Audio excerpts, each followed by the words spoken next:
Board members, please take your seats.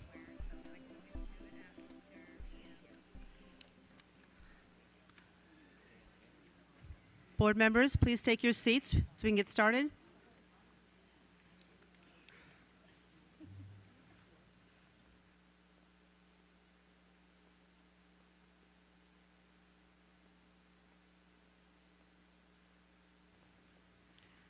Thank you.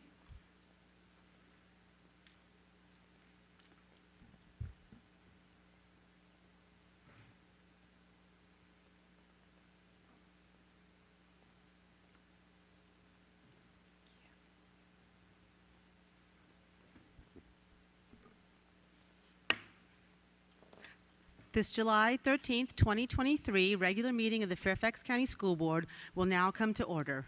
Please stand for the Pledge of Allegiance, followed by a moment of silence and a performance of our national anthem by Nithi Palakasis, a rising sophomore from Edison High School.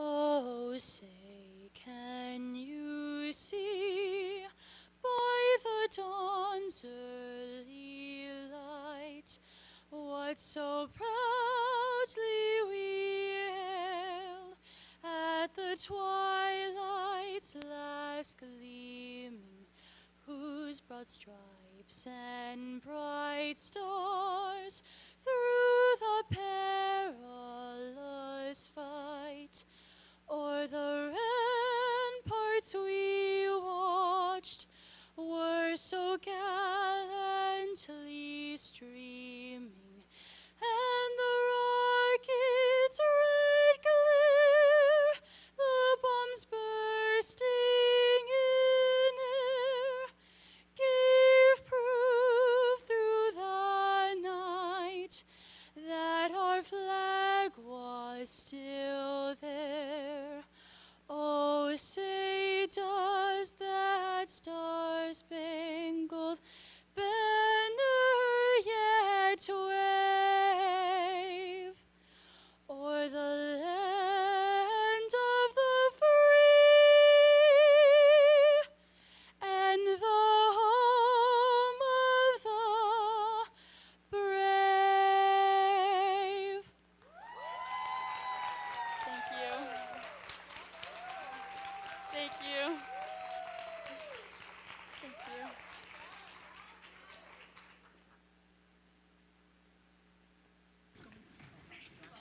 Thank you, Neethi. We appreciate it. And thank you, Neethi's family, for being here. Thank you so much, and that was beautiful. Thank you so much.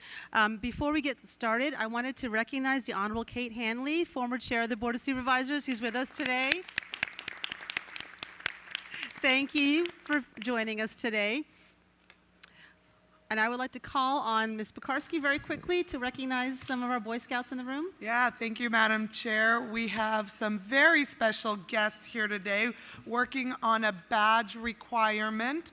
Boy Scouts from Centerville, Boy Scout Troop 1137 are here in the auditorium. Stand up, boys. Welcome. We're very excited to have you.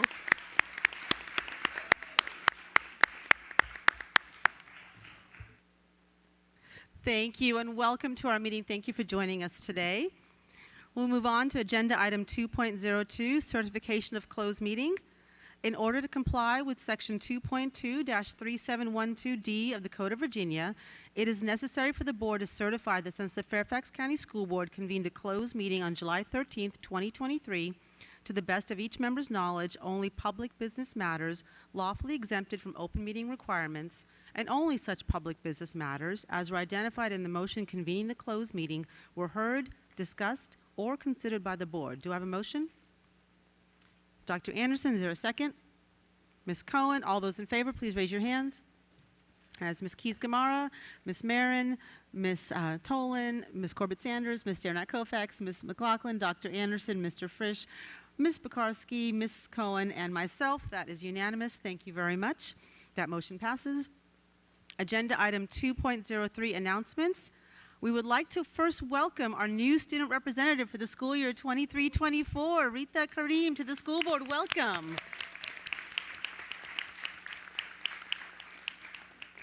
Thank you so much for joining us. We're really excited to have you here and see the great things you're going to do this year. This is Ms. Karim's first meeting, and we're excited to have her and to work with her over the coming year. If you'd like to review a copy of the agenda and any agenda item that is being discussed tonight, that information may be found at the back of the auditorium or on the website at fcps.edu/schoolboard/board docs. Tonight's meeting is being broadcast on Channel 99 and live streamed on the website at fcps.edu/tv/channel 99. After reading tonight's proclamations, the board would like to invite each recipient and their family and friends to join us for a photo. Agenda item 2.04, 2023 School Board Character Award Proclamation. I call on Ms. Marin for a proclamation. The School Board Character Award is given to a junior or senior who demonstrates a continuous record of high morals, strong integrity, and good character, and who is recognized as a role model for students in Fairfax County Public Schools in day-to-day behavior. The award was initiated by former student representative to the school board, Chris Giovarelli, and established by the Student Advisory Council in 2001. Since 2007, the Apple Federal Credit Union Education Foundation has generously funded the $500 award. Whereas Callahan Patrick Rogers, a 2023 graduate of Cedar Lane School, is an exceptional student, is a known leader, and is a source of inspiration for his fellow students. And whereas he has been an integral part of the Cedar Lane community, having participated in many school activities and programs, including being team captain of the school basketball team, editor and photographer of the school yearbook and newspaper, and playing the guitars, drums, bass, and piano in the school's winter and spring music shows. And whereas Callahan has shown great potential for continued academic success by attending FCPS's Teachers for Tomorrow Academy class and aspires to become a special education elementary teacher. And whereas during Callahan's time at Cedar Lane School, he demonstrated a positive attitude, strong integrity, and was someone who always was willing to help others. And whereas Callahan has been recognized for his stellar sportsmanship on and off the court by his peers, coaches, and school staff. And whereas, through Callahan's overall excellence in academics and activities, he in every way personifies the characteristics and ideals to which the School Board Character Award embodies. Now, therefore, be it resolved that the Fairfax County School Board awards the 2023 School Board Character Award to Callahan Patrick Rogers, who demonstrates a continuous record of high morals, strong integrity, and good character so as to be a role model for students in Fairfax County Public Schools. I will second this proclamation. Ms. Marin, would you like to speak to your proclamation? I think the proclamation says so much, and I've had the delight and honor to get to know Callahan a bit in these last few months, and I'm delighted that he is joined here tonight with his family and Principal Tom Lundy. Thank you. I'll just say a few brief words that this award is for students who have a record of high morals, strong integrity, and good character, and recognized as a role model. And to be that role model for students really speaks very highly of your character and your hard work and your dedication, not just to yourself, but to those around you. And so I'm honored to be able to second this. I don't know how you have the time to be in sports, yearbook, and newspaper, and play 4 instruments, and have a job. So and be in Teachers for Tomorrow. So if you could help me with time management, I would really appreciate it.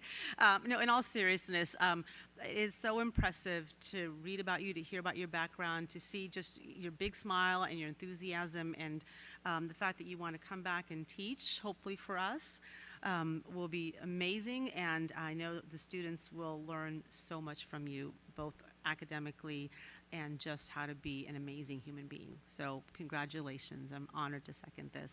And I'll just say, as a parent of a musician who plays guitar, bass, keyboards, and drums, I know how hard that is, and he tries to do it all at once, and I hope you play them one at a time. So with that, I see no other board members who wish to speak, so I will call for the vote. All those in favor, please raise your hand. That is Ms. Keys-Gamarra, Ms. Marin, Ms. Tolan, Ms. Corbett-Sanders, Ms. Derenak Kofax, Ms. McLaughlin, Dr. Anderson, Mr. Frisch, Ms. Cohen, Ms. Pekarsky, and myself. That is unanimous. Congratulations. Well earned.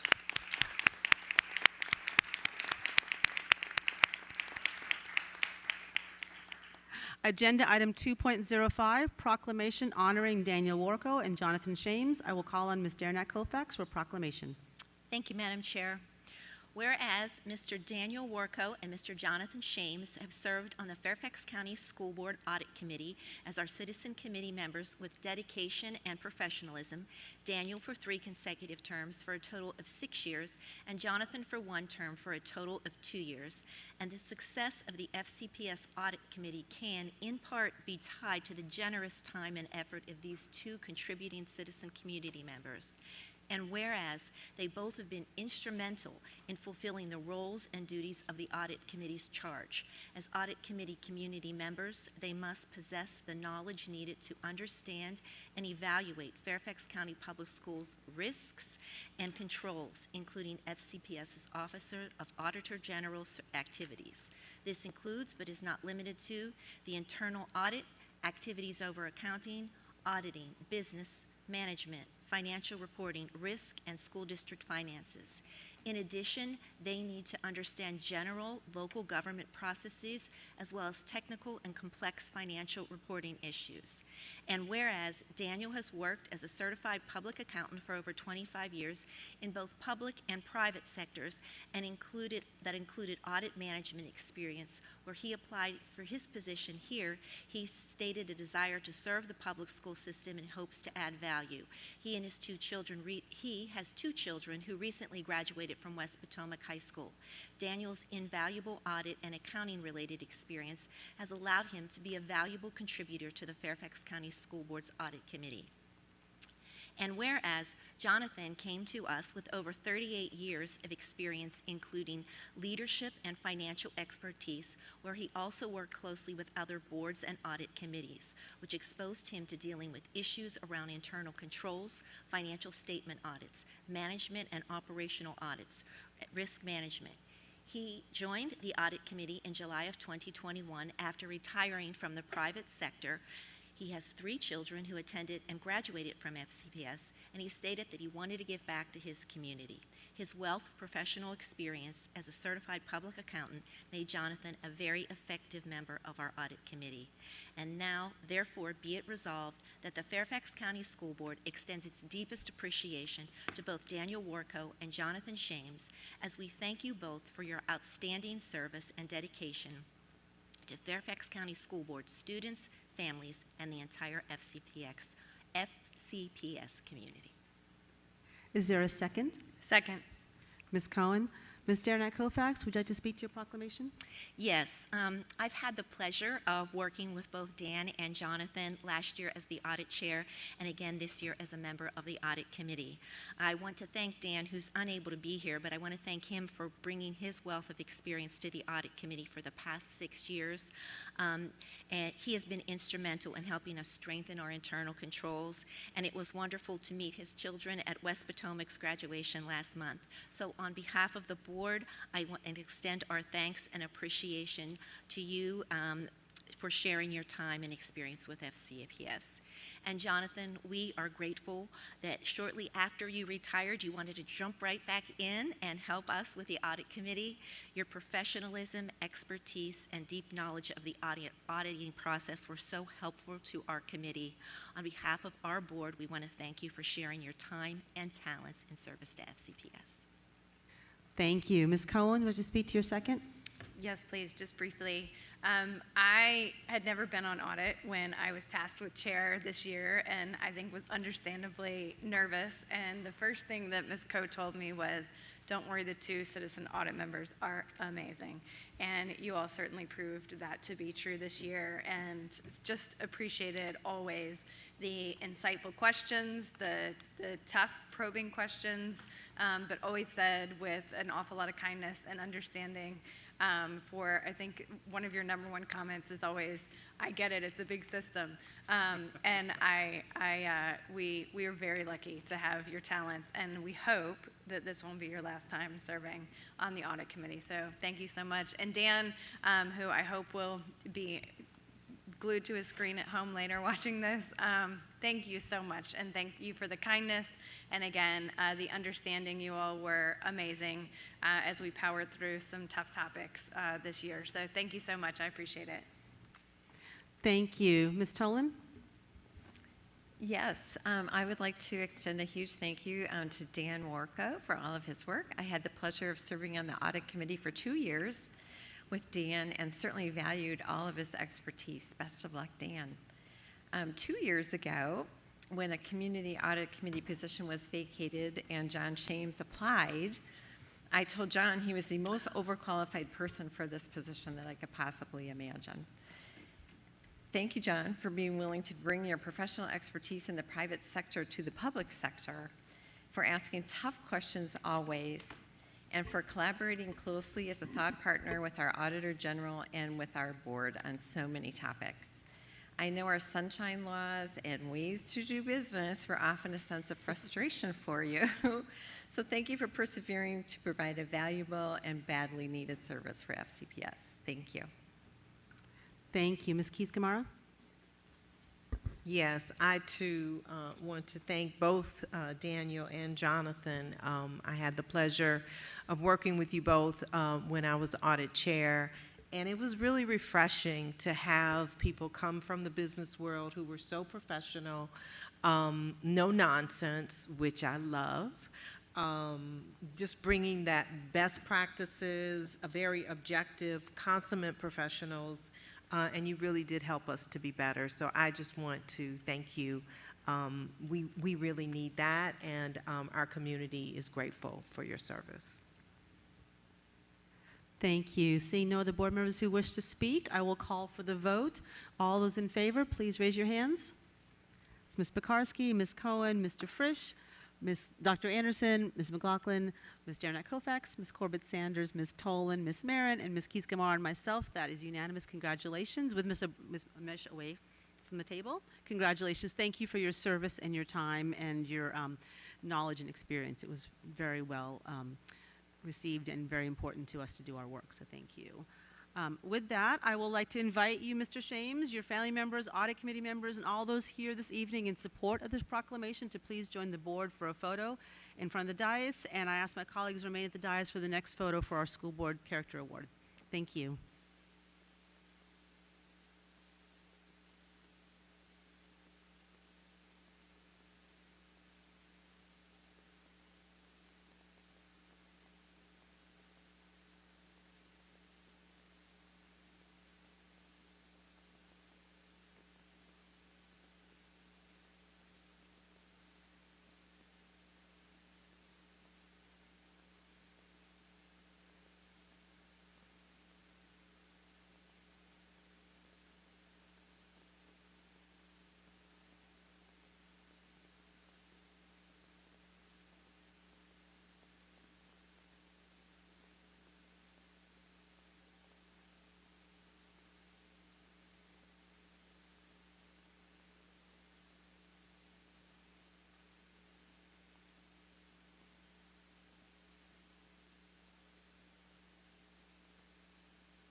I would like to invite Callahan Rogers, his family, Cedar Lane School staff, and all those here in support of the 2023 School Board Character Award to please join the board for a photo.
Agenda item 2.06, introduction of Chief of Schools.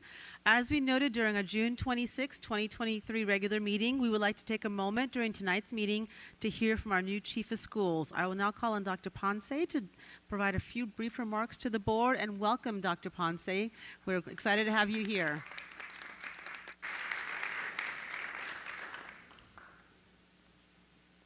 Thank you for the 20 minutes that I'm going to be talking. Good afternoon, evening actually, board, Dr. Reed, colleagues, parents, students. I'm very happy to be here. I'm ready, I have been ready, and I can't wait to be knowing each of you, to be working collaboratively to make sure that all children receive quality education. This is my passion, and you're gonna know me a little bit more, and you will see that what you see now is exactly what I bring to the table. It's a lot of passion, charisma, and love for the children, because education changed my life. I am from Honduras, third world country. I was very, very poor. That I thought that was my end, but I met a teacher and changed my life. And so that is my call.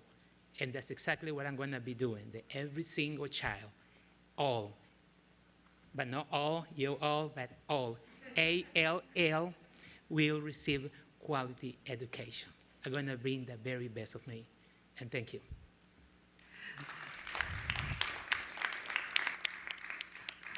Dr. Ponce, on behalf of the school board, I'd like to welcome you to FCPS. We look forward to working with you. Agenda item 2.07, introduction of our Chief Equity Officer. We now would like to take a few moments to hear from Dr. Nardis King, who was approved at our June 26 meeting as our permanent Chief Equity Officer. Dr. King, congratulations on being named the permanent Chief Equity Officer, and welcome to address us in this new role. And we look forward to continue to work with you in your new role. Unlike Dr. Ponce, I have to write my words down. See, he's setting the bar high. Good evening, esteemed members of the Board of Education, Dr. Reed, our respected colleagues, member of my office, principals, teachers, support staff of FCPS, students, families, and our lovely community members. Today, I humbly stand before you filled with profound thankfulness, a powerful drive to serve, and a firm belief that together we can usher in a revolutionary period of equitable education for the students of Fairfax County Public Schools.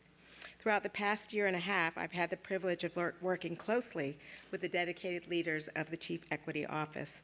Together, we have laid foundations for our education equity policy, which reflects our collective determination to uphold the rights and untapped potential of every student in our division. I want to express my deepest appreciation to these leaders for their unwavering commitment, invaluable insights, and their tireless efforts that have been essential and truly inspiring. However, our work is not finished. As I look ahead, I am keenly aware of the challenges we must face. We will address these challenges by working closely with all departments and schools across the division and with our stakeholders. When we encounter inequities, we will take action and tackle them.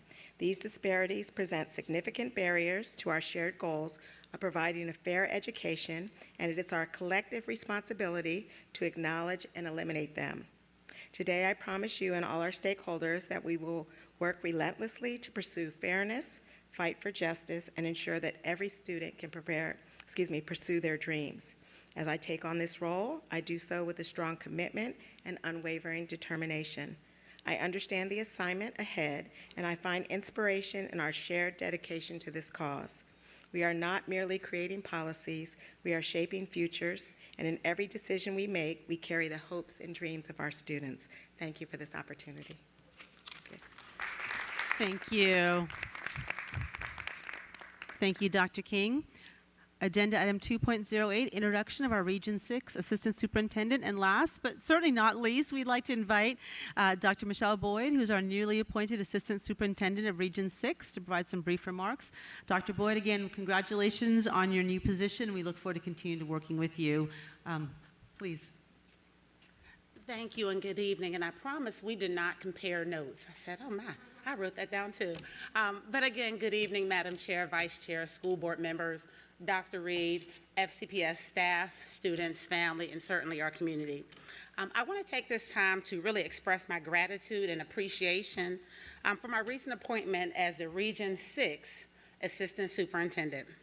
I'm truly honored to have been entrusted with this significant responsibility, and I'm truly excited to begin this work. I am committed to supporting schools and ensuring we increase student achievement, close access and opportunity gaps, achieve the goals outlined in the strategic plan, and ensure we deliver the FCPS promise of excellence in education for every FCPS student.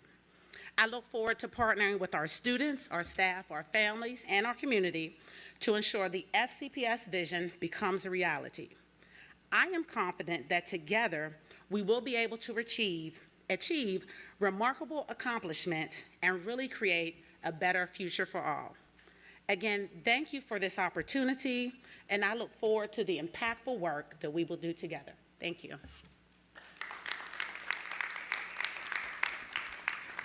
Thank you, Dr. Boyd. The moment you've all been waiting for. Agenda item 2.09, annual school board organizational arrangements. Before we move to the election of our new chair and vice chair, as the outgoing chair, I'd like to make a few remarks. So I'm really honored this year to have had the opportunity to chair the school board. I really appreciate the trust and faith my colleagues have placed in me and the support and guidance you all have provided this year. It is truly a team effort in the work we've done this year to move our system forward, and I appreciate the team that we have. It has both been a very rewarding and a difficult year, especially in this environment that public education finds itself in. And I'm honored to be part of a team to support and lift up and protect public education. I thank Dr. Reed for your partnership this year, coming in as a new superintendent, trying to figure out the system, and I appreciate your willingness to have these thoughtful conversations as together we forge a path forward along with my colleagues. And I really appreciate all of our difficult and all of our really uplifting conversations, and I look forward to more in a different role. But thank you for your partnership and your willingness to really come into a new system and work collaboratively with us. I want to thank really your openness and enthusiasm for your work. I want to thank your leadership team and staff for the openness and enthusiasm. I really appreciate the work of our school board clerks, Christina Settler and Laura Cornell, for all you've done to keep the wheels going and keep us supported. And I want to thank my vice chair, Tammy Dearnett-Koufax, for all your steadfast partnership in working alongside me through the highs and lows of the year. Your experience and counsel was very invaluable, so thank you. And I just wanted to sort of lift up, sometimes during the moment of the work, you don't realize what you've done this year. So through the combined efforts of all of us on this board and all of our hard work and staff and Dr. Reed, this year we adopted a new strategic plan that'll guide our division's work through 2030. And we started the policy governance work that'll ensure strong board oversight over the implementation of the strategic plan. We passed a budget that focuses on academic excellence, student wellness, with a third year of raises for teachers and staff. We successfully onboarded our new superintendent. We hired and successfully onboarded our new clerk. We adopted a collective bargaining resolution that will help with staff retention and recruitment. We have overseen a special education enhancement plan that, if implemented fully, can make us a groundbreaking leader in special education. We've approved a calendar for the next 3 school years, and I hear from community members how grateful they're that they can plan for 3 years and know when school's in session. We adopted an educational equity policy in alignment with the 2017 One Fairfax policy and our strategic plan to make sure all students have access to opportunities to fulfill their potential. We've stood up for the accurate teaching of history in the development of state standards for history and social science. We've offered telemental health services for students. We've stood up to protect LGBTQ students' rights and staff's rights. And we have ahead of schedule security updates, a focus on substance abuse prevention, and moving forward on stop arm cameras. These are just a few things that we've done just this year. So we should all be proud. I know I'm proud. There's a lot more work to be done, and I really look forward to supporting our new chair and vice chair as that work continues. Thank you for this incredible opportunity of a lifetime to be the chair of the school board, and thank you for your partnership in all the work we've done this year. Before we move to the election, I'd like to give my vice chair, Ms. Dearnett-Koufax, a chance to say a few words. Thank you so much. To my colleagues, Thank you so much for your partnership and for allowing me this opportunity to serve as the vice chair. I've had the privilege of serving as the vice chair or chair on this board 4 times during my tenure. And each time it is a unique experience, but it is one that I truly have enjoyed, and I am honored to serve for you. So I thank you again. To our board clerks and entire staff, thank you for your hard work and your partnership to keep us Recording moving. in progress. And I'm being recorded, so hello.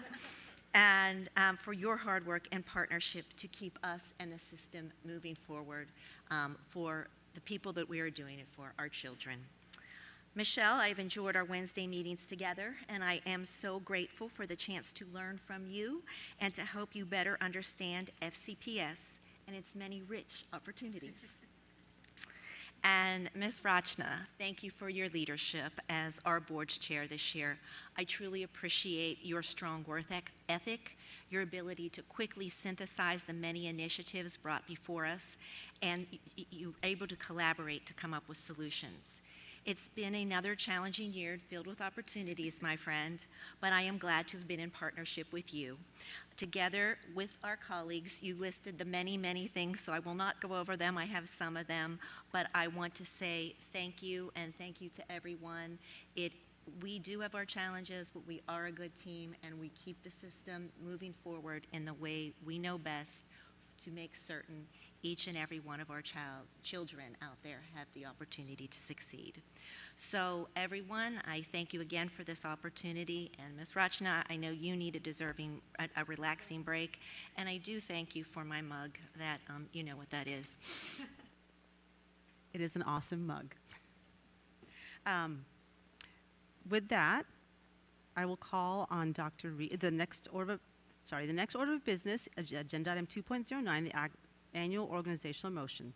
Section 22.1-76 of the Code of Virginia specifies that at the annual organizational meeting, a school board shall elect one of its members to serve as chairman and may elect one of its members to serve as vice chairman, both for a 1-year term, and shall also approve other appointments and designations of responsibility necessary for board operations during the school year.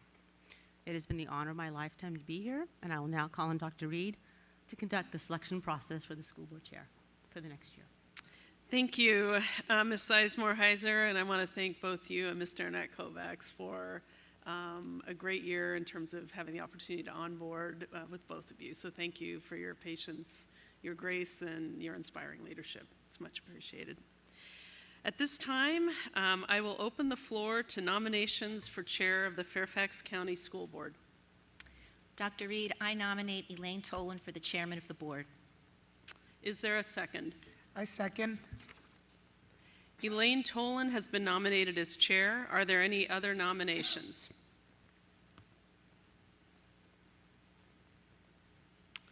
Hearing no other nominations, the motion before the board is to elect Ms. Elaine Tolan as chair of the Fairfax County School Board. I'll call on those members who nominated her for comments first. Ms. Arnett Kovacs, would you like to speak to your nomination? Yes, Dr. Reed. It is my pleasure to nominate Elaine Tolan as the next chair of the Fairfax County School Board. Having served as budget chair on Audit Committee on JET, SCIPT, PEC, and FPAC, Elaine has the vision, strategic work ethic, and integrity needed to be an effective leader of this board. Some of you may not be aware of Elaine's impressive and varied career prior to joining our board. For 8 years, Elaine started and managed our FCPS Get to Green program. This is our district-wide pre-K to 12 program that promotes environmental stewardship amongst our students and staff. There, Elaine formalized regional and national partnerships to provide tools to our schools and to create student-driven environmental action. Prior to her work with FCPS, Elaine worked for 10 years for SAIC, managing a staff focused on large environmental cleanups for the U.S. Department of Energy. Elaine also worked for a Wall Street firm in Manhattan and Tokyo on systems integration and program management. Elaine holds a BS in education from the University of Wisconsin-Madison and has taught in both middle and high school. She also holds an MBA from the University of Maryland, College Park. Elaine, your credentials truly speak for themselves, but I want to add that I am grateful that you'll be stepping into this role as chair. You are a consensus builder, a problem solver, and have great listening skills. I am honored to nominate you, my friend and colleague, as the next chair of the Fairfax County School Board. Ms. Pekarsky, would you like to speak to your second? Of course I would. And before I do that, I do also want to say thank you to the outgoing chair and vice chair for all you have done this year. Has been a difficult, busy year, as they all seem to be lately, and I am very grateful for your leadership and all your work, and I know how much work it is, so thank you. And Ms. Tolan, of course, I am so pleased to second her nomination. Obviously, the professional credentials speak for themselves, but I will say, from a human perspective, Elaine is a wonderful person, a leader who has such high integrity, who is able to get along, collaborate, talk with everybody, no matter what their differences may be. It's the chief skill you need to be an effective chair on this board. You listen to everyone, you take in all perspectives, and you really take a step back to synthesize and come to the best solution. And I appreciate that about you. You're thorough, you're detail-oriented, and I think you're going to be a phenomenal chair, and I'm very excited for us to be finishing this board, this current board's last few months with you at the helm, and there's still so much work to do, so I know we will keep you very, very busy, so thank you in advance for that, Elaine. Thank you. Thank you, Ms. Pekarsky. Dr. Reed? Oh, sorry, Mr. Frisch wished to speak. Are there any other board members who wish to speak? Mr. Frisch. First, I want to say to Ms. Sizemore-Heiser and Ms. Derenak-Kofax, as we called a question on your time as chair and vice chair, a little parliamentary procedure humor never hurt anybody. I want to thank each of you for your service. You've guided the board through some very consequential work this year, and though Ms. Sizemore-Heiser mentioned some of it, I think it bears repeating. We approved collective bargaining over the last year, giving our educators a seat at the table. We approved the educational equity policy, cementing our commitment to ensuring every student has the tools they need to achieve. And we approved the visionary strategic plan that centers excellence, equity, and opportunity for every student. That is a lot of great work to be finished in a year, and clearly it was the culminating moment this year. It has not been an easy year, but you two have slowly but surely guided us through this important work, and I want to say thank you on behalf of the students and families of Providence District for your service. As to the nomination of Ms. Tolan for chair, I am proud to support her. She is a fundamentally decent person. She is smart, fair, considerate, and kind. But above all, she is patient with others and passionate about helping students achieve. She will be a great chair. Thank you, Mr. Frisch. Ms. Corbett-Sanders? Yes, thank you, Dr. Reed. And I, too, will take the privilege of speaking. Sorry. Speaking briefly about our outgoing chair and vice chair before I address the nomination of Ms. Tolan, who I fully support. Ladies, I want to talk to each of you individually because having sat in both of your chairs at some point, I can tell you that each role is very unique.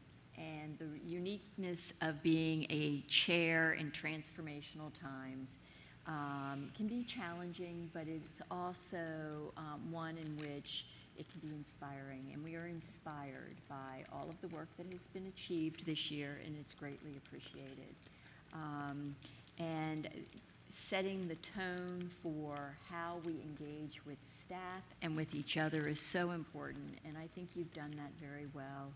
I will take a privilege of having known you, Tammy, since before either one of us were on the board. We served on the Advanced Academic Programs Advisory Committee, where I think you were the chair when I first went on that committee, and then we served together on this board for 8 years.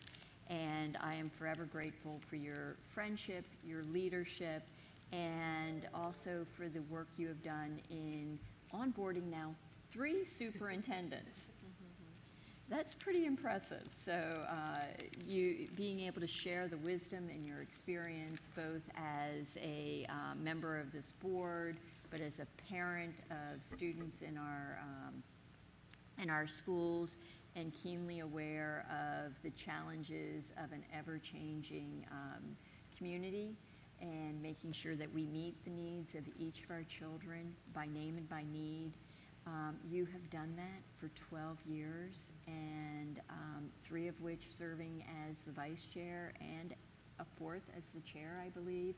And that is just something that 25% of your service has been in that leadership role, and then doing audit as well. So I am audit and budget.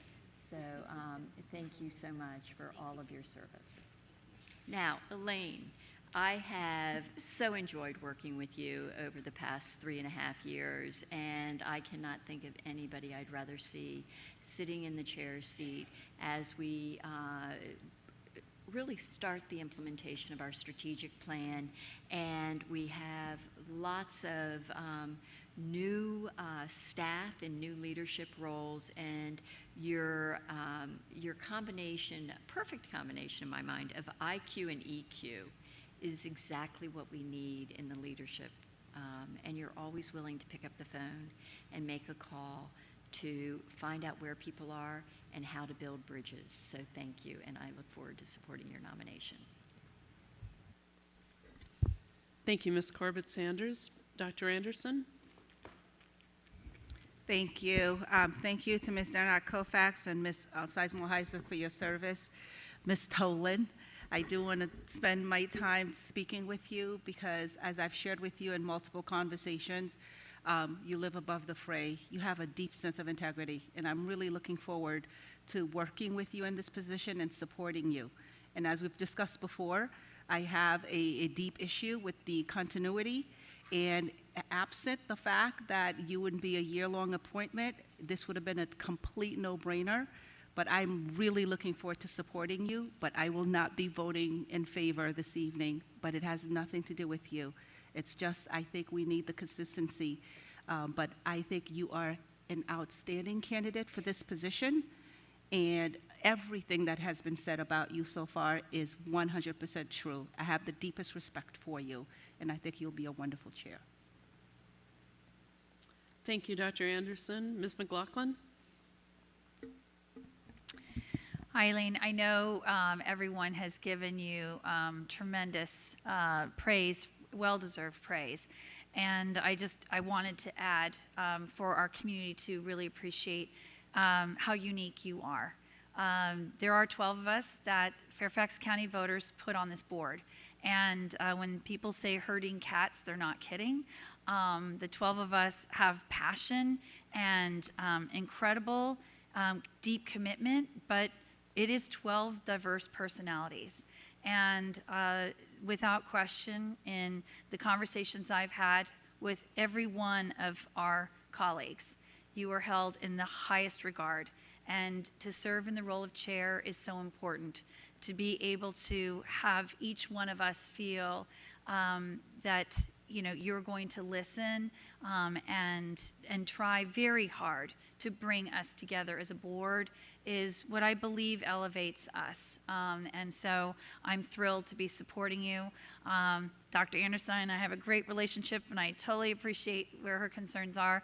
But when you have 8 board members rolling off, at this point, I really wanted to support where we could be with the board as a body, feeling good about our leadership. And to Rachna and Tammy, I do want to personally convey my gratitude as well. This is my 12th year, and without question, I've never seen a year as challenging as this one, even adding COVID to the mix. So the fact that you all steered us through all of that, I know it took away countless time from your lives, your families. Most of the public doesn't see that. So thank you for your sacrifices. And I'm really excited for you to get part of your personal lives back. So again, thank you for your service. Thank you, Ms. McLaughlin. Ms. Marin? I've known Ms. Tolan for 10 years before we were elected simultaneously to the school board. Ms. Tolan is a model of professionalism and someone I respect deeply and enjoy working with. As such, it is with sadness that I must vote against this motion because I don't believe that full governance considerations were made before the nomination was brought to the board. I'd like to expand on why, which was alluded to by Dr. Anderson as it pertains to the continuity of board leadership. I'd like the public to understand that the board term is 4 years. The chair and vice chair are identified by the board every July for the next 12 months. As this year is an election year, this current board will be in service until December 31st, 2023. January 1, 2024 will be a new board with at least 8 new members, for which some of the current board are seeking re-election. As such, this coming year will be an unusual chairmanship because there is a risk of interrupted leadership at the end of this year. Since Ms. Tolan is not seeking re-election, it is guaranteed that leadership of the chairmanship will be interrupted in the middle of the school and fiscal year. Rather than try to mitigate the risk of interrupted leadership, voting in an outgoing board member ensures interruption. As such, the vice chair will move to the chairmanship per state code. Yet also left unclear is the timing for when the vice chairmanship will be decided. I am uncomfortable with the amount of uncertainty involved with the board governance aspect of this nomination and will be voting as such. That said, in expectance that Ms. Tolan will be elected chair tonight, I will be pleased to work alongside her in her new leadership role. I know she will bring her professionalism and grace to the position and be a fair facilitator in helping the board work diligently and with accountability to the public. Thank you, Ms. Marin. Does anyone else wish to speak? Ms. Keys-Gamarra? Yes, thank you. I too want to thank our outgoing chair and vice chair and really do look forward to how we move forward. And as I consider everything that my colleagues have said, I recognize that we find ourselves in an interesting quandary as a board, trying to figure out how to move forward, how to fully support everyone and support the incoming members. And I have to say, based on my experience with Ms. Tolan, I do think that she is the right choice.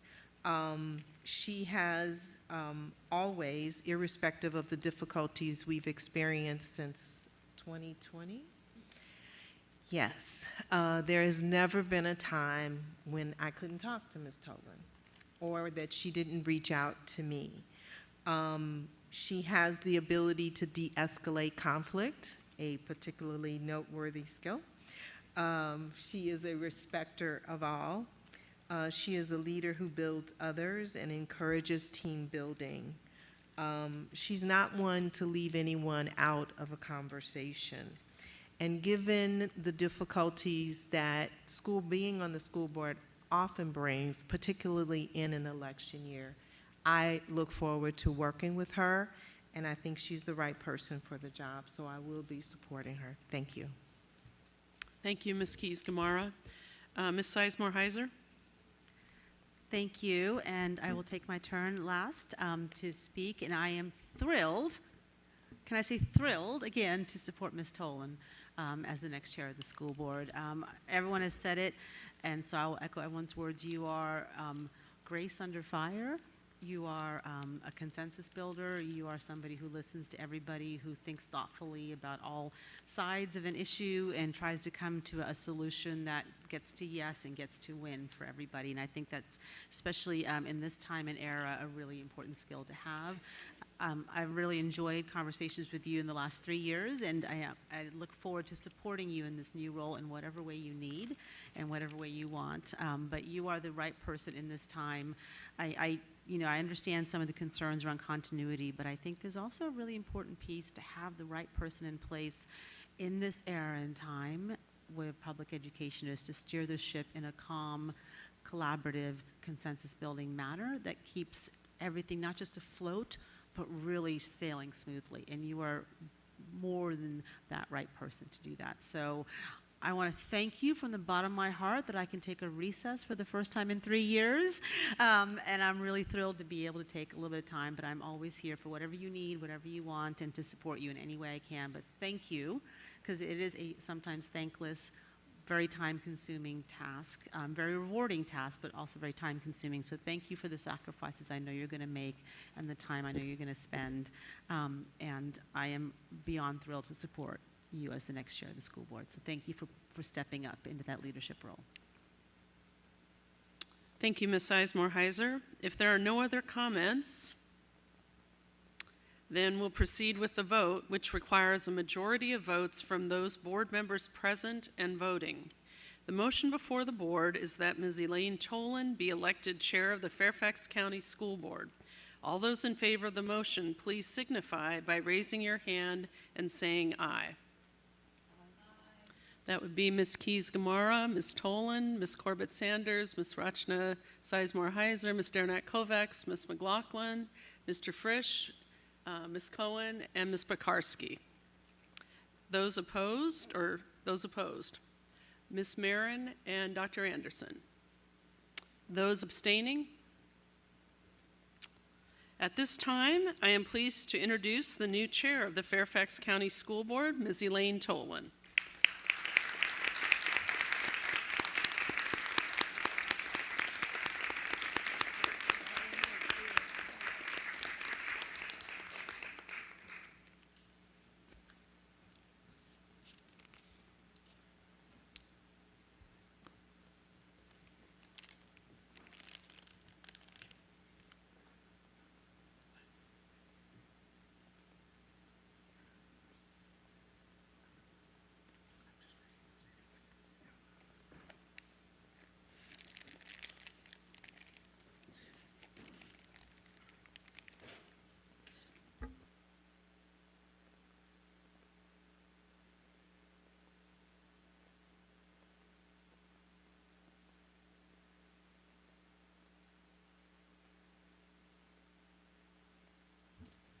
Good evening.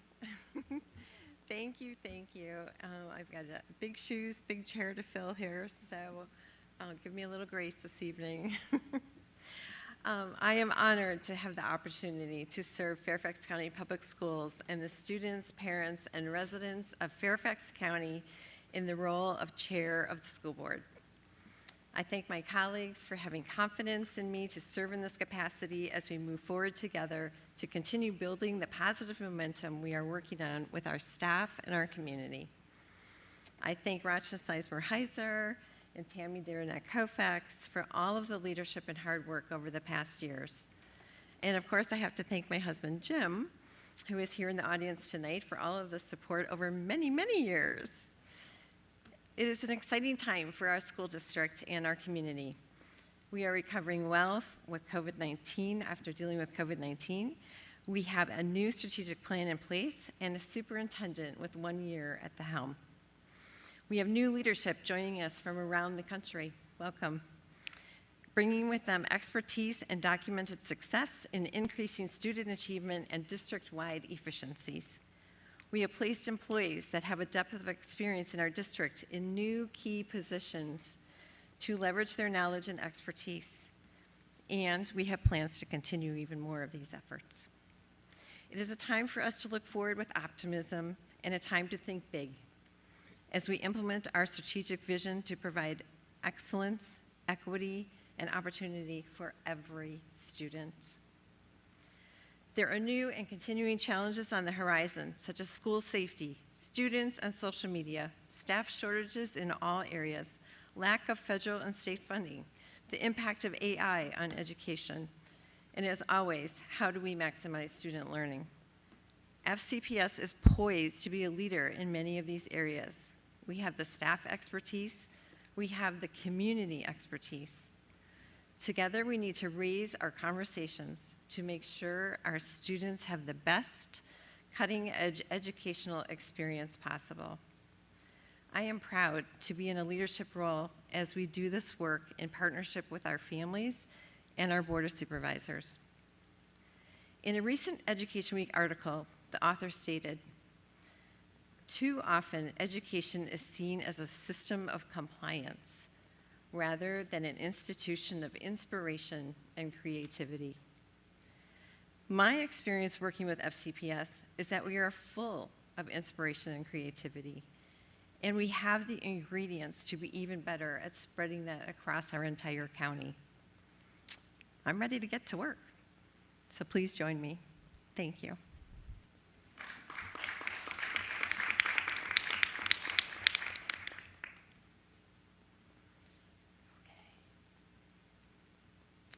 At this time, I will open the floor to nominations for Vice Chair of the School Board. I nominate Carl Frisch for Vice Chair of School Board. Carl Frisch has been nominated for Vice Chair. Are there other nominations? Hearing no other nominations, the motion before the board is to elect Carl Frisch as Vice Chair of the Fairfax County School Board. Ms. Cohen, would you like to speak to your nomination? Of course. I first just want to say thank you so much to Rachna and Tammy and the incredibly wonderful job that you've done in such a difficult year and all that you personally sacrifice to make this happen for us. So thank you so much. And of course, I have to say a big shout out to my favorite cheesehead and recall partner, Elaine. It's finally your time to be on the school board. And I so appreciate that you're willing to give your last 6 months to do this so that the new board will have an opportunity to choose their own leadership when they come on. That is truly a testament to the kind of servant that you are. I have the distinct honor and pleasure of getting to nominate my eternal seatmate and friend, and the best champion that my kid and kids just like them have ever had. I'm beyond grateful for your service and am so proud to get to nominate you for Vice Chair. For those of you who don't know him, Carl began his term as the Providence District Representative on January 1st, 2020, like so many of us, becoming the school board's first openly LGBTQ+ member. Prior to joining the board, he earned a reputation as an effective public policy advocate in our nation's capital on various issues, ranging from consumer financial protection and land conservation to student lending and government ethics. Most recently, he served as executive director of Allied Progress, a consumer financial watchdog that sought to protect those targeted by predatory lenders and financial scammers. He also worked as staff for the Committee on Rules in the U.S. House of Representatives, which considers all legislation reported from other policy and fiscal committees to determine the scope of its eventual consideration by the full House. This past year, Frisch served as the board's federal legislative liaison and as a member of its Audit, the best committee, and public engagement committees. Previously, he was the City of Fairfax board and state legislative liaison. Additionally, he's chaired the board's public engagement and governance committees, and with Toland served as one of its 2 representatives on the Joint Environmental Task Force. Frisch's policy work on the board has been recognized with awards from the ACLU, Capital Pride, FCPS Pride, Faith Alliance for Climate Solutions, and the Fairfax County Federation of Teachers. I can think of nobody better to serve in this capacity.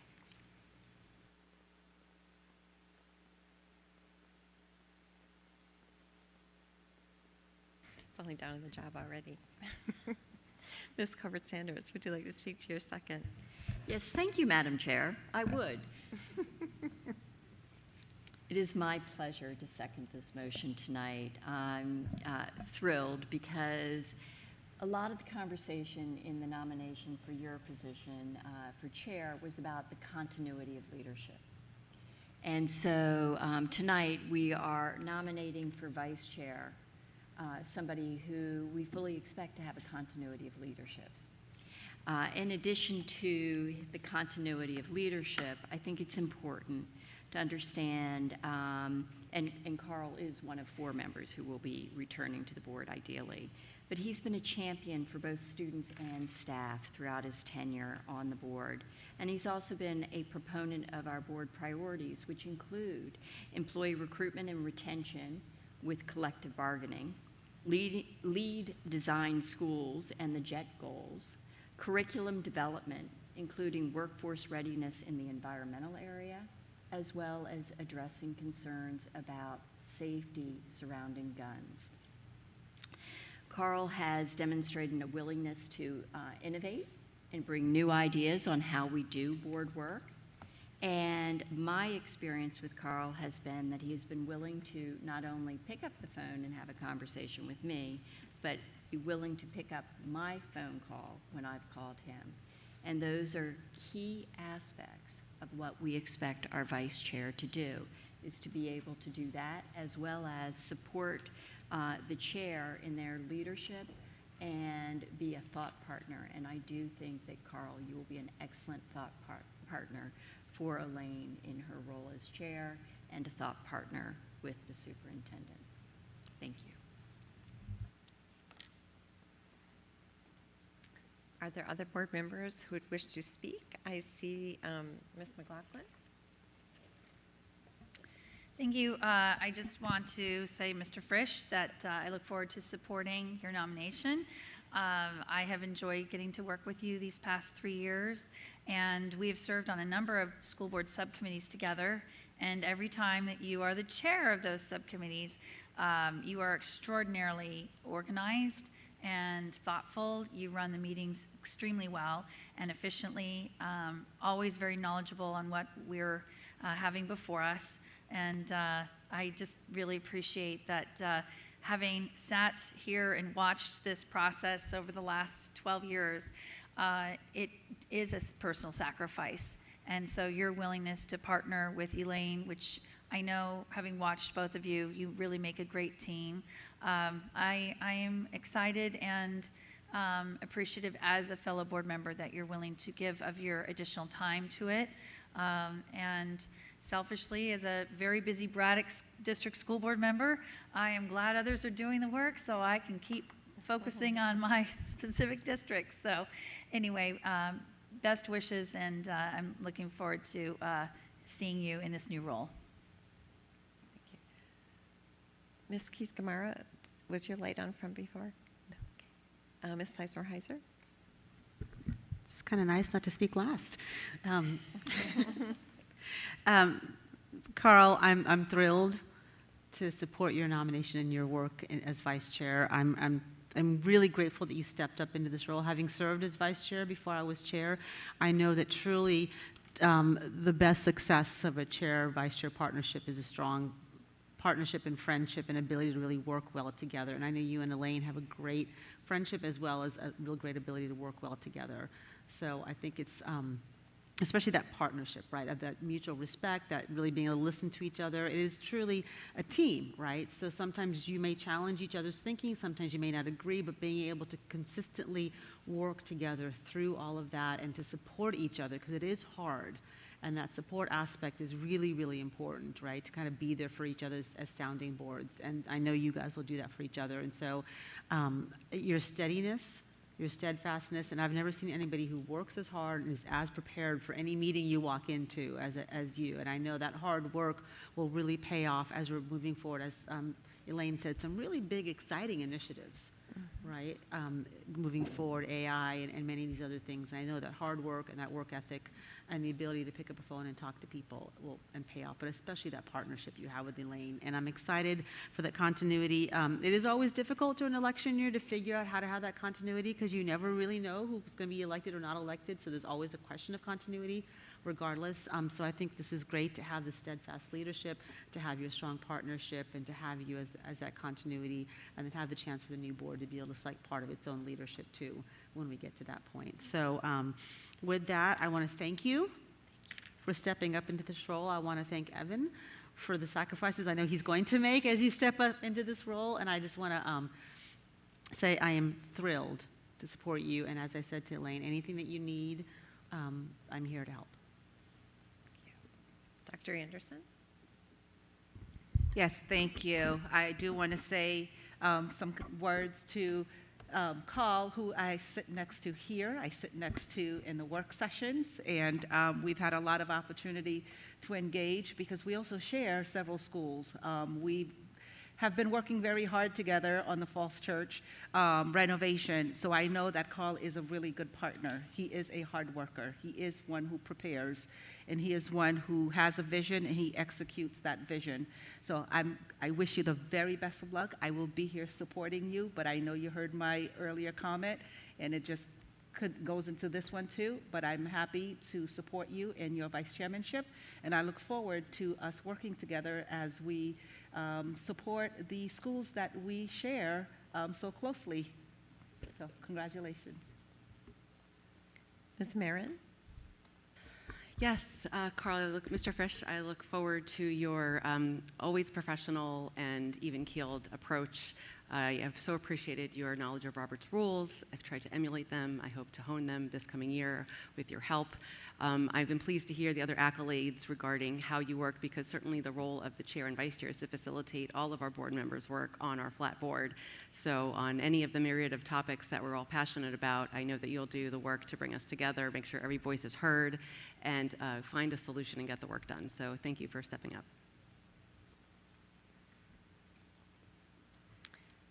I will take just a minute to speak. I have had the pleasure of working with Carl over the last 3.5 years, and pretty early on, I would call him once in a while and be like, I just need a reality check.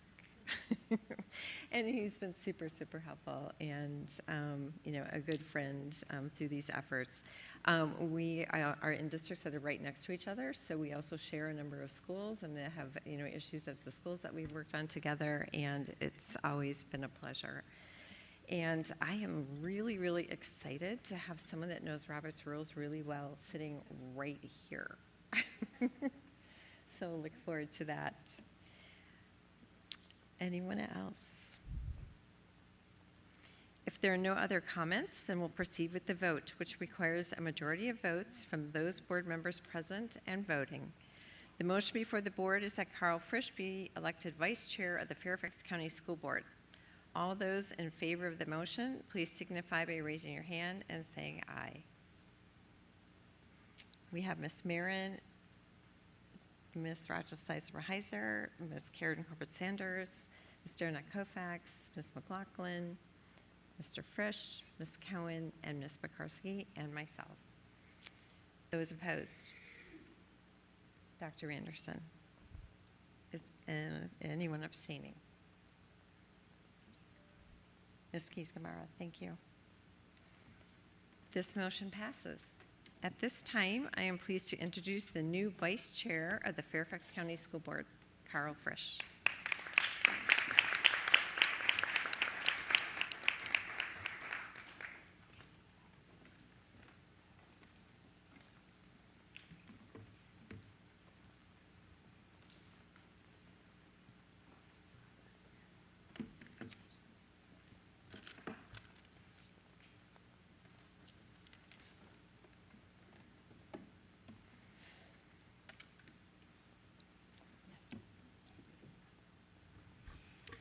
Well, thank you. First, let me say I am grateful to my colleagues for the opportunity to serve as vice chair of the board as we work together with parents and staff to advance the student-centered mission of our new strategic plan. I want to thank Ms. Cohen and Ms. Corbett-Sanders for their kind words. I hope I can live up to their sentiments. Over the last 3.5 years, I've had the good fortune of being able to watch almost half of this board serve as chair or vice chair. Ms. Corbett-Sanders, Dr. Anderson, Ms. Pekarsky, Ms. Annette Koufax, and Ms. Sizemore-Heiser. I want to thank you for your service to the board, our students, and our community. I know this work can be thankless at times, but each of your tenures as chair and vice chair have been truly consequential. To my colleagues, I pledge to each of you that I will remain open to new ideas about how we can do our work better as a board, and that I will always assume positive intentions because we're all in this together. I'm excited to get to work with Ms. Tolan, and I share her vision for the board and our school division. Drainsville and Providence, as she said, have many schools in common, and we worked together as the board's 2 representatives on the Joint Environmental Task Force for nearly 2 years. This weekend, we went for a hike to talk about the future, and we are both committed to doing everything we can. Yes, I went for a hike. I did. We're both committed to doing everything we can to help our world-class educators deliver on the promise of excellence, equity, and opportunity to help every student achieve their full, unique, and limitless potential. And we are ready to go to work. Finally, I want to thank my partner, Evan, a product of FCPS and an educator in our system for almost 20 years, also my favorite person on earth, for the love and support he has been to me throughout my tenure on the board. I can't imagine being on this journey with anyone else. Thank you.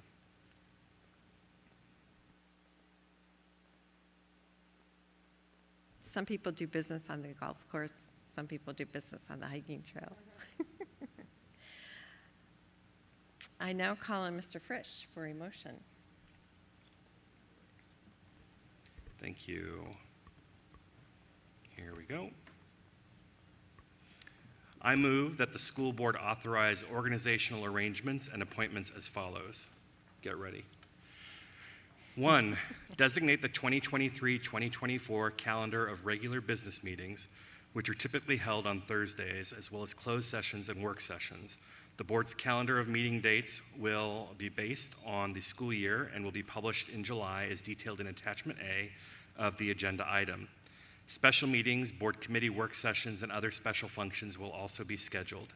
Liaisons and committees will be organized to support the work of the board's work.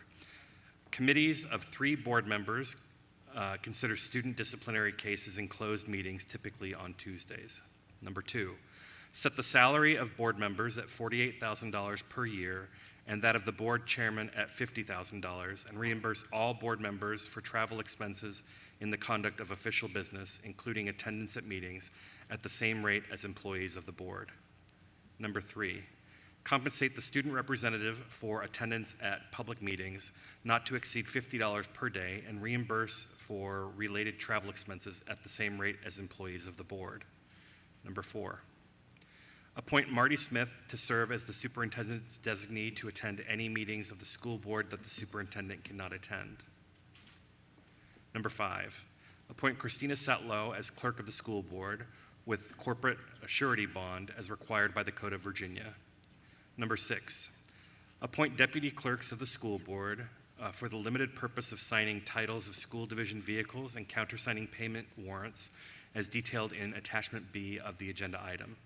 Number 7, appoint agents of, and deputy agents of the school board to examine, approve, and order payment of financial obligations of the school board and to approve disbursements made from the petty cash funds as detailed in Attachment B of the agenda item.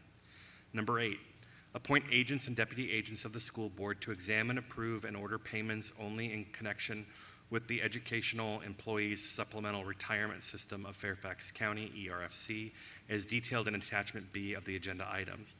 Number 9, authorize the chairman and the clerk to sign all legal documents of the board, other than those requiring the signature of some other officers, and authorize the vice chairman to sign in the absence of or unavailability of the chairman, and the deputy clerks in the absence of or unavailability of the clerk.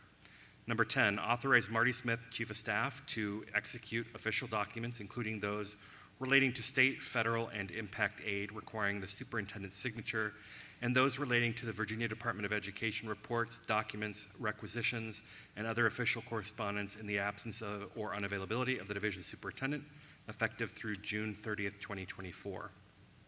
11, retain the following outside firms as assigned and managed by the Office of Division Counsel: the firm of Hunton, Andrews, and Kurth to provide general legal advice and litigation services, the firm of Blankenship and Keith to provide general legal and special education advice and litigation services, the firm of Franklin and Prokopic to provide workers' compensation services, the firm of Michael E. Kinney, PLC, to provide general legal advice and litigation services, the firm of Jackson Lewis to provide general legal advice and litigation services, the firm of Sands Anderson to provide general legal advice and litigation services, and such other firms are determined to be necessary from time to time.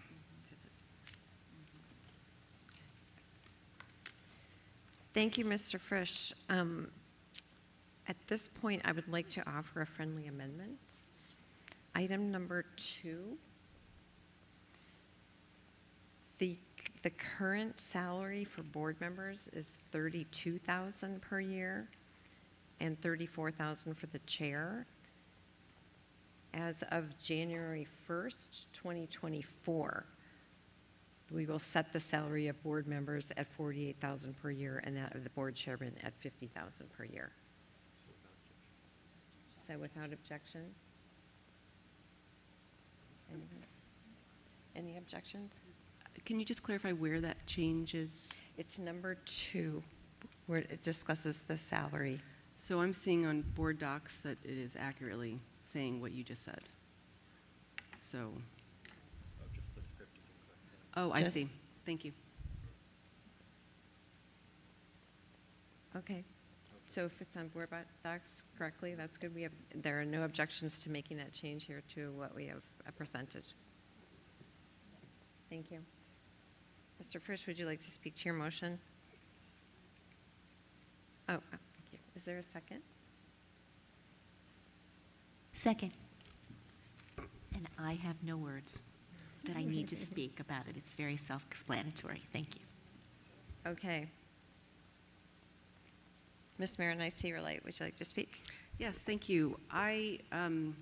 In reviewing the documents just one more time this evening, I see that the proposed attachment, which is attachment A for school board meeting schedule, includes more than just the regular meeting, and last year it was just the regular meetings, and that is what I understood was required. So the work sessions, the committee meetings were not included because a lot of times there's a lot of different considerations. Indeed, we're going to hear from one of our esteemed constituents about one of the dates in just a bit, which is already a problem, March 5th, presidential primary. There's a scheduled all-day work session on that. For that reason, I understood we had, and the reason that is a problem is because as the board just faced this past June, the board likes to encourage democracy and being involved in elections, and having an all-day workday on a presidential primary is against that. So what I've learned since seeing this is that, so last year, 2022, we included just the regular meetings. The draft that got put up tonight was from 2021, and that's why it includes all-day work sessions, committees, and such. So I would like to hear from my colleagues about going back to repeating what we did last year, which is to just post the regular meeting dates, whereby then I would be putting forth a motion to do 2 things.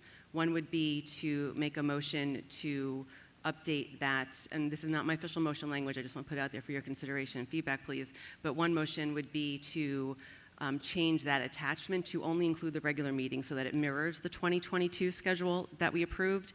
And then the language of that first item that Mr. Carl Frisch just read, that would need to be changed to reflect, again, that language that says this only posts the regular meetings, and we're going to get back to everyone on posting the actual dates. So, so I would like to hear my colleagues' thoughts on that, please.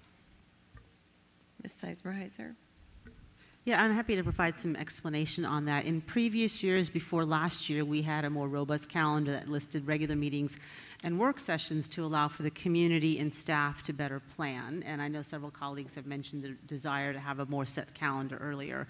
Last year was actually more of an anomaly because we had a new superintendent coming on board, and we wanted to make sure we left space for the superintendent to be able to have that conversations about calendar and work with her staff.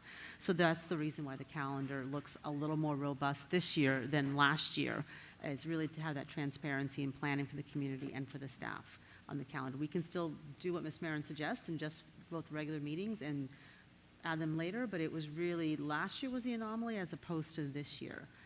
Because of the change of superintendent. The other piece with, I know in 2016, the board voted shortly before the primary day to change that date, but I think it's something that Dr. Reed can even look at operationally to deal with in terms of that primary day. But the main reason was to try to be more consistent with what we've done for our consistent practice around voting for the calendar, is to list the regular meetings and the work sessions so the community and staff could plan.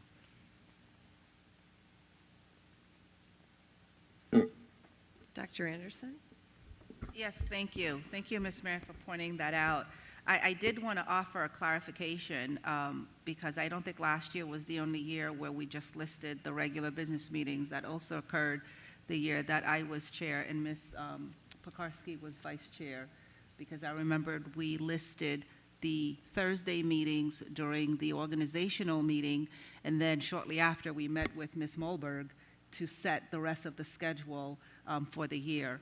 Particularly this year, where we will have a huge influx of individuals come January, I would like to have the flexibility to include things that may be on their calendar.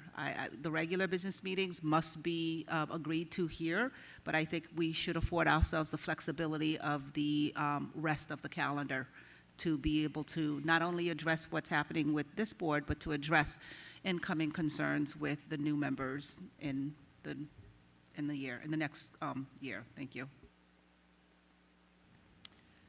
So, in following parliamentary procedure, we actually needed a second to Ms. Marin's motion. So it sounds, maybe Dr. Anderson, would you like to second that? Yes, I'll second it. Point of order. Thank you. I did not make the motion. I asked for input on what my colleagues thought. So okay. I do have then another we're comment okay. to make, though, before, if no one else is listed to speak. Thank you. Is there anyone else? Ms. Cohen? I just wanted to clarify, this is just setting the general tone of when we do these meetings. The actual calendar with dates, no, you're, all right. Right, it's a draft. Point of order, just Ms. Cohen, can you continue speaking, please?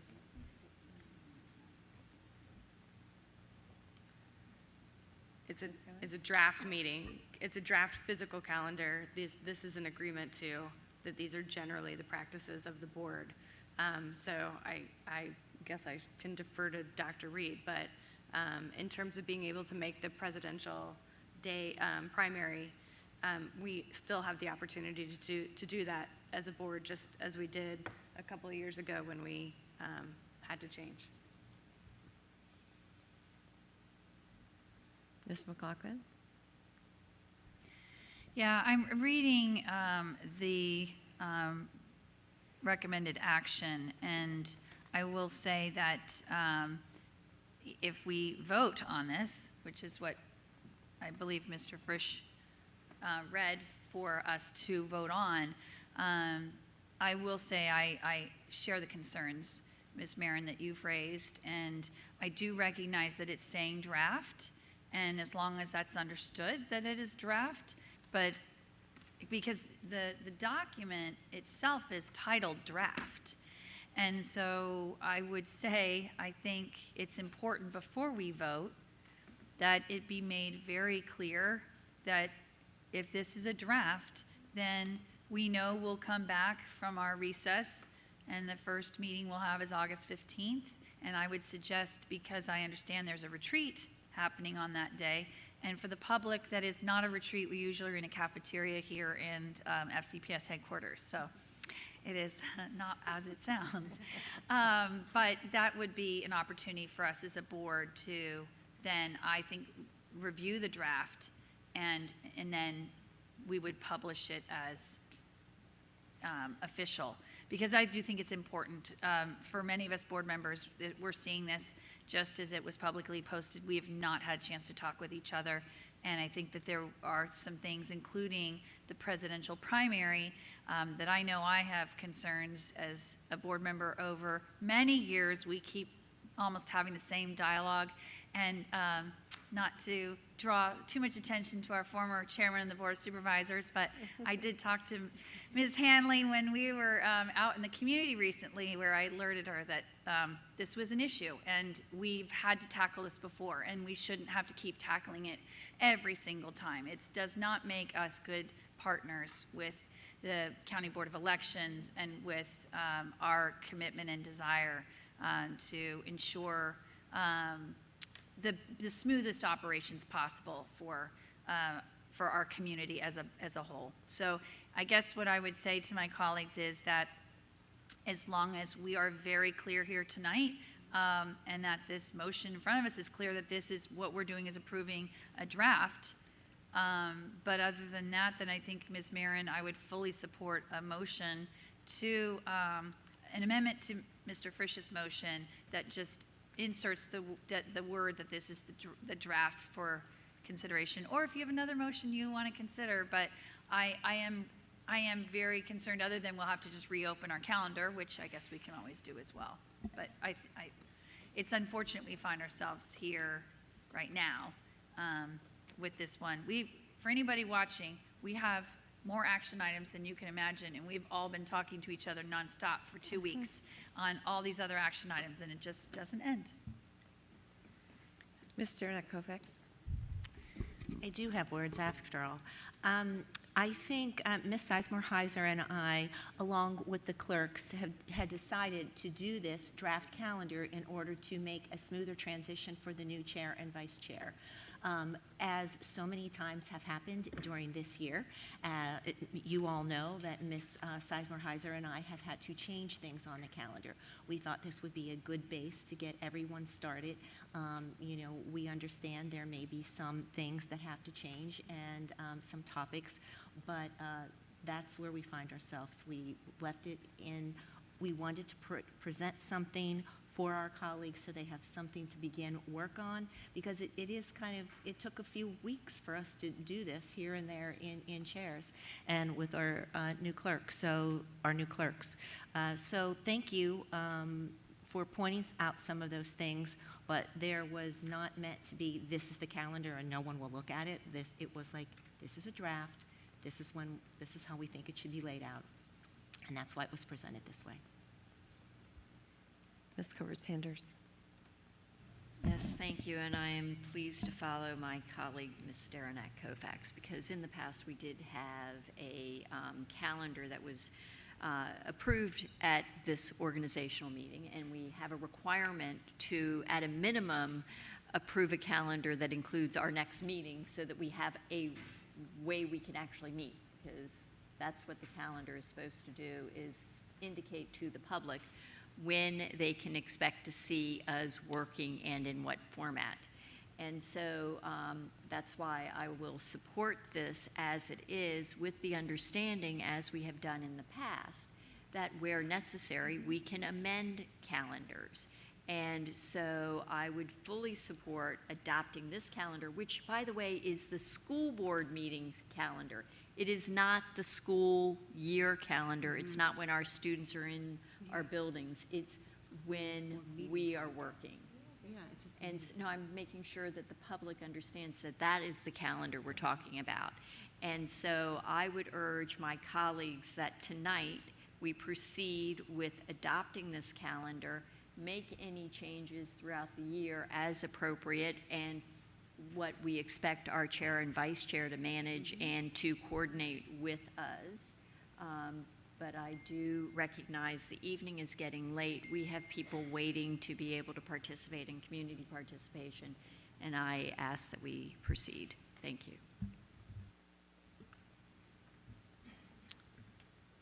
So could I ask for a friendly amendment without objection to number 1, designate the 2023-2024 draft calendar, just insert the word draft? Point of clarification. Was it Dr. Anderson? Thank you. I was under the impression, and I was trying to find the language, that we had to adopt the Thursday meetings. The regular business meetings had to be adopted this evening. I believe that I saw that someplace else, somewhere, and I just can't locate it. Can anybody clarify that? Because if that is the case, then we should adopt those dates this evening and leave the others for a future conversation. Mr. Foster, can you just clarify that for us?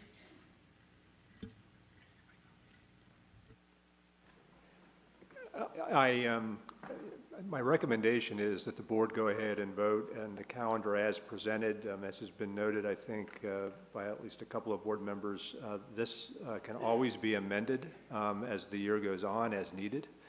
But I do not recommend that the boards only move forward with the Thursday night schedule this evening. Happy to answer any follow-on questions.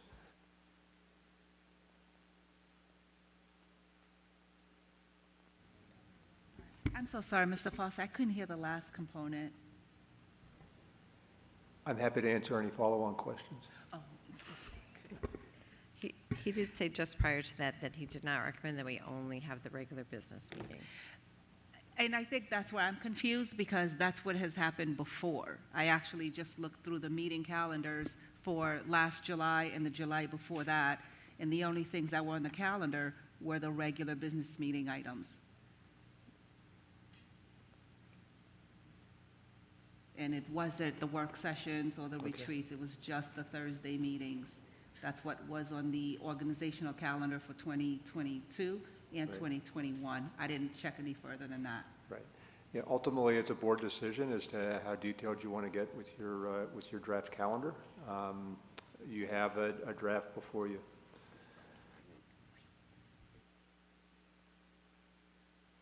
Ms. Marin. Thank you. So yeah, I have documented in 2020, we only approved the regular meetings on Thursday nights. In 21, we approved all meetings. In 22, we approved regular meetings. In 23, we're looking to do all. I've looked in the governance manual. It doesn't state what needs to be approved. It only says that something needs to be set in July. Just to echo my statement earlier about voting for chair, governance matters. The means matter. And I appreciate hearing from Ms. Darren Kofax that she and Ms. Sizemore-Heiser had copious discussions about this calendar, but I certainly wasn't part of them. And I would like to really review the calendar because, as we see again, things get missed. March 5th, yes, school is in session, although we're going to hear the case for why it shouldn't be, but board members might be busy. And I think it's very appropriate to think about, we don't know what the new board schedule will look like. And just as this board decided way back, we're going to have work sessions all day on this particular Tuesday, that could be different for this group. This group might want a week on the weekend. They might want to meet only at night. We just don't know. So I'm having trouble understanding how we can decide with certainty about the uncertainty of board leadership, but we can decide with certainty about the calendar for an unknown board. So I would ask that, since it's been different every other year, and I can only hope, Dr. Reed, that you've vetted all these dates and they don't fall in any of our religious or cultural observances, which we know sometimes can be, but I have not heard of that. I can only assume that I would like us to go back to what we did last year. I think that makes sense. So I will propose a motion now to do that, and the motion is that I propose to designate the 2022-23 calendar of regular business meetings only for this evening. We have a second. Ms. Marin, do you want to speak further to that? No, thank you. Dr. Anderson. Ms. Sizemore-Heiser. Yeah, I don't think it really matters that much. I think we can set the regular busy meetings, we can set the other ones. I know that there's several board members throughout the year who have complained significantly about having to add extra meetings or having to change meetings, and so we were trying to set dates in stone so people could plan, because it has been one of the issues that's come up this year about not being able to plan. And so to try to be responsive to that conversation was the idea. But really, it doesn't matter. Last year we did just the regular meetings. 2 years ago we did more, so really wherever people are comfortable is fine. One of the ideas was to be able to allow staff to plan as well, but I really am fine either way. Thank you, Ms. McLaughlin.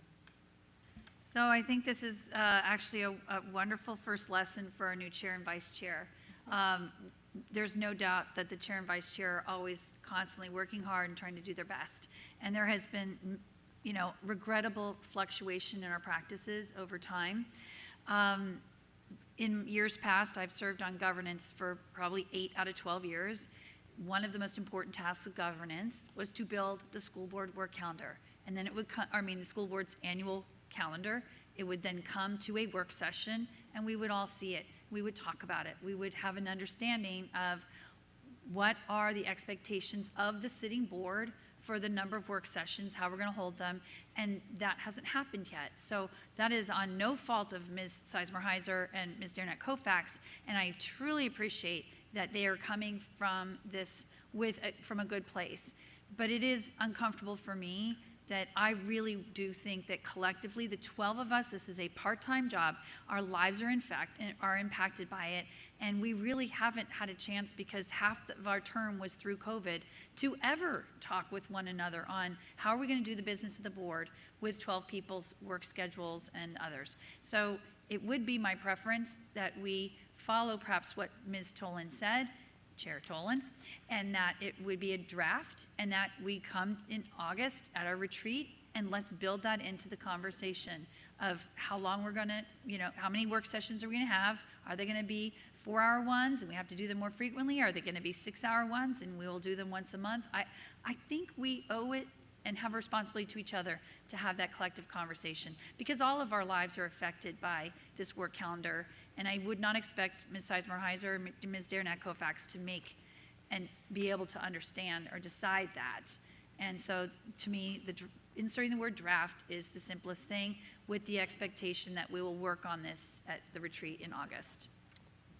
So I guess I would say, Chair Tolan, based on what I am saying, and you are the chair, I would welcome hearing to my direct question to you, if that seems reasonable.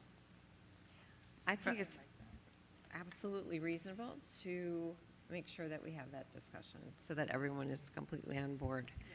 We do have a motion on the table. So are there others that would like to speak to the motion that's on the table?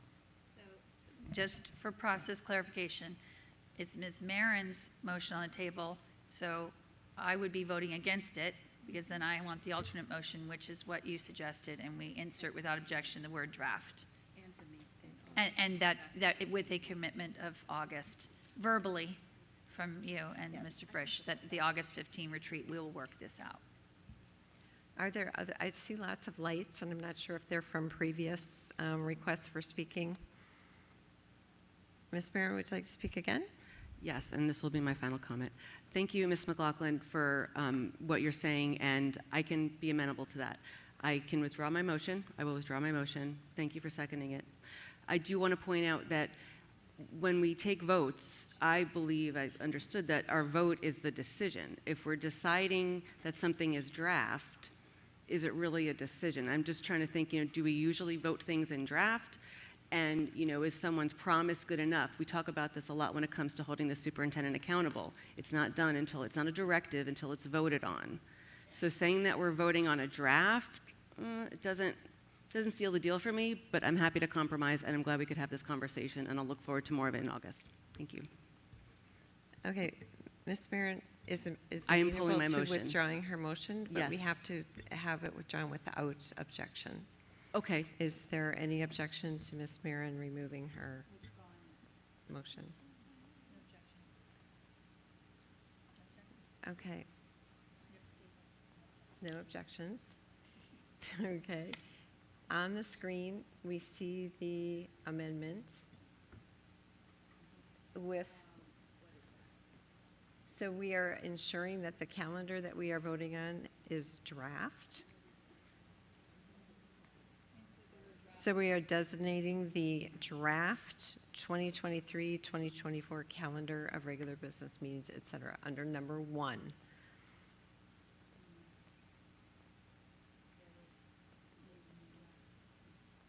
With the verbal concurrence from the chair and vice chair that we will bring this to the board for discussion.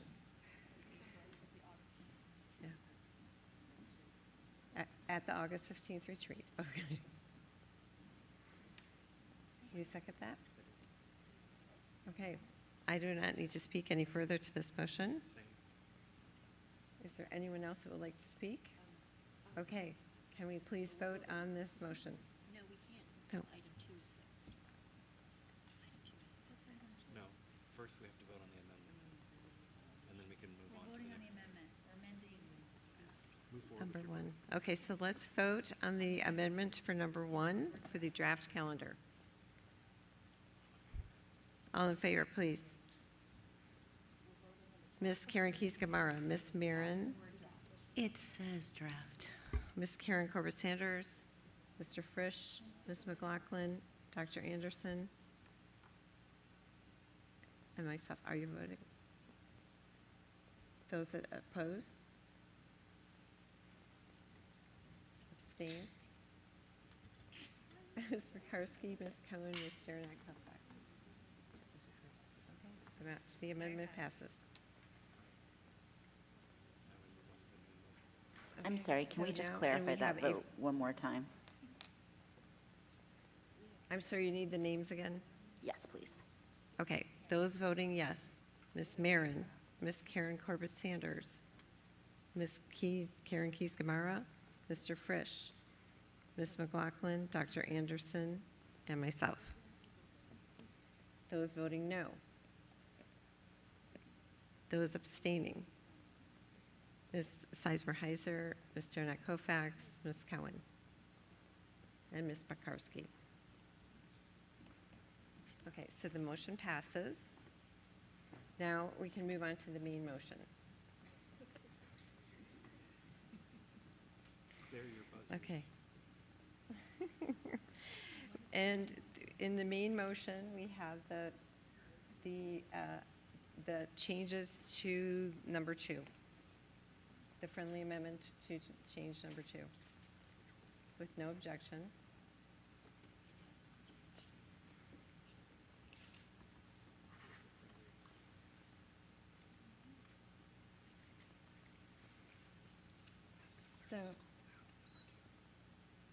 So can we scroll down to number 2, please?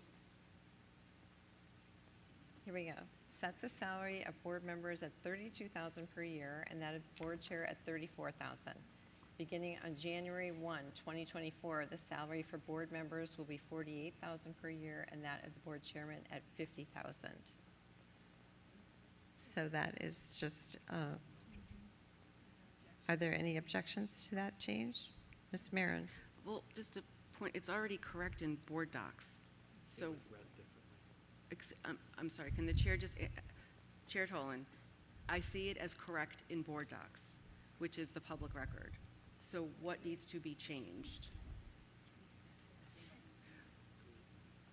So it's correct in board docs. It was read to the public incorrectly. And So we're just changing the script. Okay, for that reason? Yes.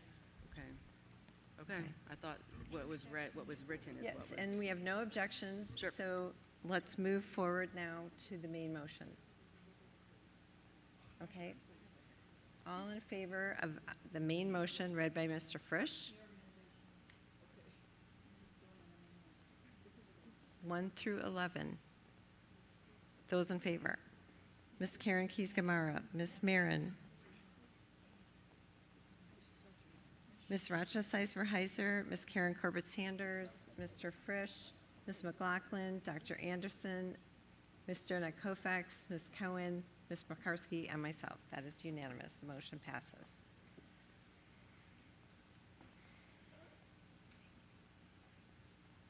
Okay, agenda item 3.01, community participation. The next order of business is community participation. Speakers must limit their remarks to no more than 2 minutes in length. At the conclusion of 2 minutes, the microphone or video will be turned off. School board members will be listening but not responding to individual speakers. The school board will not hear statements involving issues that have been scheduled for public hearings, such as the capital improvement program, budget, and boundaries. Comments targeting, criticizing, or attacking individual students are not permitted during public meetings. Complaints regarding school-based employees should be directed to the appropriate school principal or other school officials. Speakers should refrain from using personally identifiable information in connection with an individual student or school-based employee. Additionally, speakers should be respectful and observe proper decorum in their statements, avoiding profanity, inappropriate gestures, shouting, and comments that run counter to the spirit and letter of the school division's non-discrimination policy. The school board welcomes community members to provide comments at its regular business meetings and public hearings on school board deliberations, school-related issues, or particular topics. All statements should be directed to the school board, and speakers should remain at the podium until concluding their remarks. As a reminder, speaker substitutions are not permitted. A speaker may not yield their time to another individual before or during the remarks. Shouting and outbursts from the audience will not be tolerated. We are grateful for those who have come to speak to us today, and thank you for your cooperation. Madam Clerk, please call the first speaker.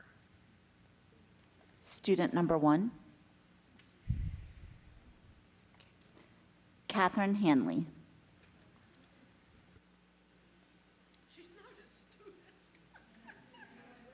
For the record, I'm not student number 1 or number 2.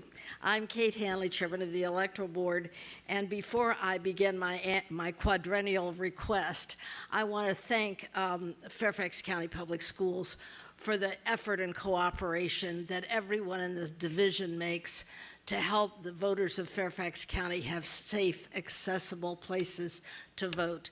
Thank you very much, and a particular shout out to Vicki Garner, who organizes all 167 schools for us, and several of those, almost 30 of those, have 2 precincts in them already. So that is something I want you to know when I talk about what we need for Election Day. Over the years, since I've been coming every 4 years, it's been a long time, there have been several changes. One of them was we got the primary moved to the 3rd Tuesday, and so I could stop bothering you about that. And then Election Day became last year, year before, a holiday. So on November, that Election Day, so I could stop bothering you about that. But this year, both the Republican and Democratic parties have chosen March 5th to be their presidential primary. And you all got a letter from me that pointed out that in 2016, I believe, from all of us, I haven't really read it again that closely. I've been too fascinated with the calendar discussion. And I do want to say for the public that my calendar discussion is about students in schools, not what you all do on whenever day you do it. But that particular day could have up to 260,000 people, we've had that before, in our schools. And also we don't have the flexibility when students are there. We need to use cafeterias. We need to use, without the little chairs that are attached to them, people fall off of those, if they're in junior highs and elementary schools, and gymnasiums.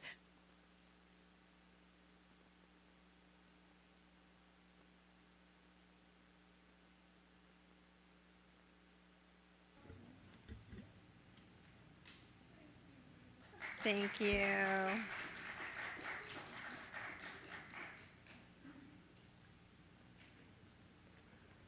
Joe Pack. Richard Altmeyer.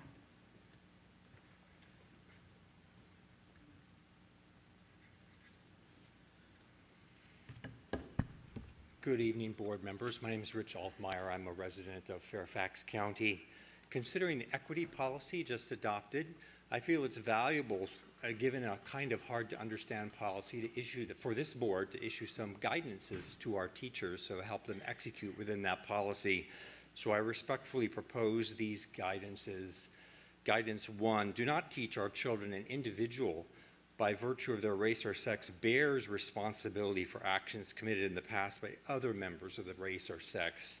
Do teach our children we're working to improve the world. The best way for you to do that is to learn the material in this class well. Guidance 2, do not teach our children an individual should be discriminated against because of the individual's race. Do teach our children all children are created equal. Help your classmates to understand the lessons and ace the tests. All can study hard, do their homework, and achieve greatness. Guidance 3, do not teach our children an individual by virtue of their race or sex is inherently racist, sexist, or oppressive, whether consciously or unconsciously. Do teach our children, study hard, help your classmates learn, and become a strong, upstanding citizen. Guidance 4, do not teach one race or sex is inherently superior to another race or sex. Do teach grit and determination determine the child's results. We know that all children of all races can achieve, and further, that teachers can inspire the children. Guidance 5, do not teach a child that they can change their sex despite a child wishing to run faster, jump higher, or dance more gracefully. Rather, maintain and protect each child's bodily integrity. Lastly, encourage that no teacher should hide their actions in the equity policy. Rather, each is to stand up and say what they will do. Thank you.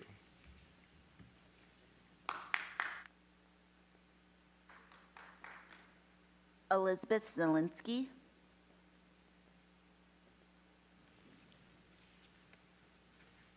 Hello.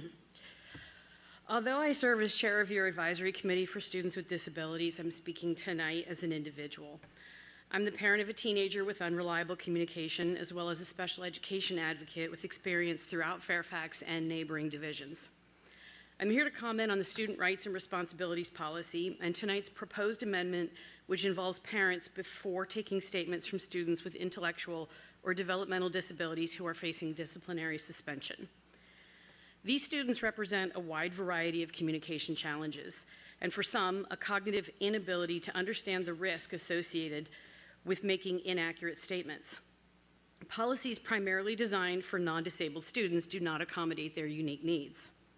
Involving a parent is an extra step and extra time, but obtaining a student's statement should not prioritize speed over accuracy. Parent involvement is an opportunity, not an impediment. I'd like to respond to a question from last month that was raised regarding data to support a specific need for this amendment. I have examples from my practice because these incidents do occur, but you can't measure that effect of an absent policy. We don't know how many past cases were affected by unreliable statements. We have to rely on anecdotal evidence and lived experiences. Those of us with that lived experience know that this amendment corrects a critical blind spot in procedure. FCPS, with its size and influence, has the opportunity to set a new standard for best practices related to disciplinary equity. Tonight's proposal is also an opportunity to act upon this board's aim to improve school-family relationships. Your support for this amendment will foster trust from families who feel marginalized by a system not tailored for their child, by explicitly inviting their participation at a critical moment. Safety in our schools must be the priority, yet we must not compromise the safety of our most vulnerable students as a means of preserving it for anyone else. True safety and equity must be inclusive. Thank you.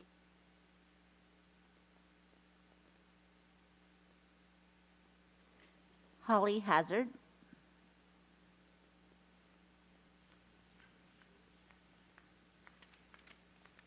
Thank you, Madam Chairwoman, and congratulations, and Vice Chair, congratulations, and the rest of the school board. I'm Holly Hazard. I'm with For Public Education. Tonight, I'm speaking in support of Glasgow Middle School being put on the priority list for boundary adjustments. I was involved in the boundary changes at Glasgow when my oldest child was in elementary school. She is now in her 30s. Because we are inside the Beltway, development infill is the only way to expand housing, and this doesn't come with space for new schools. Our neighborhoods have become more dense than school infrastructure has stayed the same, with the notable exception of Bailey's Upper School. Glasgow is not only an overpopulated school, but one with an exceptionally large, vulnerable population of students due to poverty and ESL. Glasgow, at an incredible 1,800 students, is larger than Lewis and is actually double the size of both Poe and Holmes. Double. This is not a healthy teaching environment for middle school children. Our community strongly supports this effort. Please give priority to the amazing school working so hard to lift up some of our most needy children. Thank you. Robin Thompson.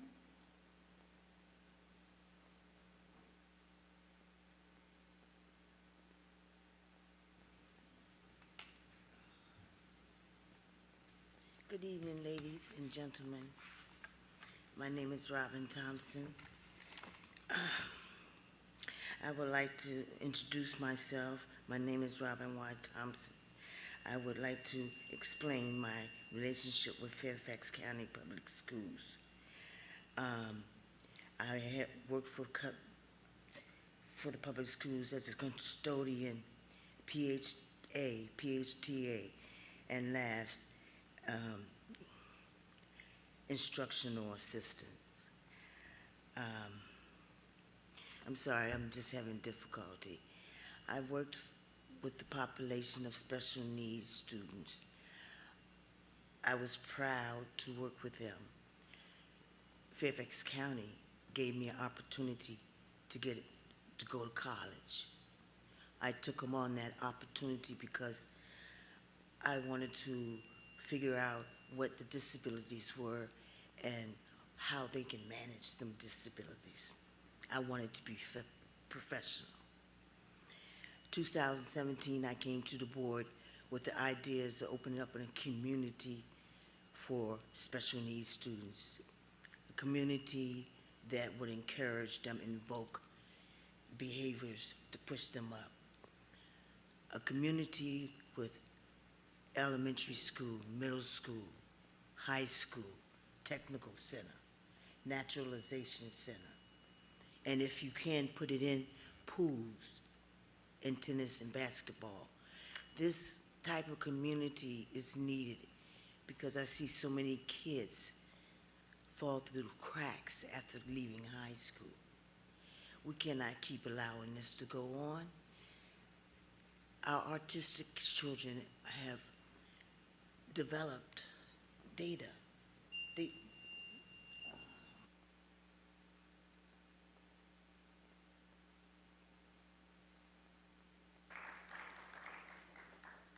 Cheryl Binkley.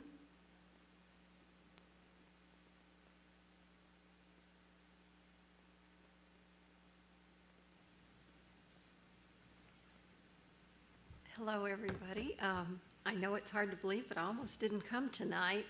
Then two things happened today that convinced me I should. One was I drove by Park Lawn Elementary School, which is at the corner of my block. And it is a major feeder school of Glasgow Middle School. I watched as there were two more maybe more than two portable classrooms being added to the large garden of portable classrooms all around Park Lawn Elementary. And so I felt the need to come and say, it's not getting better in terms of the number of students we're having to accommodate, and so Glasgow's overcrowding problems need to be addressed sooner rather than later, because later will be too late. The second thing that happened, so please do move forward on that. Second thing that happened was someone posted to me that we should not talk about sex in school. I was a high school teacher. I'm well aware of how much talk about sex happens between the ages of 13 and 19. Our family life education program has always attempted to be robust, objective, and non-judgmental so that our students can confront the complexity of their coming of age in a safe and well-informed environment. Please don't ever back away from that. It is so critical to their well-being as well-rounded individuals as adults who have a healthy and well-adjusted life with partners. So please don't back away from that. So those are the things I learned today. Thank you.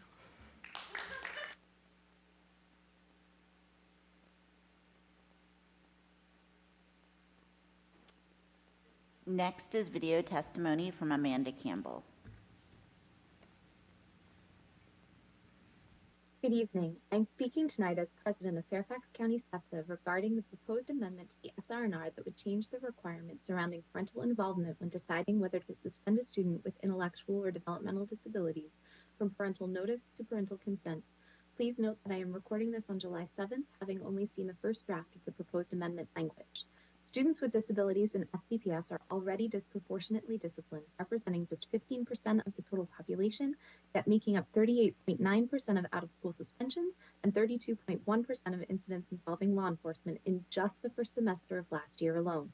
We must emphasize that nothing in this amendment prevents staff from responding expediently in the midst of a crisis.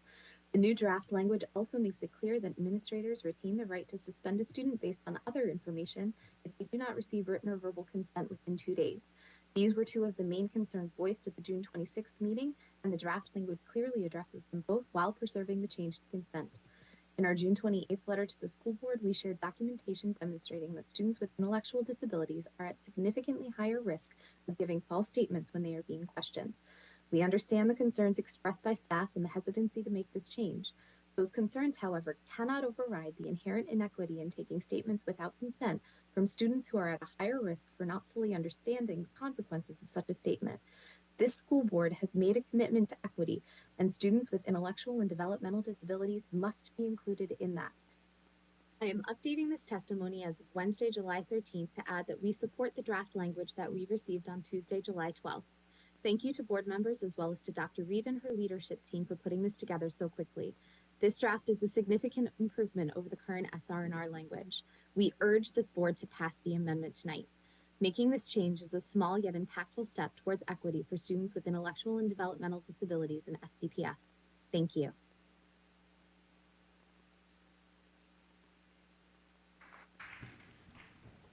Madam Chair, that was our last public speaker. Thank you.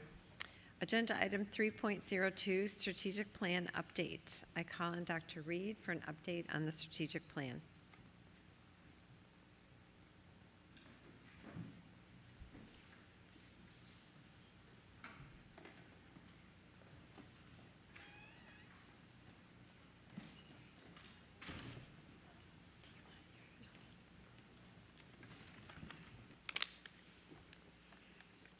Thank you, Madam Chair, and it's my pleasure to be here this evening to give you an update on the strategic plan.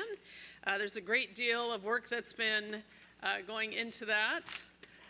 One of the key, I think, quotes that our new interim assistant superintendent Marcy Neal is sharing is that the best way to predict the future is to invent it. And I don't know how many of you know who Alan Kay is. No, Alan Kay is the founder of the modern personal computer. So one of the things that we want to think about is here in Fairfax County, often it's been discussed that good organizations react quickly to change and great organizations create the change. So with our creativity that our chair commented on earlier, we've got this, and we're so excited to be launching our new strategic plan. I appreciate the time that our board spent in a retreat on June 21st as we discussed the oversight and monitoring of the new strategic plan, in particular, how our policy governance work is going to align and be able to enable us to transparently discuss and hold ourselves accountable to the bold measurements of our student goals. We've also had our instructional focus team on June 26th that was convened to finalize professional practices that are going to form the basis of our instructional rounds tool, which we're very excited as a leadership team to be launching this year. And finally, we convened over 80 staff members from all departments on June 29th as we began a portfolio management strategy around drafting key actions that will be forming the strength of our pillars, enabling us to achieve our goals in our strategic plan. On the horizon, as we look forward, we're going to be identifying a new data dashboard. And those of you recall, we actually are really excited and thankful. I know our Chief Information and Technology Officer, Gautam Sethi, has created dashboards that give us information in real time, which is going to enable us to nimbly adjust to our student performance and support our staff in planning and implementing the use of resources that we know will enable best practice strategies to achieve our goals. We're going to continue with the review of our operational expectations as we develop our instructional rounds tools as a key staff, and we're going to be working with project plans that will then be managed, that'll be aligned to our new strategy wheel. All of this will happen as we continue our communications and branding with regard to our strategic plan. I encourage you as board members and our community watching to stay connected with our strategic plan, and there is a link. Our website will continue to have our latest updates. Ms. Tolan, that would be our strategic plan update this evening. Thank you, Dr. Reed. Dr. Anderson, would you like to speak? Yes, thank you. Before I begin, I do want to take a moment to say welcome to Dr. Ponce in his new role as Chief of Schools. We're very excited to have you here. I also want to say welcome and congratulations to Dr. King and her new role as the permanent Chief Equity Officer. I look forward to you continuing the good work that you've begun during the tenure, I think the past 18 months as the interim in this position. So thank you for continuing in that effort. And as a person who I'm going to be working with very closely, Dr. Boyd, I'm very excited that you've joined Region 6, of which I represent one of those pyramids.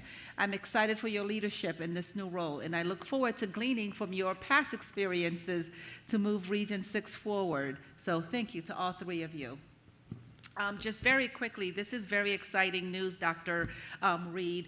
As you mentioned, some of the instructional rounds that leadership has been working on and fleshing out the 4 pillars and those key, I'm trying to find the website here, those key pillars to just help really operationalize the strategic plan. Just a quick question in terms of, will those details be shared with the board or with the public, or is that an internal document? Do you see a space for that to be a larger conversation? I think that the key strategy map is something that likely could become public facing. I think the work plans inherent and underneath those are less likely to become public documents, but certainly the strategy map will be. Thank you, I appreciate that. As we look ahead, I would love for you to remind us, I do believe you've already made that statement. If I'm incorrect, please go ahead and tell that to me. What can we look forward to the school improvement plans in light of the strategic plan, the pillars, and all of this work that has been developed to date? So we're really excited. We've got really a cross-departmental approach to our school improvement plans at this time. And one of the things that's going to be really key is narrowing the focus on the work.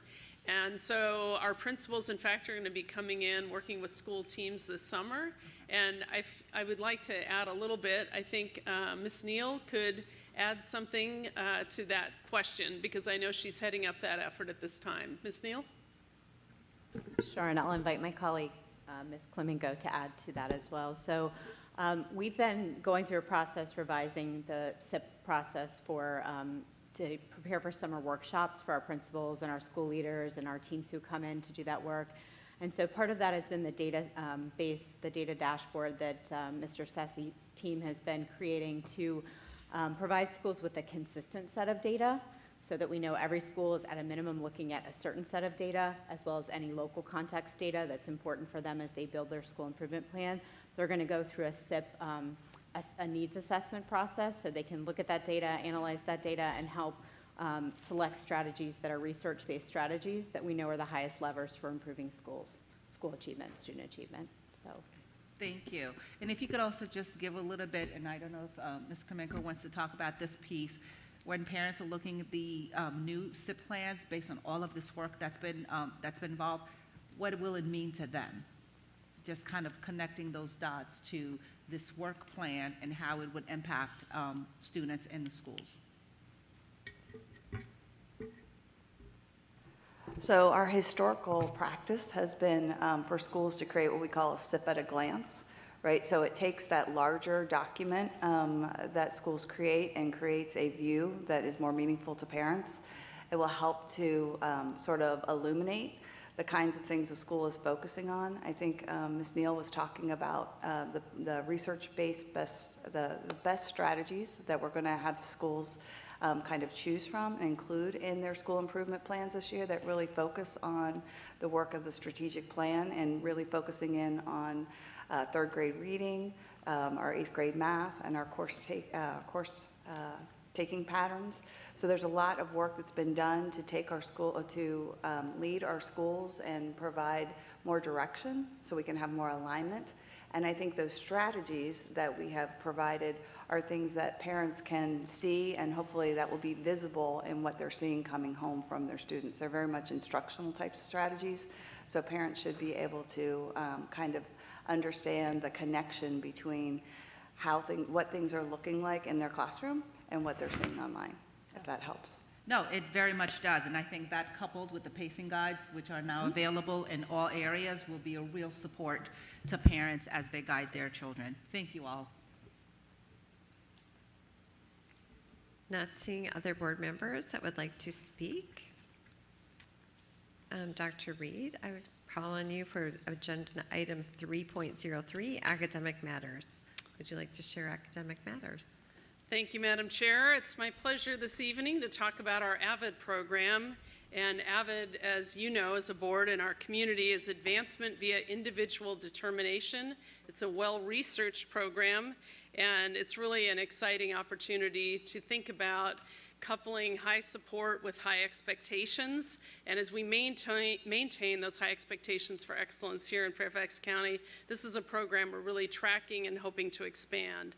I want to just give a brief primer on what is AVID.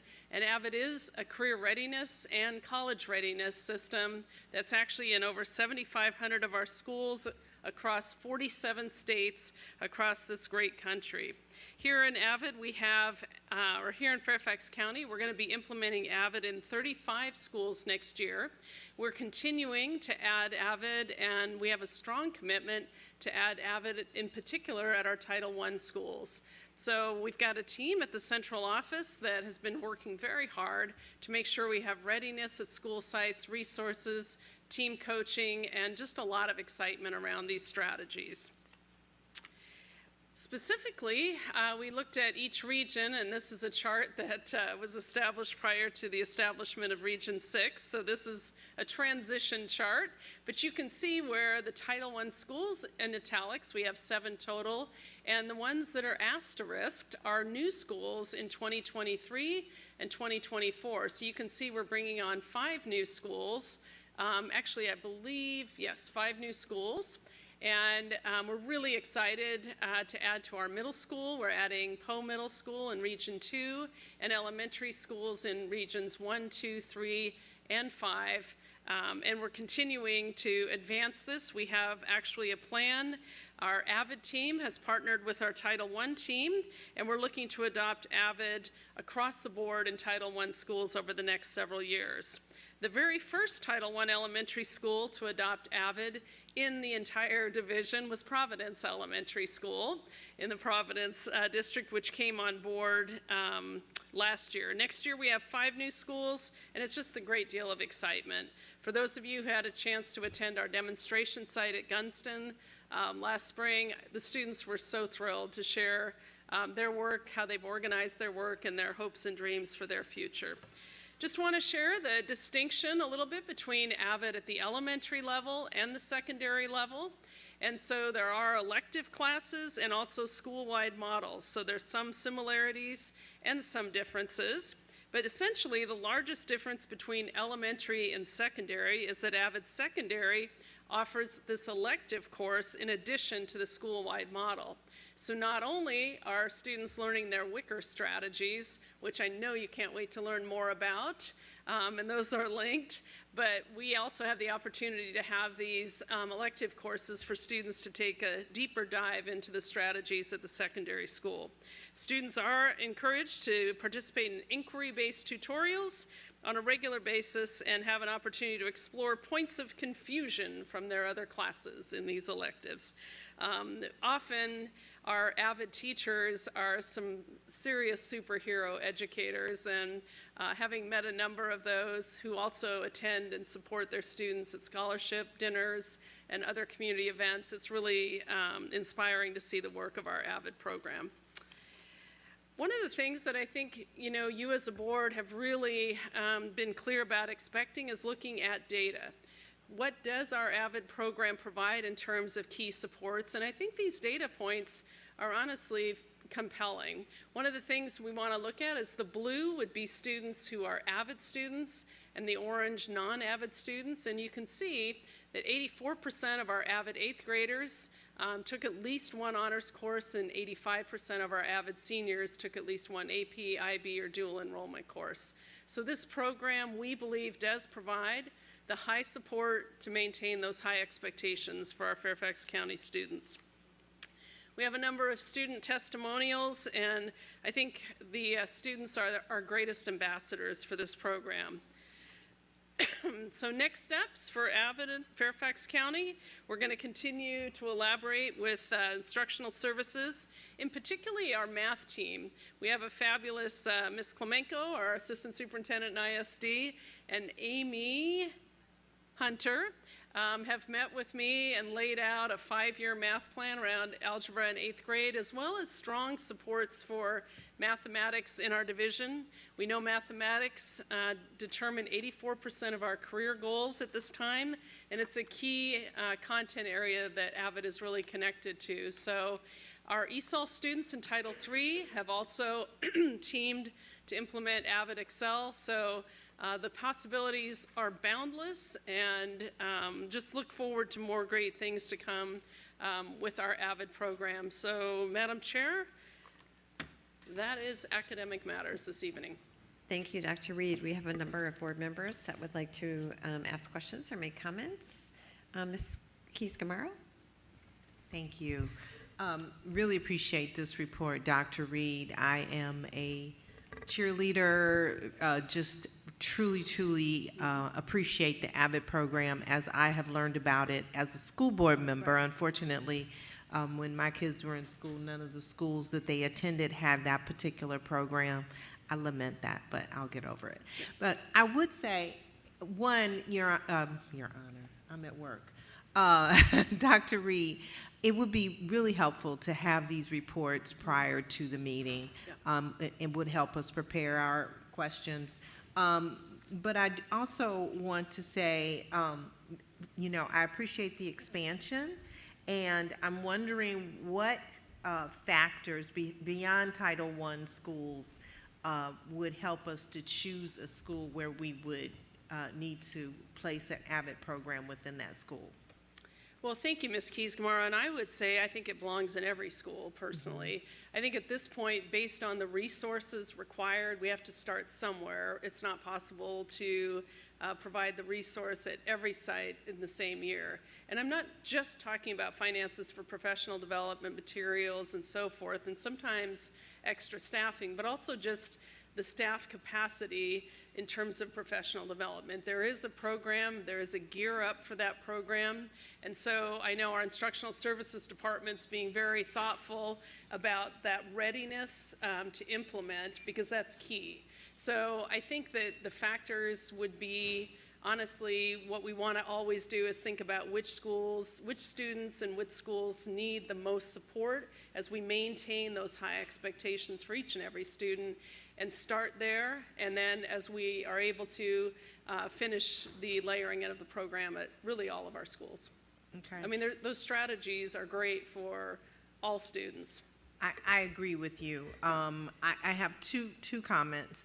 One, I think Avid is an excellent way to address perhaps culture concerns within the school where perhaps we're not quite achieving the level of connection we want our students to feel.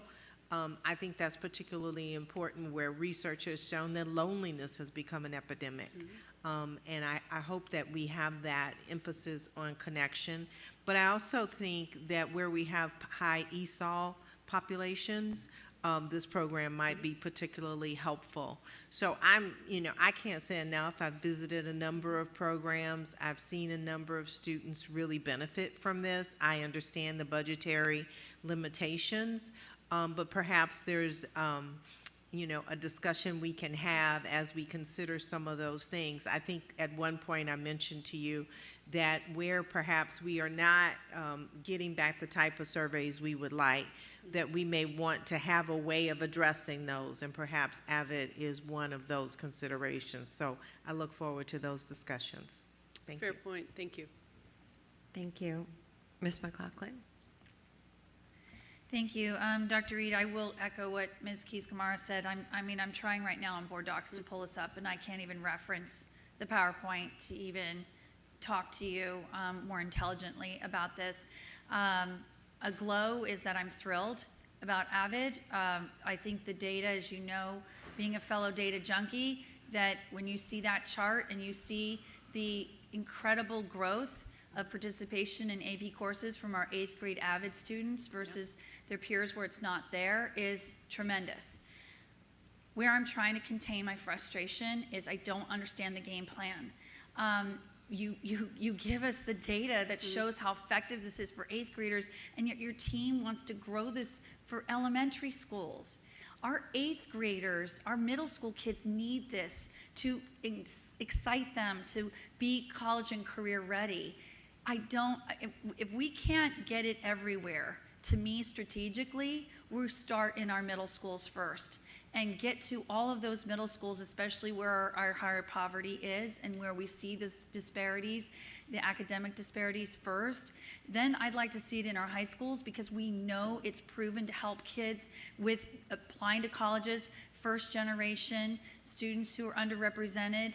The elementary is the one that baffles me. I don't see why is the game plan Title I elementary? Well, I think that's a piece of the game plan, right? What we know is we want to establish those learning habits and study habits as early as possible so that students can take the most advantage of our early literacy, mathematics, and establish those study skills prior to getting to middle school, ideally.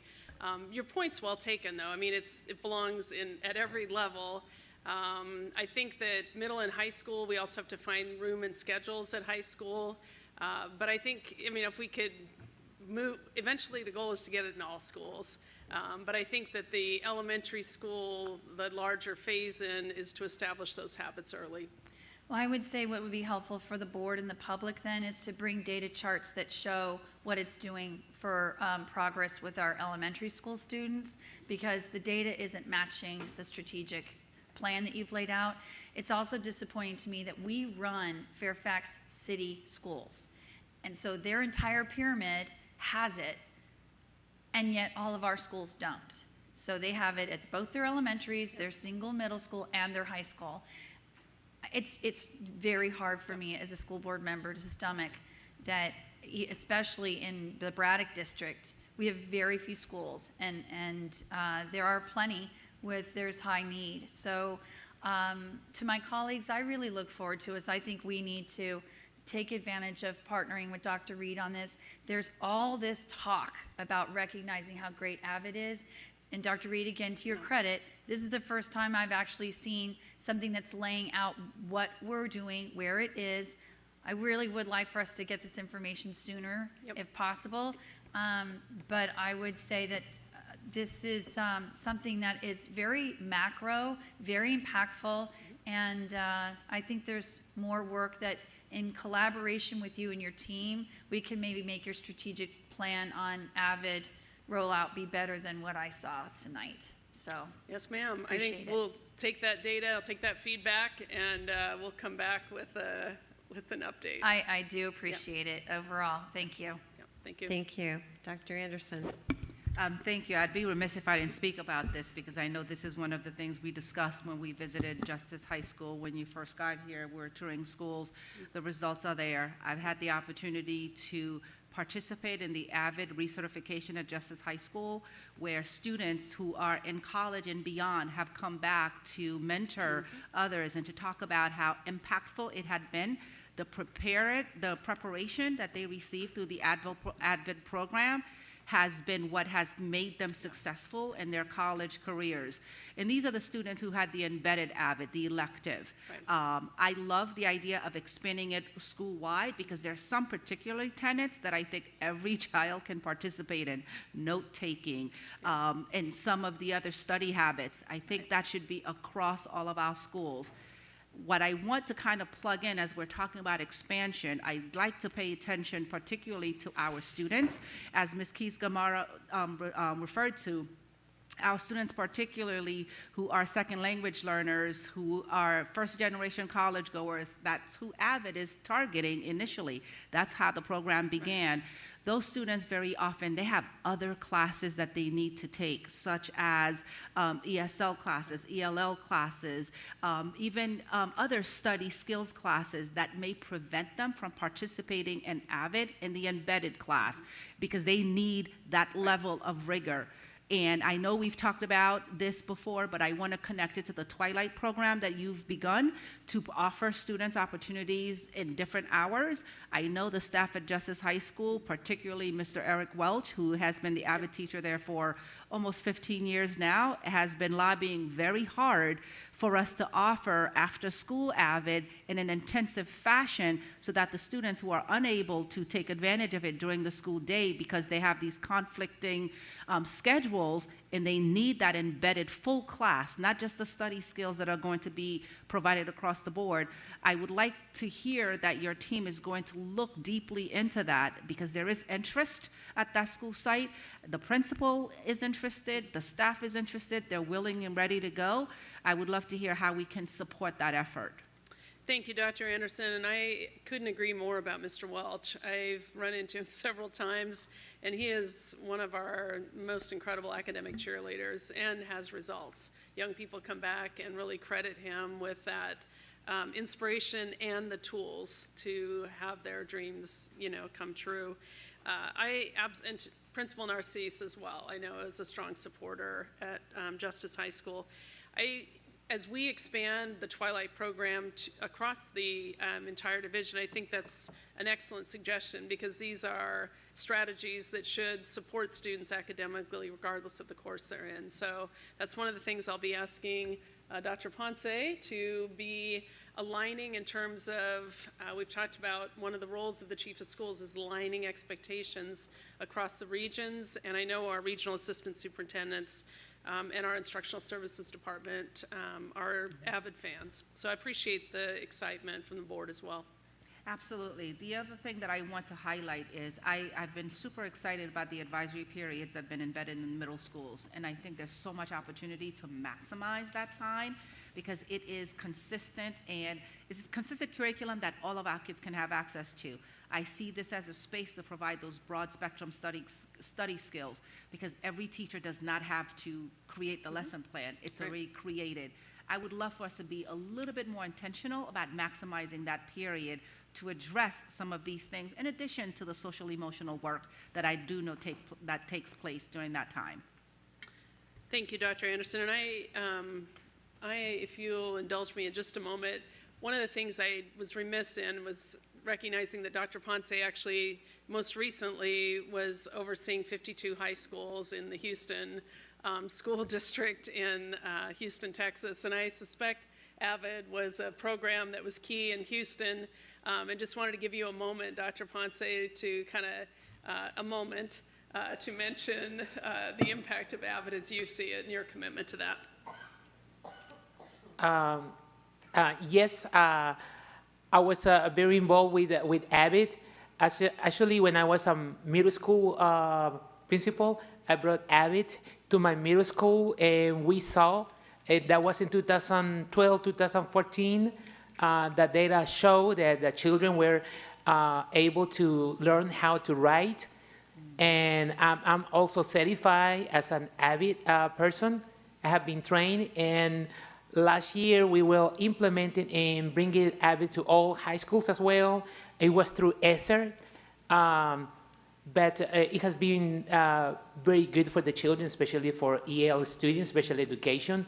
We call special POPs, economical disadvantaged students, and we implemented Coronel Notes across, and that helped us for English 1 and English 2 as well. So we're gonna be working hard with all schools to make sure that all children benefit.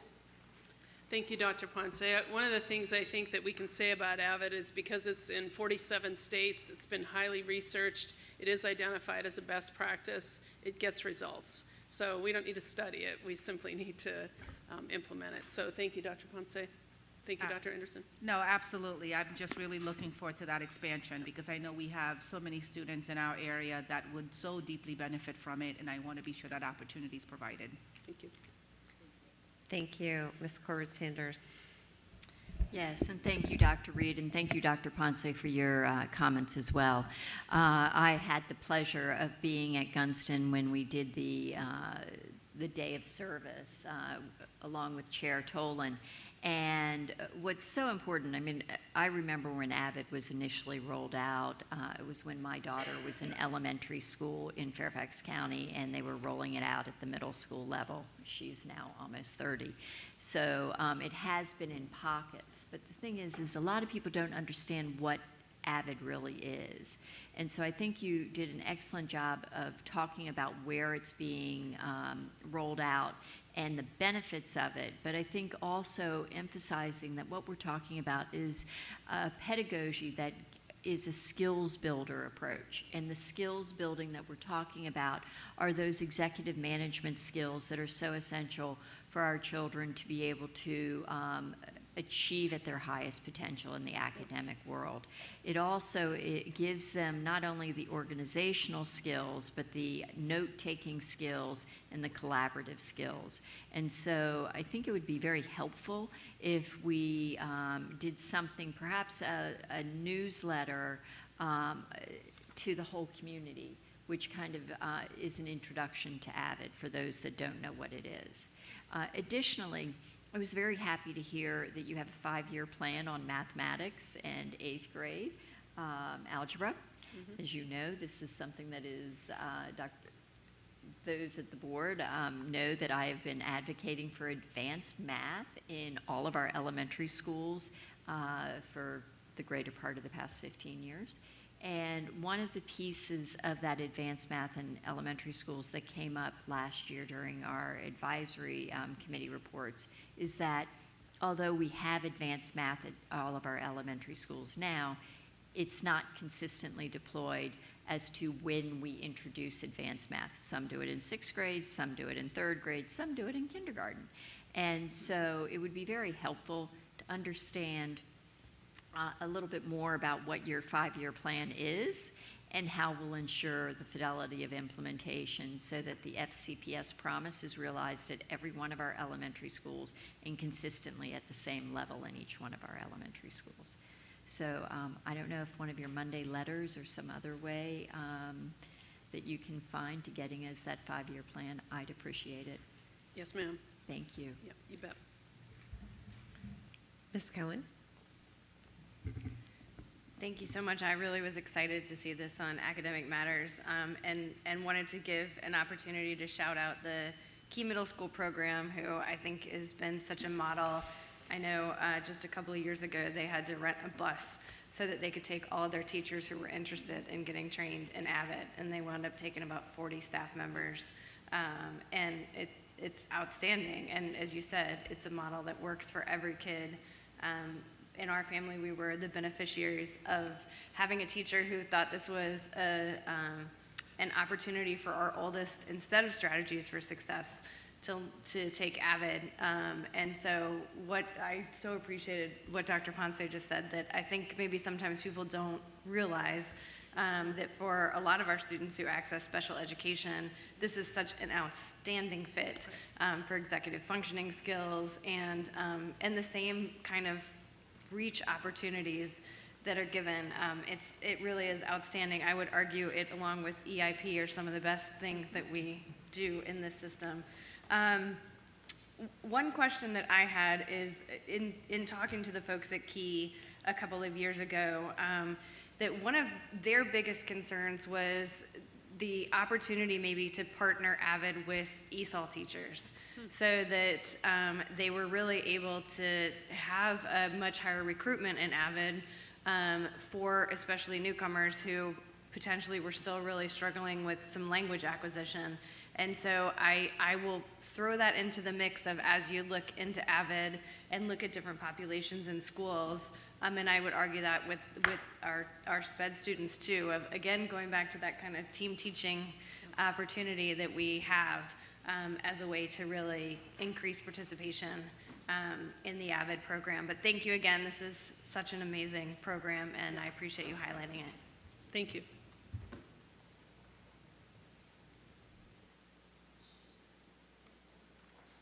Ms. Sizemore-Heiser, did you want to speak to the Avid presentation?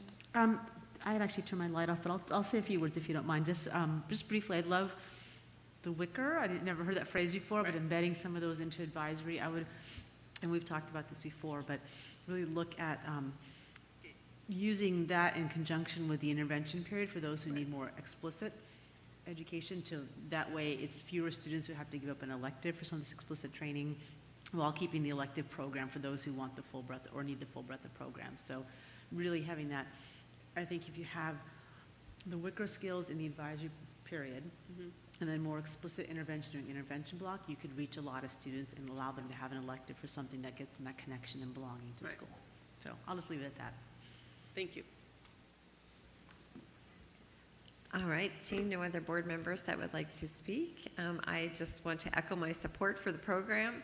I've been able to observe it. We were at Gunston and then at Herndon Middle and Herndon High School, and really enjoyed hearing from the students about what the impact has been for them. And I would like to welcome Mr. Eric Kinney is in our audience with us here, one of our educational specialists for the Avid program. Thank you for joining us. Thank you for seeing Mr. Kinney, and thank you for sure, Eric. One of the, I think, most incredible byproducts is the building and development of student agency, and it's just so important. So thank you, Eric. Yeah. Thank you, Madam Chair. Thank you. Okay, now we have agenda item 3.04, student representative matters. Welcome, Ms. Green, for your first set of speaking with the board. Thank you. Hi, everyone. I'm thrilled to be here tonight. My name is Rilla Kareem, and I have the honor and privilege to serve as your 53rd student representative to the school board. First, thank you. First and foremost, I would like to express my gratitude to the Superintendent Advisory Council. I'm honored to have been chosen to represent over 180,000 students, and am beyond excited to work with diverse communities across the county. It is through these interactions that I can learn more about other schools, their challenges, and their innovative ideas, ultimately enhancing my ability to represent and advocate for the student body effectively. That being said, for the students who are listening, I would like to make it clear that I'm your student rep. My role is not defined by a title, but by the trust and responsibility you have placed in me.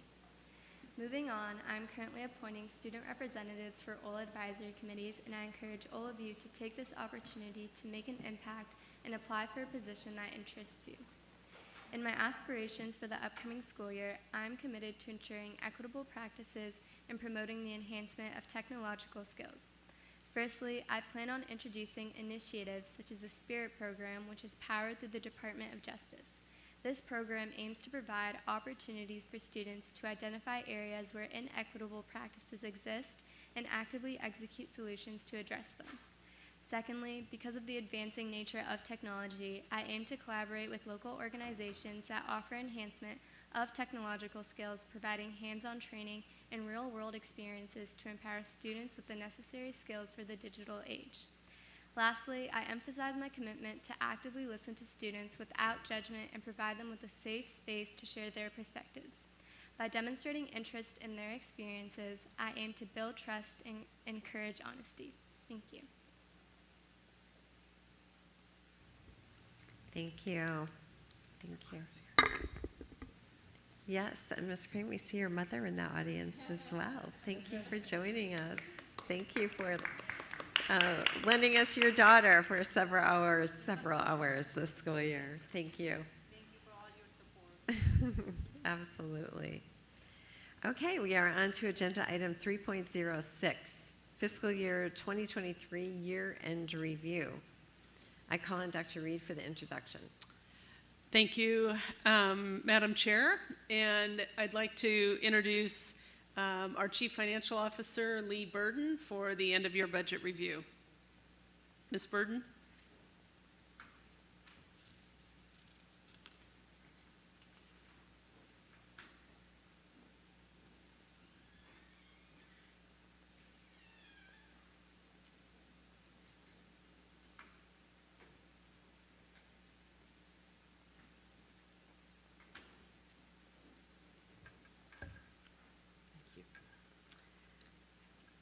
Good evening.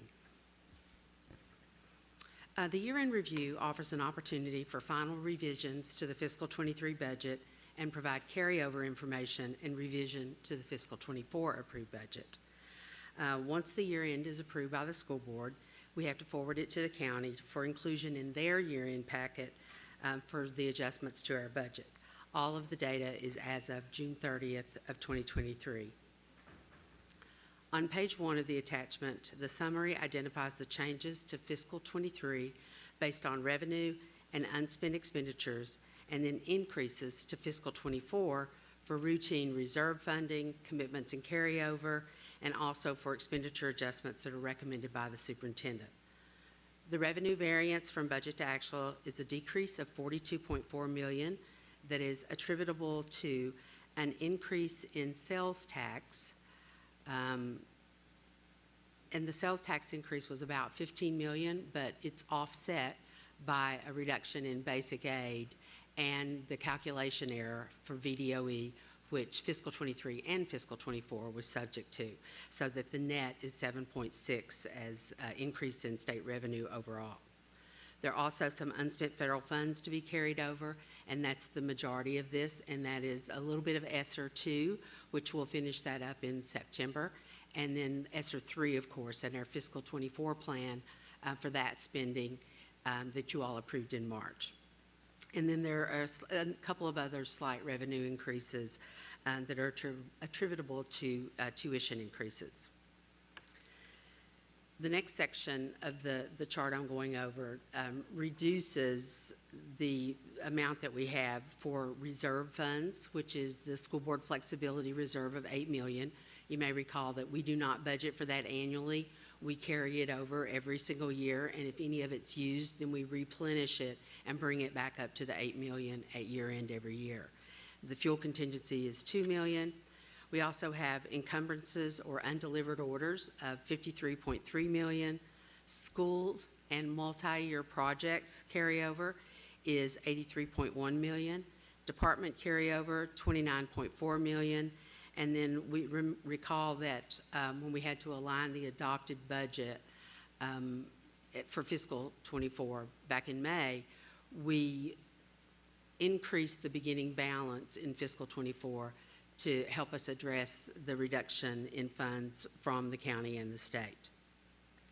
So, and you should know that the expenditure variance of 127.5 is attributed to greater vacancies and turnover for contracted employees and lower costs in hourly and overtime in salaries and benefits.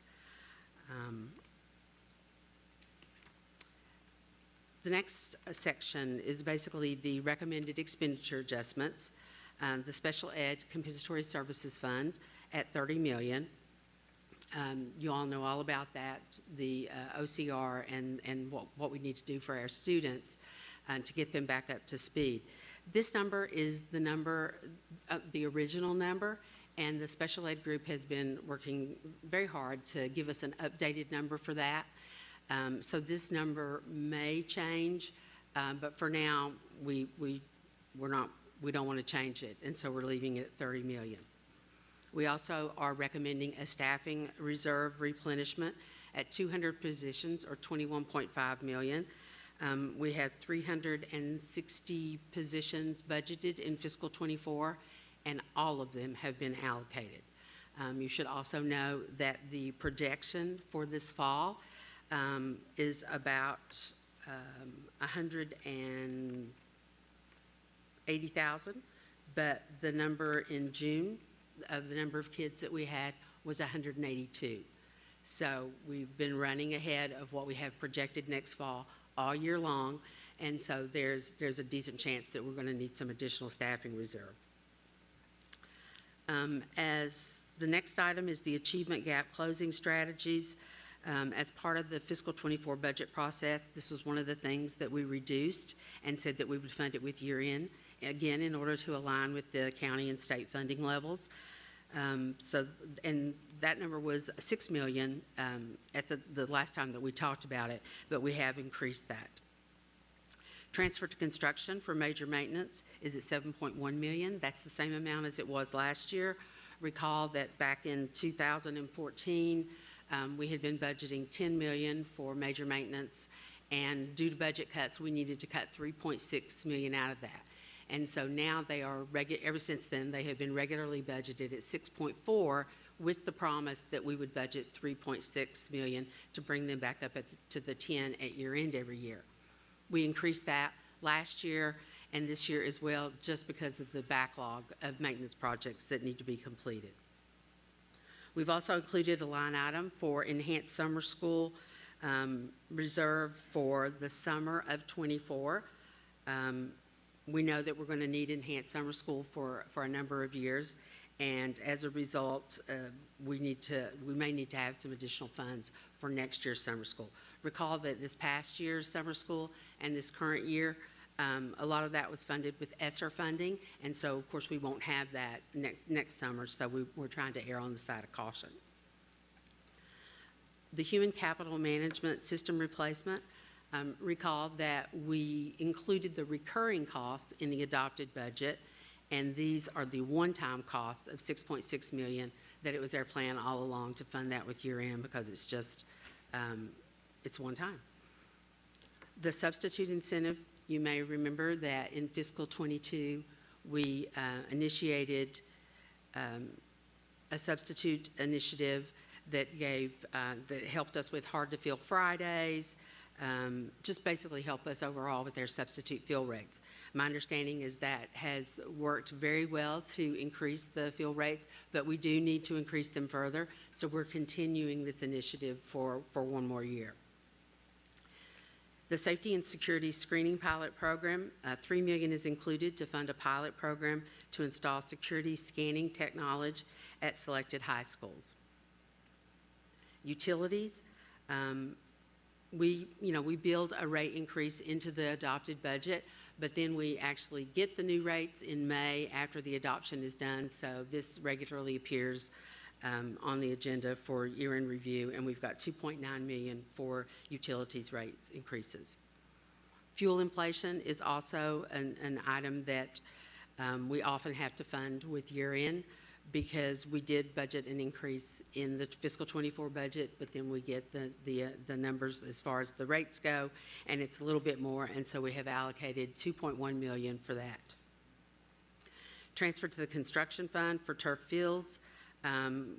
Westpo, Edison, and Mount Vernon are all scheduled to have replacement of their turf fields, and this is what will be funded out of the $2 million. The next item is an administrators in Schedule C enhancement of $1.8 million. As part of the fiscal '24 budget process, we were recommending that we make this enhancement to the administrators and school-based administrators in Schedule C salary schedules, but we weren't able to fund it because we did not receive full funding from the county or the state. And as a result, we put that off until year end, although this does have a recurring cost, and so will have to be built into the fiscal '25 budget for that proposal. Also, the fine arts stipend is something that you all are familiar with, that we wanted to add into fiscal '24 and weren't able to. And so we're including that at year end, and that'll have to be built into the fiscal '25. This is just the first step to be able to address the band director, the choral director, the theater director, orchestra, and assistant marching band director at the high school level, as well as band director, choral director, orchestra director, and drama coach at the middle school level. And then a comprehensive review is going on right now to look at all of the stipends to see where we might need to make changes to make sure that we are continue to be, within the market in the metropolitan area. The next item is a transfer to grants in the self-supporting fund for the pre-K expansion of $0.8 million. Again, we funded the preschool recurring costs in the fiscal '24 budget. These are the one-time costs. We pulled those out very early on with the idea that we would fund it with year-end because they're one-time costs. Certified athletic trainers, we have a 5-year plan, so it's going to be $0.6 million for 5 positions in the first year. To add an additional athletic trainer at each high school So at the end of 5 years, we'll have 2 at each high school instead of just 1, and then the supplement money that they have to be able to get some additional assistance from, staff within their school. The Adult and Community Education Fund, or ACE, needs a supplement of $400,000, and that is included at year end. That too should be pretty familiar with that. And then the last item that's being recommended to be funded is the mental health teletherapy support. We budgeted $500,000 in fiscal '23, but our experience has shown that that is going to cost about $300,000 more next year, and so we've included that as one of the recommendations as well. We always budget for the beginning balance a year in advance, so the fiscal '25 beginning balance, we're setting that aside as well of $25 million. And then we have the school operating fund grants, which is primarily IDEA, Carl Perkins, and ESSER funds. All of those funds are being, they're automatically carried over as unspent grant funding. And then we had a few new grant awards. The Carl Perkins grant went up a little bit, as did IDEA. Well, IDEA only went up $15,000. So most of it is ESSER, is a little bit of ESSER 2 and then ESSER 3 funds. The remaining pages detail changes to the other funds and other supplemental information. I don't usually go over these funds because they represent multi-year programs whose funds flow from year to year with fund balances, stabilization reserves. Everything in these funds carries over automatically. You also have at the end year-end fund statements for each fund, and that's just, of course, financial statements that display the revenue, the expenditures, transfers in, transfers out, those sorts of things. We also have a supplemental appropriation resolution that we transmit to the county of the changes to the fiscal '23 budget, and it's cumulative, so it's all of the changes from mid-year, third quarter, and year-end combined. And then the fiscal planning resolution represents the transfers from the operating fund to the other funds. And that's it. Thank you, Ms. Burden. We have several board members with questions. Dr. Anderson? Thank you so much. 127.5, I mean, that's definitely a big number. Can you speak a little bit more in detail in terms of how did we get such a huge carryover amount? You mentioned vacancies. Are these like substitute positions, positions that were never filled? It just seems like a lot of money. It's across the board. I mean, it's a little higher than we expected it to be. Last year it was $90 million was the amount that we were able to, recommend expenditures to the school board. This year it's 127. The vacancy and turnover, we had 200 more vacant positions during the fiscal '23 compared to fiscal '22, and that's valued at about $20 million. And then we had some technical grant encumbrances, and that's about $12 million also in the operating fund. And so those two items together pretty much make up why we had a little bit more year-end funding than we had seen last year and the previous year. You should also know that, we've been kind of monitoring lapse and turnover all along, and we adjusted the lapse and turnover assumption in the fiscal '24 budget to increase by about $14 million. So we didn't, go all the way, but we did increase that negative number that we include to account for the fact that we have been experiencing increased vacancies over the last 2 or 3 years. Yeah, that's just a little bit astonishing, but thank you for that additional information. Can you speak a little bit as to when if the state adjusts budgets over the summer, what impacts that would have for us here? Now, Dr. Anderson, you know that I do not like to speculate as to what a bunch of elected officials will do. I don't know what the General Assembly will do. They could leave the budget as is. They could add some other initiatives to it. And if they add some other initiatives that require, local matches or expenditures on our side, in a perfect world, they would do that sometime between now and when we bring this back to you for final approval. And if that happens, then we will revise this, and of course we'll get, you all get heads up for it long before that. And I think you kind of hit on where I was hoping to go. If there has to be a local match, we kind of have some flexibility here. I'm wondering how we should kind of hedge our bets a little bit in order to be able to take advantage of some of those things that in the past we have not been able to because we just haven't had the funding. It's just a wondering, because I know you have to make this, be balanced, but it's just a wondering. I'm also wondering about the staffing reserve replenishment, 21.5 for 200 positions. I do realize that there's a need, as you described it here, but I would love a little bit more detail. And the second part is, it always gives me heartburn when we're funding positions with year-end funding, because it means that we now have to embed it into next year's budget, which means the ask has already increased. Yeah, we would not increase the following year's budget. We would continue to budget the 360 positions that we normally do in the staffing reserve. It's just the last couple of years we've needed to shore that up with a year-end ask for staffing reserve as well. So this particular 200 is not recurring in that sense. We wouldn't build that into the next year's budget. The athletic trainers, those 5 positions, yes, we absolutely would need to build that in. The fine arts stipends, we would need to build that into fiscal 25. So there are a handful of things on here that we'll have to address in the baseline of fiscal 25, but they're mostly small amounts that they end up being recurring costs, and so we have to build it in. Thank you for that.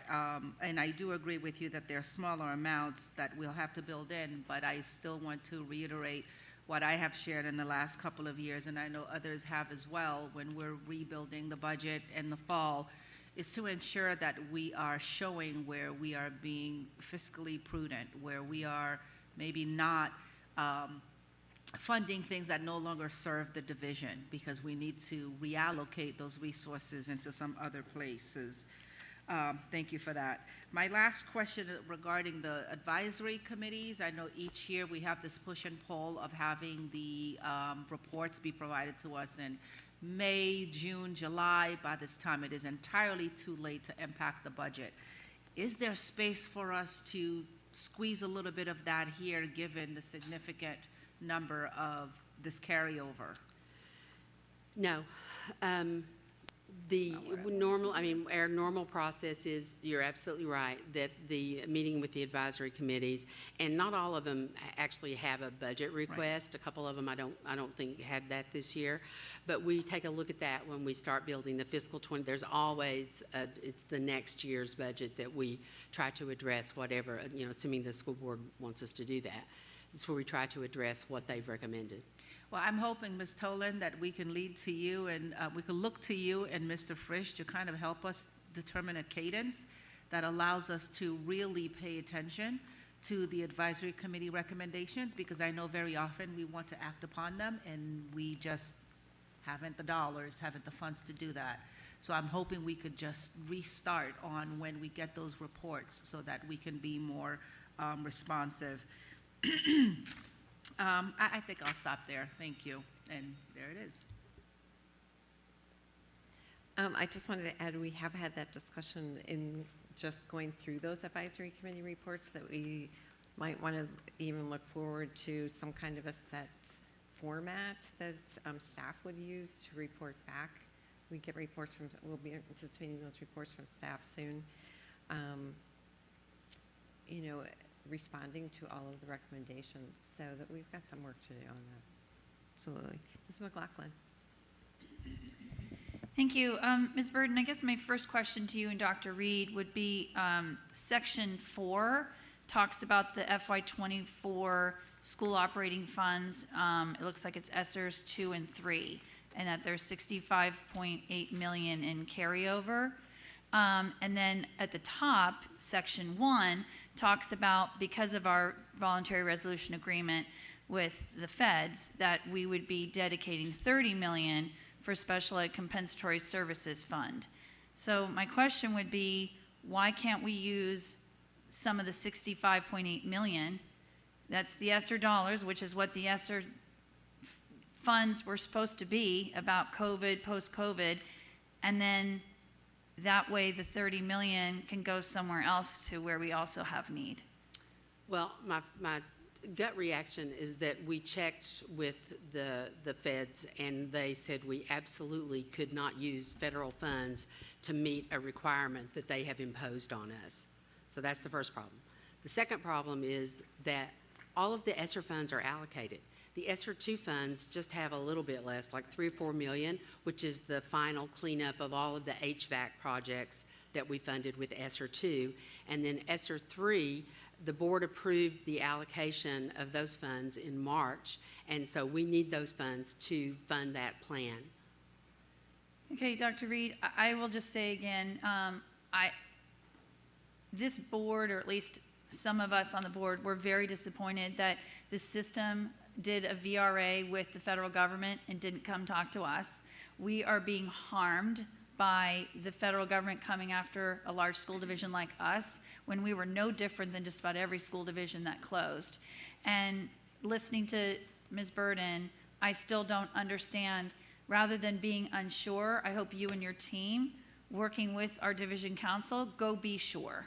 Go find out. But the way this is written and what is not helping the public and doesn't help maybe some of us on the board is when we use the word carryover, that's how it reads. So maybe it needs to be rewritten differently. And I certainly want to, I guess, first make sure, are we going to be having a work session before the board's expected to vote on this? Okay, well, I think that's a huge problem.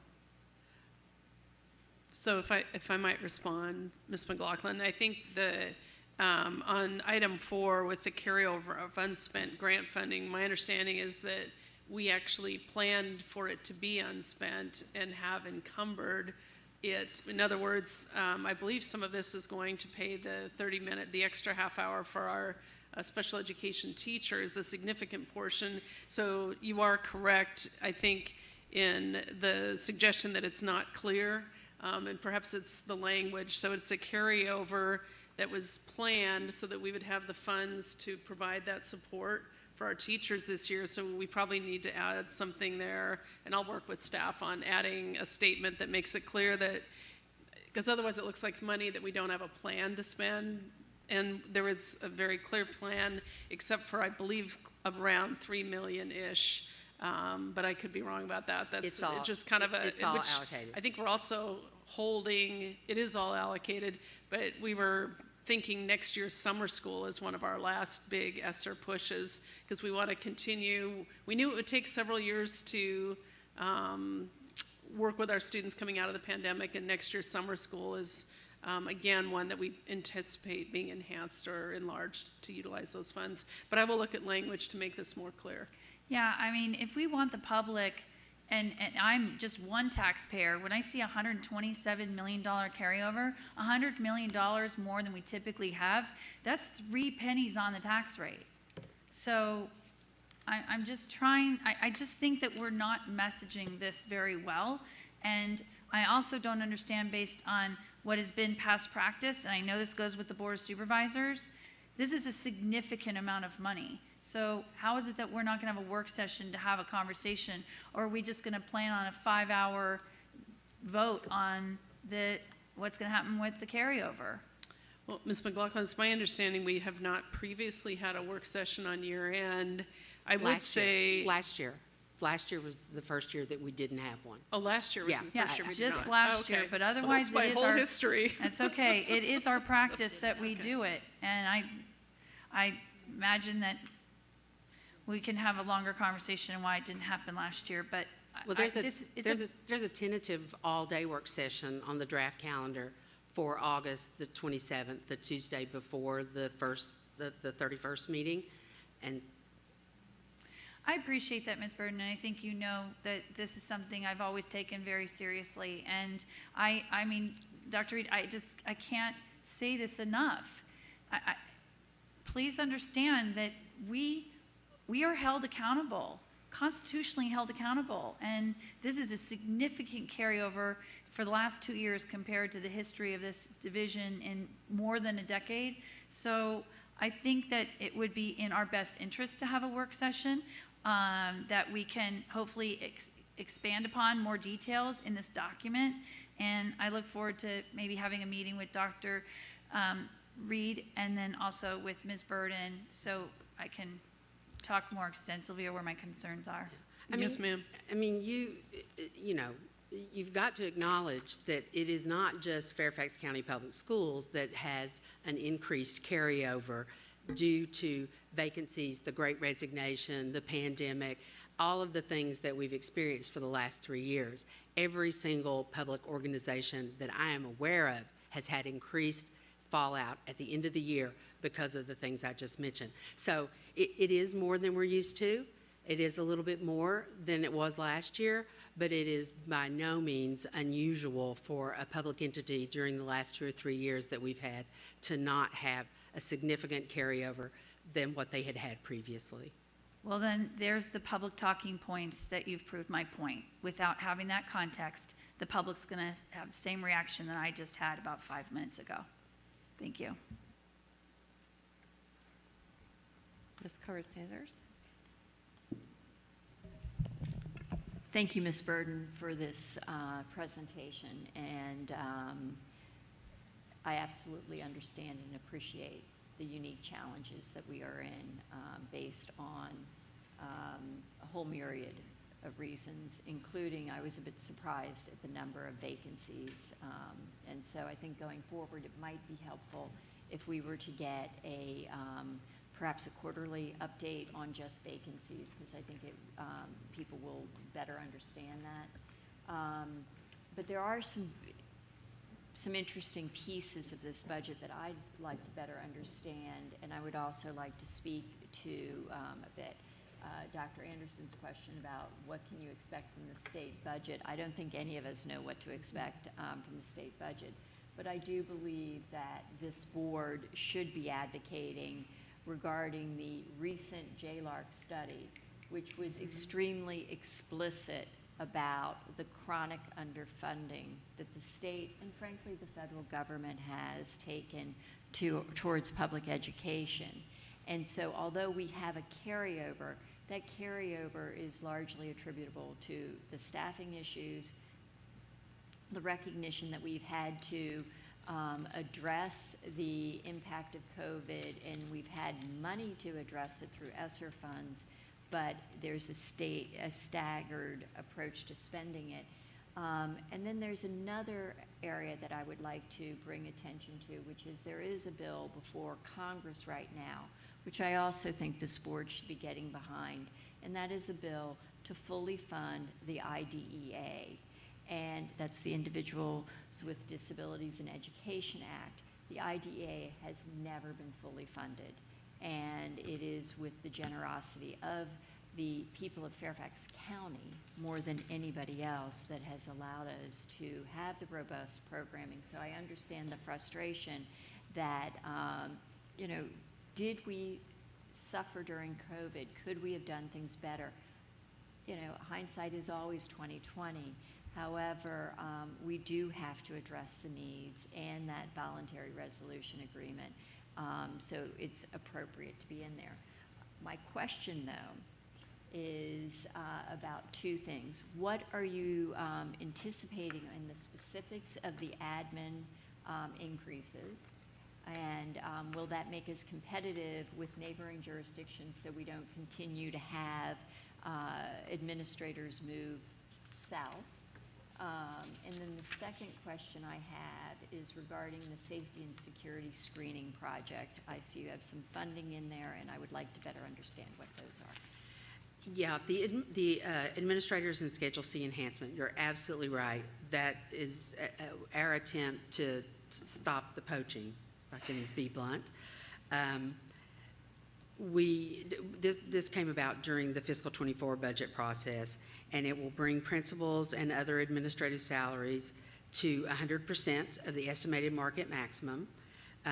It will also raise the increment between the steps from 1% to 1.5% from step 12 up to step 20.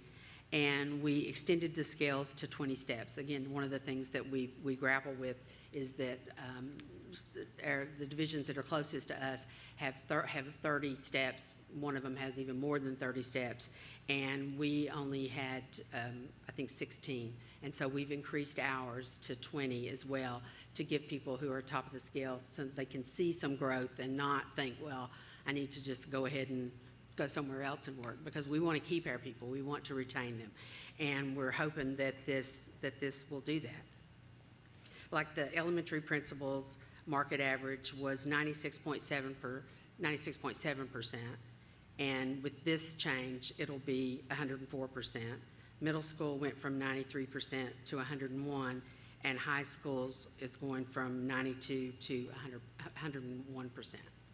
That's very helpful, and I am a visual learner, and so if at some point somebody could actually share with us how our scales with these enhancements would compare to the neighboring jurisdictions, that would be very helpful, and it allows us to better explain it to people that ask those questions. And regarding the safety and security? Yeah, the safety and security item. I can't really give you more detail on that. It is my understanding that if the board would like to discuss the details of the screening pilot, that is appropriate and allowable as a closed session, because that's safety and security is not something that we want to talk about in public. That would be very helpful. It's the first I'm hearing of it, and so it would be very helpful to have a little bit more detail at a later, prior to us adopting this. Ms. Corbett-Sanders, I have some information on that. We are looking at different technologies that would detect weapons as students or staff enter schools. I know the technologies. Our staff have been visiting surrounding jurisdictions, as really all the divisions within our region are looking at technologies and softwares that are going to mitigate security risks, and the estimated implementation for what we would consider first order interventions was roughly that $3 million figure. And then I'll ask Mr. Vaccarello to provide more detail in the upcoming Monday letter, but it's related to software, that's weapon detecting software.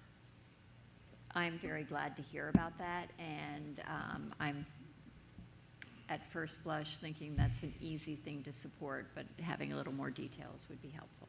Appreciate it. Thank you very much. And once again, colleagues, I'd love your support in both advocating for JLARC and IDEA funding.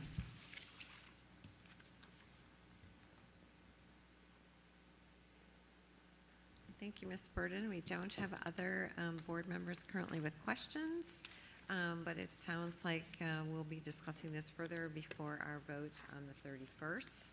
Thank you very much. Thank you very much for your presentation. Dr. Reed, we need to go back to Superintendent Matters. Oh, yes. Well, thank you, and I will be brief, but I want to start with probably the most exciting news of the evening, other than welcoming our folks and celebrating our people. I want to ask Ms. Klemenko, our Assistant Superintendent in ISD, to share an award that we received. And I want to thank Board Member Karen Corbett-Sanders for going to Richmond to the VSBA conference to actually personally receive this award on behalf of our division. But Ms. Klemenko, would you share the details and the actual artifact? I'm very excited to. It's not often I get to hold up a plaque. So Fairfax County Public Schools, yes, thank you, Mr. Fresh. Fairfax County Public Schools was awarded the Virginia School Board Association Excellence in Workforce Readiness Award, and we won first place in school divisions over 10,000, and it was related to our residential construction program. So many of you all know that we partner with the Fairfax County, with FATE, right, the Foundation for Applied Technical Education, and we build houses. Our students actually build houses. I think many of you have had the opportunity to visit those amazing houses. So far, we have built 12 on our 18 lots, and they're currently selling for over $1 million. This provides our students just amazing opportunities with all phases of the construction process, and I think it's a truly unique and amazing program, and it's so wonderful that our teachers, our students, our central office supports, the partnership with FATE could all be recognized in this way. So. Thank you, Ms. Klemenko, and thank you, Ms. Corbett-Sanders, for being there. I just have a couple other short items. This past Sunday morning, I had the opportunity to visit Wayanoke Elementary School, the home of the Woodchucks. Principal Felicia Usher was the host for Fairfax County Public Schools as the National Association of Elementary School Principals National Day of Service accompanied their conference. And we had over 60 educators from all around the country there to help put in new playground equipment, weed, and I understand, Dr. Anderson, you were there before I was there, and helping to clean in a day of service. But I just, you know, it's another example of learning happening best in community, and really our national community coming together. Just big props to Principal Usher and the Wayanoke staff. It was a lot of excitement, and I know our Woodchucks will be excited to see the new playground when they return. Monday morning, I had the opportunity to address the Northern Virginia Chamber of Commerce and Northern Virginia Tech Council and talk about the future of our county in terms of educational goals, and just really exciting to partner with such a supportive community. Lots of excitement there. And then later this week, Board Member Frisch and Board of Supervisor Dahlia Palchek, Marty Smith, Chuck Fanshaw, Lisa Pilson, and others. We toured the Graham Road Community School and looked at different possibilities for that program. Want to give a big shout out to our Department of Financial Services, and we had several members here, Miss Lee Burden, Matt Norton, and Alice Whittington, for earning the Certificate of Achievement for Excellence in Financial Reporting from the Government Finance Officers Association. This Certificate of Achievement is the highest form of recognition in the area of governmental accounting and financial reporting, and its attainment represents a significant accomplishment by a government and its management. So congratulations to our Chief Financial Officer Lee Burden and her team on this well-deserved award. Finally, we do have 9 Chantilly band students performing in Europe this summer as part of the Virginia Ambassadors of Music program, and lots of excitement. We hope to learn more from them. And for those of you watching and listening, you are exactly the person we want to employ at Fairfax County Public Schools, and we do have several job fairs coming up. If you're still up at 11 o'clock. But anyhow, we have bus driver job fairs, we have food and nutrition services job fairs, and just critical work. And I want to say, and a couple board members mentioned it earlier, I am so proud of our summer school staff. Our transportation on day one, we were buses on time, vans on time, educators in classrooms, food service folks. We have started summer school smoothly, and just want to thank all of the summer school staff who have been responsible for the planning and execution of an outstanding start to our summer session. And in the next couple weeks, I'll be visiting classes, but just really excited because, you know, our folks care so deeply. So thank you, Madam Chair.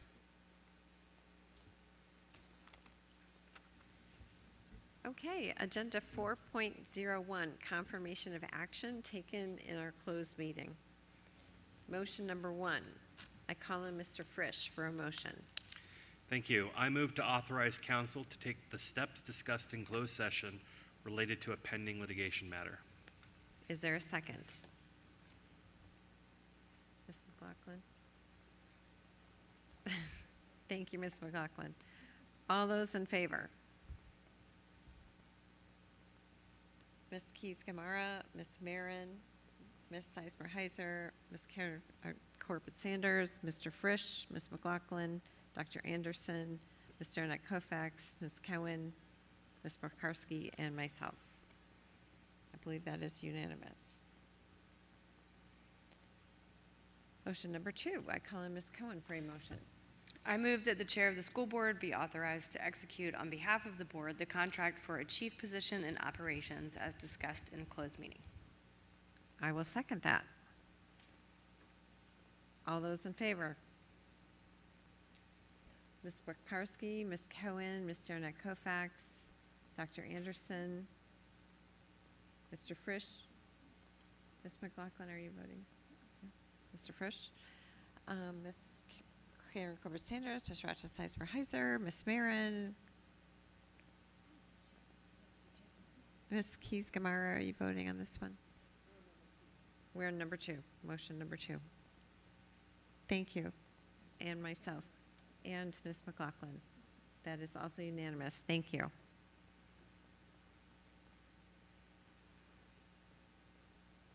Okay, we are on to agenda item 4.02. Did I miss one?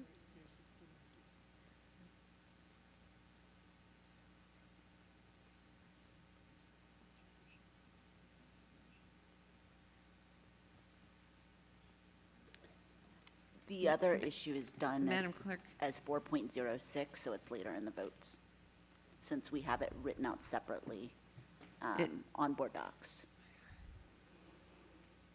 You want us to address it under agenda 4.06? Is that what you're saying? Yes, later on in the agenda. Oh, okay. Thank you for that clarification.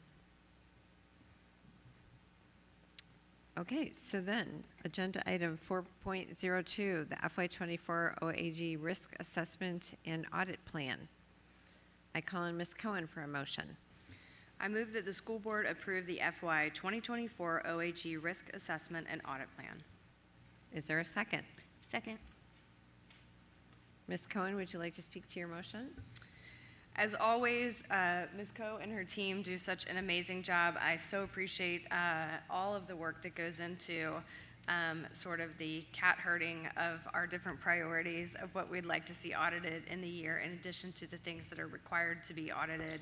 I really appreciate the flexibility of the office in being able to change around kind of our normal process due to a couple of conflicts that we wound up having. So thank you, Ms. Coe, for being willing to be flexible in how we do this, and thank you to my colleagues as well, who were willing to do this in a little bit backwards way than we normally do. I'm really excited about the audits that are ahead. I encourage everybody, if you haven't had an opportunity, to look again at the final list. Really exciting things coming in the future, so can't wait to get to spend more time with Ms. Coe and her team. Mr. Annette Kofax, would you like to speak to your second? Yes, Madam Chair.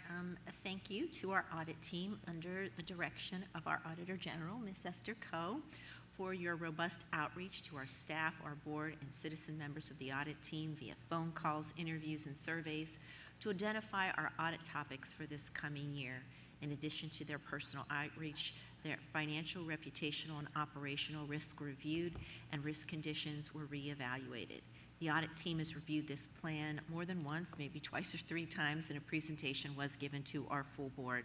I am supportive of the plan before us, and I look forward to approving the FY24 OAG plan tonight. Thank you. I am not seeing any other board members that would like to speak. I will call for the vote on the motion. The motion is on the screen. All those in favor? Ms. Keys-Gamara, Ms. Marin, Ms. Sizemore-Heiser, Ms. Corbett-Sanders, Mr. Frisch, Ms. McLaughlin, Dr. Anderson, Mr. Annette Kofax, Ms. Cohen, Ms. Wakarski, and myself. That vote is unanimous. Thank you. Okay. Agenda item 4.03, Students' Rights and Responsibilities Amendment. I now call on Ms. Cohen for a motion. I move to amend the language from the Student Rights and Responsibilities clean copy posted on the June 26, 2023 regular business meeting, page 60, section D4, which currently reads, when a disciplinary incident involving a student with an intellectual or developmental disability may result in a suspension of any kind, school staff shall not request a verbal or written statement from the student until a parent/guardian has been provided notice. To read, when a threat assessment is deemed necessary pursuant to Regulation 2111, School staff will notify the parent of any student with an intellectual or developmental disability. Efforts to notify the parent must be documented in writing. To the greatest extent practicable, school staff will ensure the presence of an adult who is known to the student and familiar with how to support their communication needs, i.e. IEP team member familiar to and with the student before questioning a student with an intellectual or developmental disability. If a disciplinary incident involving a student with an intellectual or developmental disability, e.g. autism, may result in a suspension of any kind, staff shall not request a verbal or written statement from the student until a parent/guardian is present or a parent/guardian has consented to the questioning of the student with the support from an adult who is known to the student and familiar with how to support their communication needs, i.e. IEP team member familiar to and with the student. Staff shall make reasonable efforts to obtain consent and/or the presence of a parent/guardian, and such staff efforts to obtain parent/guardian presence and/or consent shall be documented in writing. Absent the presence or consent of the parent/guardian within 2 school days of the notification by staff of the alleged incident, and request to obtain a statement, written/verbal, from the student, school-based administrators will make a disciplinary decision based on all other existing information.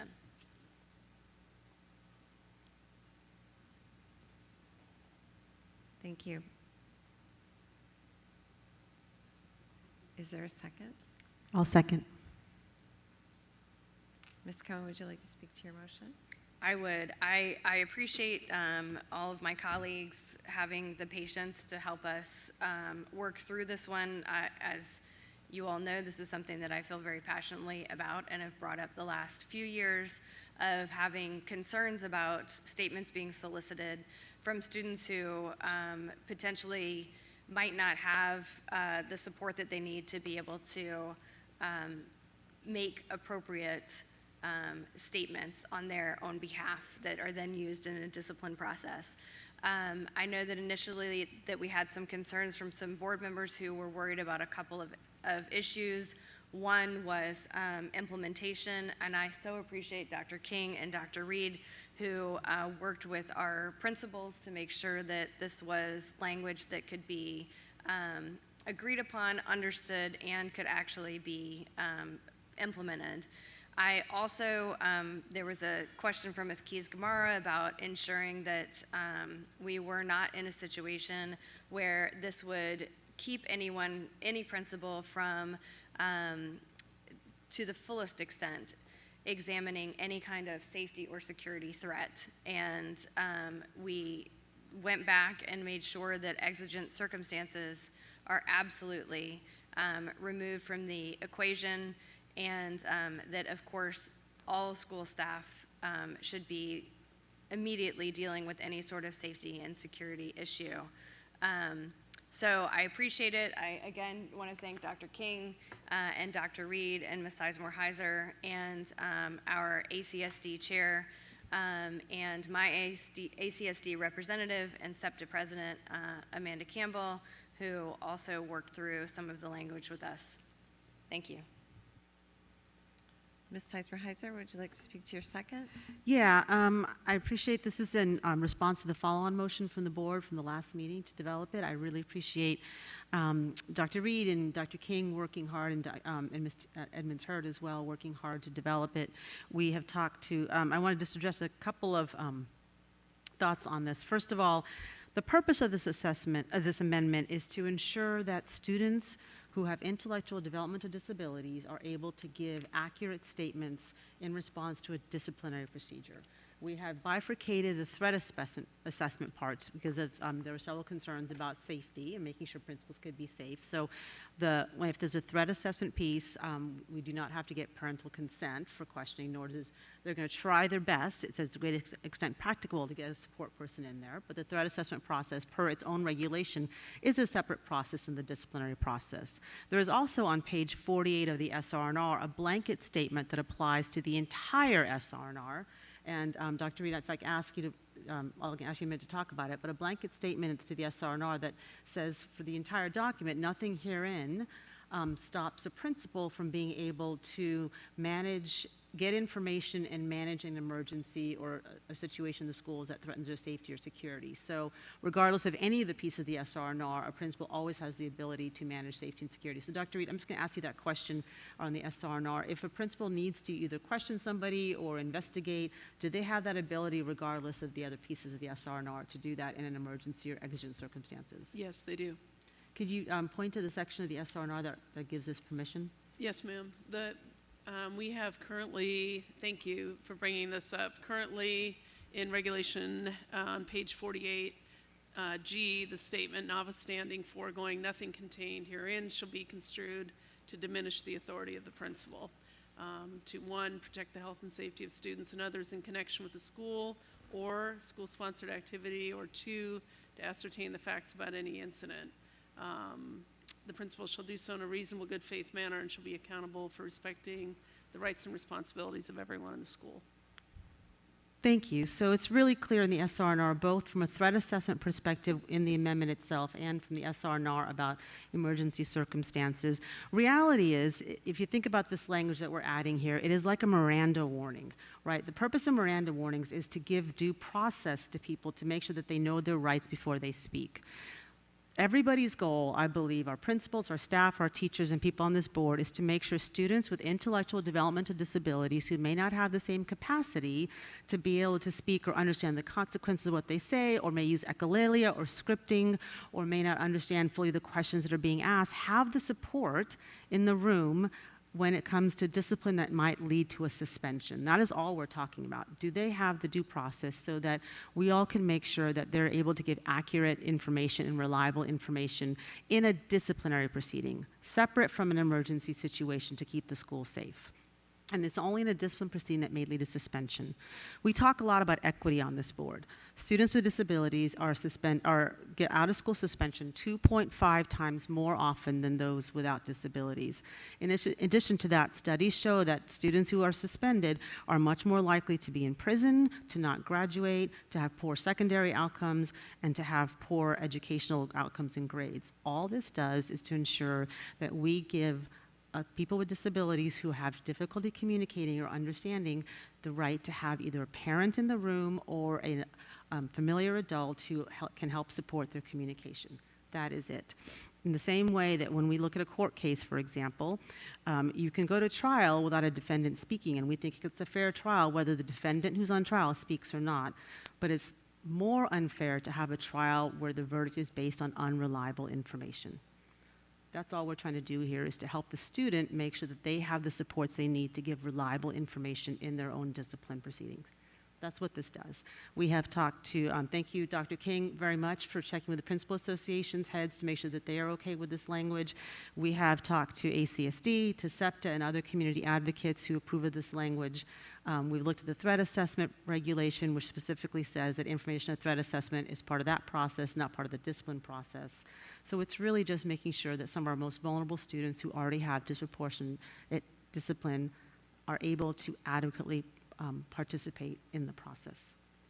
So that's what this is about. I really appreciate the patience of our staff. I really appreciate the conversations with the board members that Ms. Cohen and I have had over the last week around this. And I know that everybody has the same goal, which is just to make sure that students who are disciplined can adequately participate in that process, and that we're using reliable information in disciplining students. This is a pure equity matter. Thank you. Ms. McLaughlin.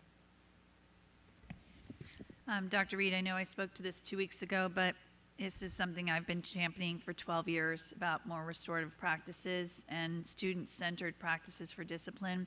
So I just wanted to spotlight that I really appreciate your leadership and leadership of your team that understood why this was important to the board, and rather than fight it, you collaborated with the board members on this, and I think that speaks a lot about you, Dr. King, and everybody else who was involved in it. And having fought the good fight for too many years, it was really nice to see this come to fruition tonight, so thank you. Seeing no other board members. Dr. Anderson? No, thank you. I do want to say thank you to those who brought this forward, and thank you for the conversation today, Ms. Cohen. I want to just raise what we talked about here because I know we want to get to yes on this, and I also know the intent behind this is to ensure that we are supporting our most vulnerable students, but I also want to be sure that we don't have any unintentional consequences. One of the things that I raised in my conversations with Ms. Cohen earlier is if we have a student who, for whatever the reason, does not receive the consent to provide the statement, or the parent lets the time expire and does not return the outreach from staff, and then the administrator goes forward and is able to make their decision based on all of the other existing data. Is there a space for that student's due process to be considered violated because they did not get that opportunity? Because maybe it's not just that the parent said no, but just the non-response. I'm just wondering if there's a problem there. And maybe that's a Mr. Foster question. I'm sorry, a problem where, Dr. Anderson? If the time expires, because there's 48 hours, 2 days for the parent to give the consent. If for some reason school reaches out to a parent and there's no response, after 2 days, the administrator uses the data that is available before them in order to make their decision. Is there a space where we could be accused of not giving that child an opportunity for due process since they didn't get a chance to provide information that could have maybe steered the investigation in a different direction? Right, if I understand the question, this is a situation where the parent's involvement elects not to provide any information, correct? I'm sorry, I didn't hear what you said. Say it again. What? Yeah, so if I'm understanding the question, I mean, there would not be a due process concern there because the decision made by the student with the assistance of his parents, they've had that process, they've elected not to pursue it. That's a right they have. Okay, and my other very quick question, if we have a situation that occurs between students, and does this mean that, and I'm going to use Dr. Boyd's usual example of little Sloan, if little Sloan goes forward and does something and hits little Michelle, does that mean that there's a 2-day space for the administrator to be able to explain to little Michelle's parents what happened because they're waiting for the additional information, or can they proceed with that part of the investigation and communication? I would say that if it's exigent, if there was a danger to a student in that immediate moment, then the principal would certainly have an opportunity to ask questions. I think at such point that discipline was contemplated for the student, which we couldn't talk about to the other student's family anyhow, there would be the clock for the 48 hours for that parent and that student to meet with the administrator to hear from the student what their side of the concern might be. But in the moment, in that exigent circumstance, that emergency moment, we would expect our school administration to act to make sure everyone stays safe. And we would not make a practice of discussing discipline of one child with a parent of another child. So. Oh, definitely. Former administrator here, I know that does not happen. But I also know that our principals are looking for clarity because they want to do the right thing and they don't want to be caught in a space where they didn't and it's a violation. And so I'm just making sure that from this, there's really clear guidance that is provided to our administrators in order to operationalize this because they want to support all of our kids. And I'll be honest, I think some of my principals already do this. 100%. Because they already understand the need and they know that our students are not necessarily able to, some of our students are not necessarily able to communicate in the same manner as others. So they do take those precautions. But now that it's codified, I just think there's a little bit of hesitation and I just want to make sure we're taking care of those folks. So thank you, little Michelle.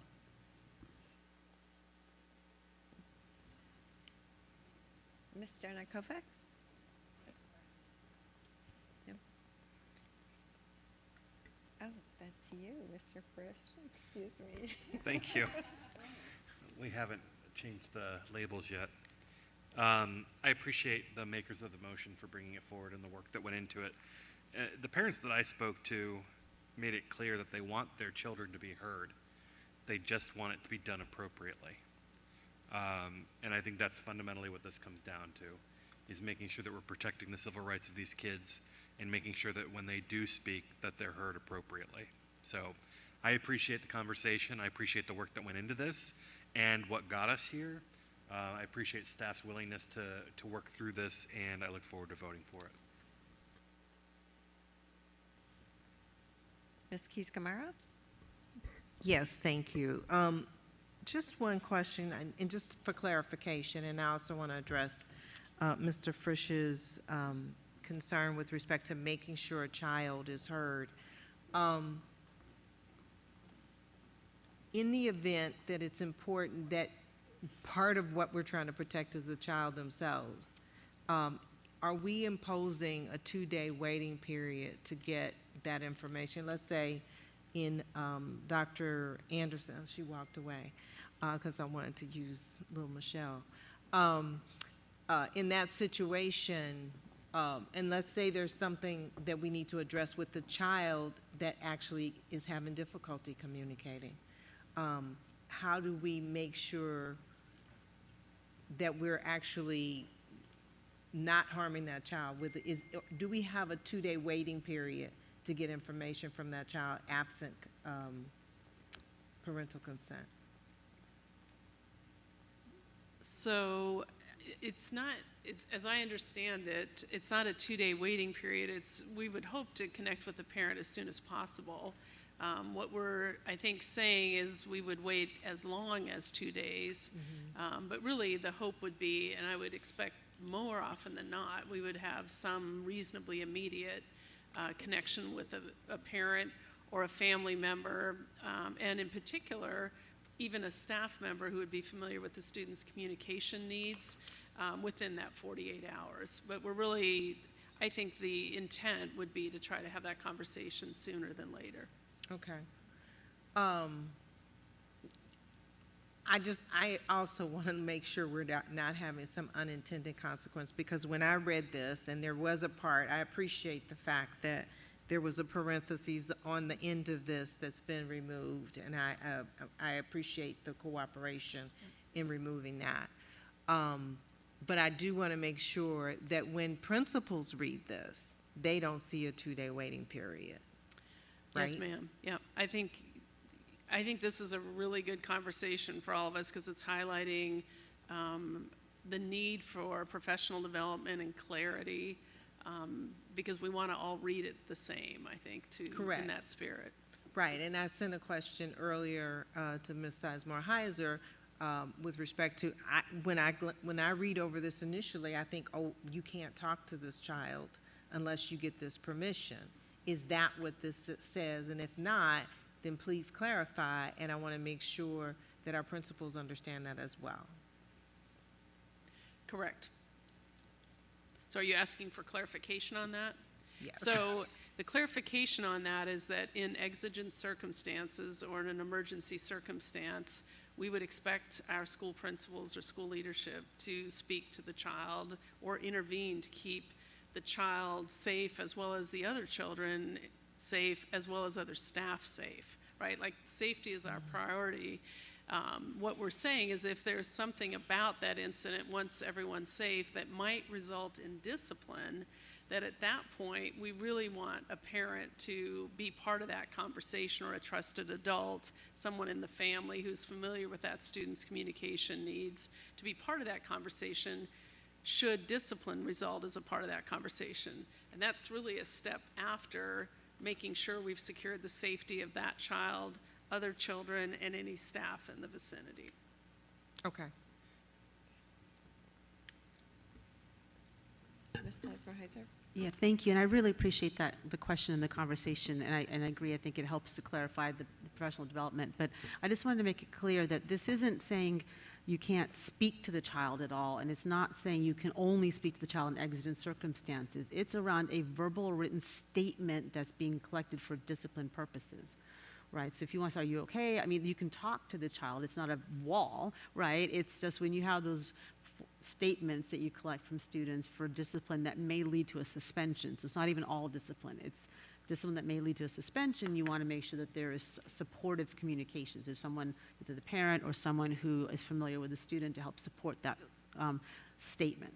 So I just, and I appreciate the conversation because I don't want any principal to think they can't speak to a child at all, or there's a wall, and it's just, if it's not an emergency, but it's that when we look at discipline proceedings, those formal statements, that's what we're looking at here.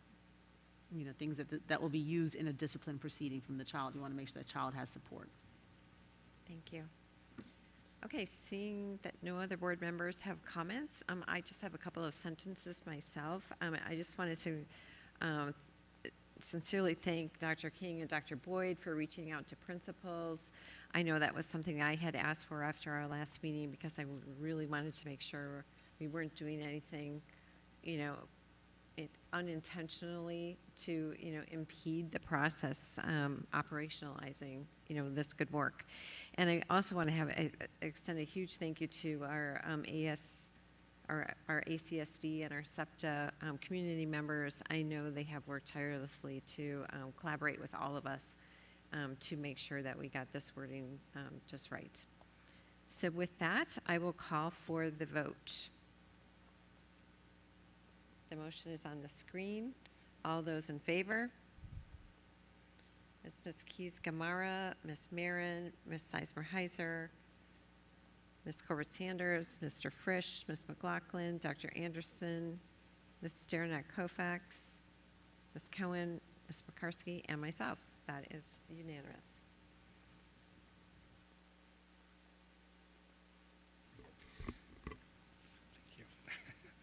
I call on Ms. Tolan, or agenda item 4.04, Kent Gardens Elementary School Boundary Study Scope. I call on Ms. Tolan for a motion.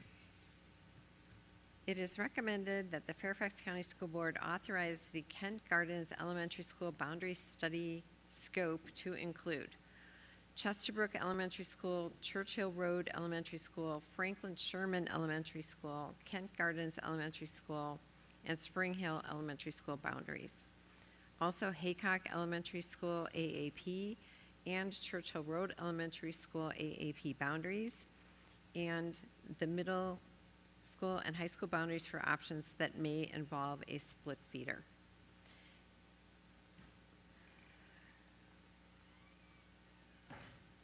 Okay, if Haycock Elementary School, Lemon Road Elementary School, and Westgate Elementary School are added to the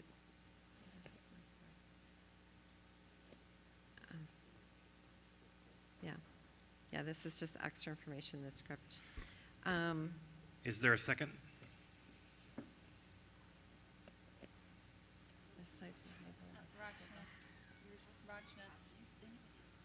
You're supposed to second it. Ms. Sizemore-Heiser. Ms. Tolan, would you like to speak to your motion? Yes, please.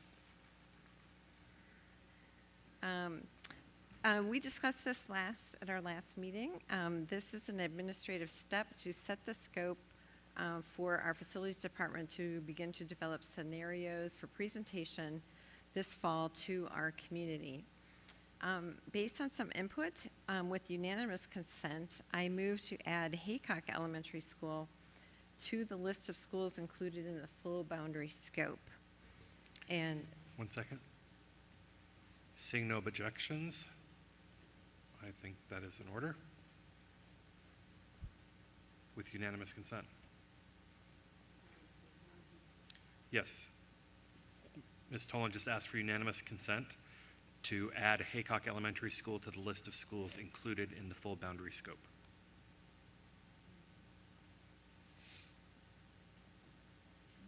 no. And there's no objections, so it is done. You may continue. So just so that the public is fully aware of what's happening here, facilities, and I have discussed the fact that we are interested in just broadening the scope slightly We are acutely aware of Haycock Elementary School sitting at close to capacity at this point in time, and nearby West Falls Church development that may impact enrollment at Haycock. The reason that we are just opening the scope a bit is to allow for any small adjustments to be made to the Haycock attendance one way or the other, either adding students or subtracting students, as we look neighborhood by neighborhood in developing our scenarios for the fall. Doing this now will alleviate the need for an additional school board vote as we move through our boundary process if a situation should arise where we want to adjust the boundary for just a few homes. This will have no impact on the middle school or high school boundaries. My experience with the McLean-Langley boundary adjustment is that having the leeway to do small adjustments like this as we gain community input can be beneficial. All affected school communities will be part of the fall community participation efforts, and were invited to the meeting that we had in April. Note, there was one exception. Churchill Road was added to the scoping subsequent to input we received at that April meeting. So again, fall is the time when we will be bringing forward specific scenarios for any proposed adjustments. Thank you again to our team and to the Kent Gardens community and the surrounding schools. Please watch our website, newsletters, etc., for further information. Thank you, Ms. Tolan. Ms. Sizemore-Heiser, would you like to speak to your second?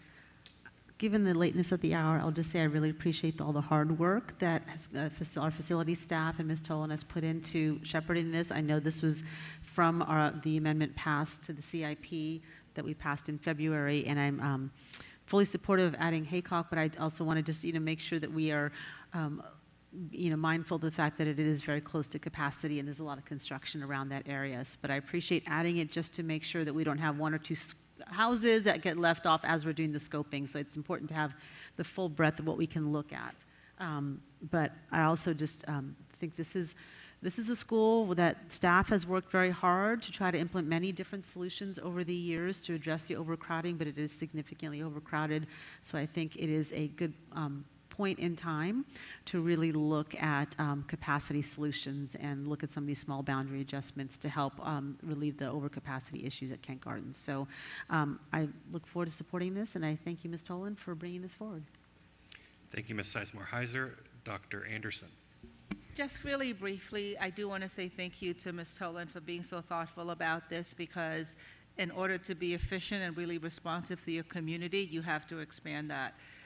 They may not utilize all of these schools, but having to come back to this board, I think, would have been an undue burden. So thank you for having the foresight to go ahead and broaden your scope. And I'll be supporting it. Thank you, Dr. Anderson. Seeing no more speakers lined up, I will call for a vote on the motion as amended, which is on the screen. All those in favor? Ms. Pekarsky, Ms. Cohen, Ms. Dernak-Kofax, Dr. Anderson, Ms. McLaughlin, Ms. Tolan, Ms. Corbett-Sanders, Ms. Sizemore-Heiser, Ms. Marin, Ms. Keys-Gamarra. It is unanimous. And I turn the gavel back over. Okay. Item 4.05, amending the capital improvement plan. We've changed that too. Glasgow Middle School. I call on Dr. Anderson for a motion. Thank you. I move to amend the adopted FY 24-28 Capital Improvement Program CIP by adding Glasgow Middle School to Table 4, priority recommended boundary capacity adjustments on page 39 of the adopted CIP with a scoping during fall of 2023. This will allow staff to do a full scoping to determine if a boundary change, a program change, or both are good options to reduce the capacity issues at Glasgow Middle School. Is there a second? I second. Thank you. Dr. Anderson, would you like to speak to your motion? Yes. With unanimous consent, I move to amend the main motion to read, I move to direct the superintendent to complete the Glasgow Middle School scoping study concurrently with the development of the proposed 25-29 capital improvement program.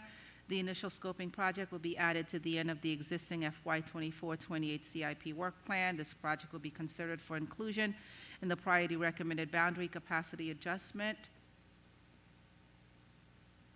chart in the proposed FY 25-29 CIP. Without objection? Took me a second to grab that. Since there is no objection, the amendment will be accepted.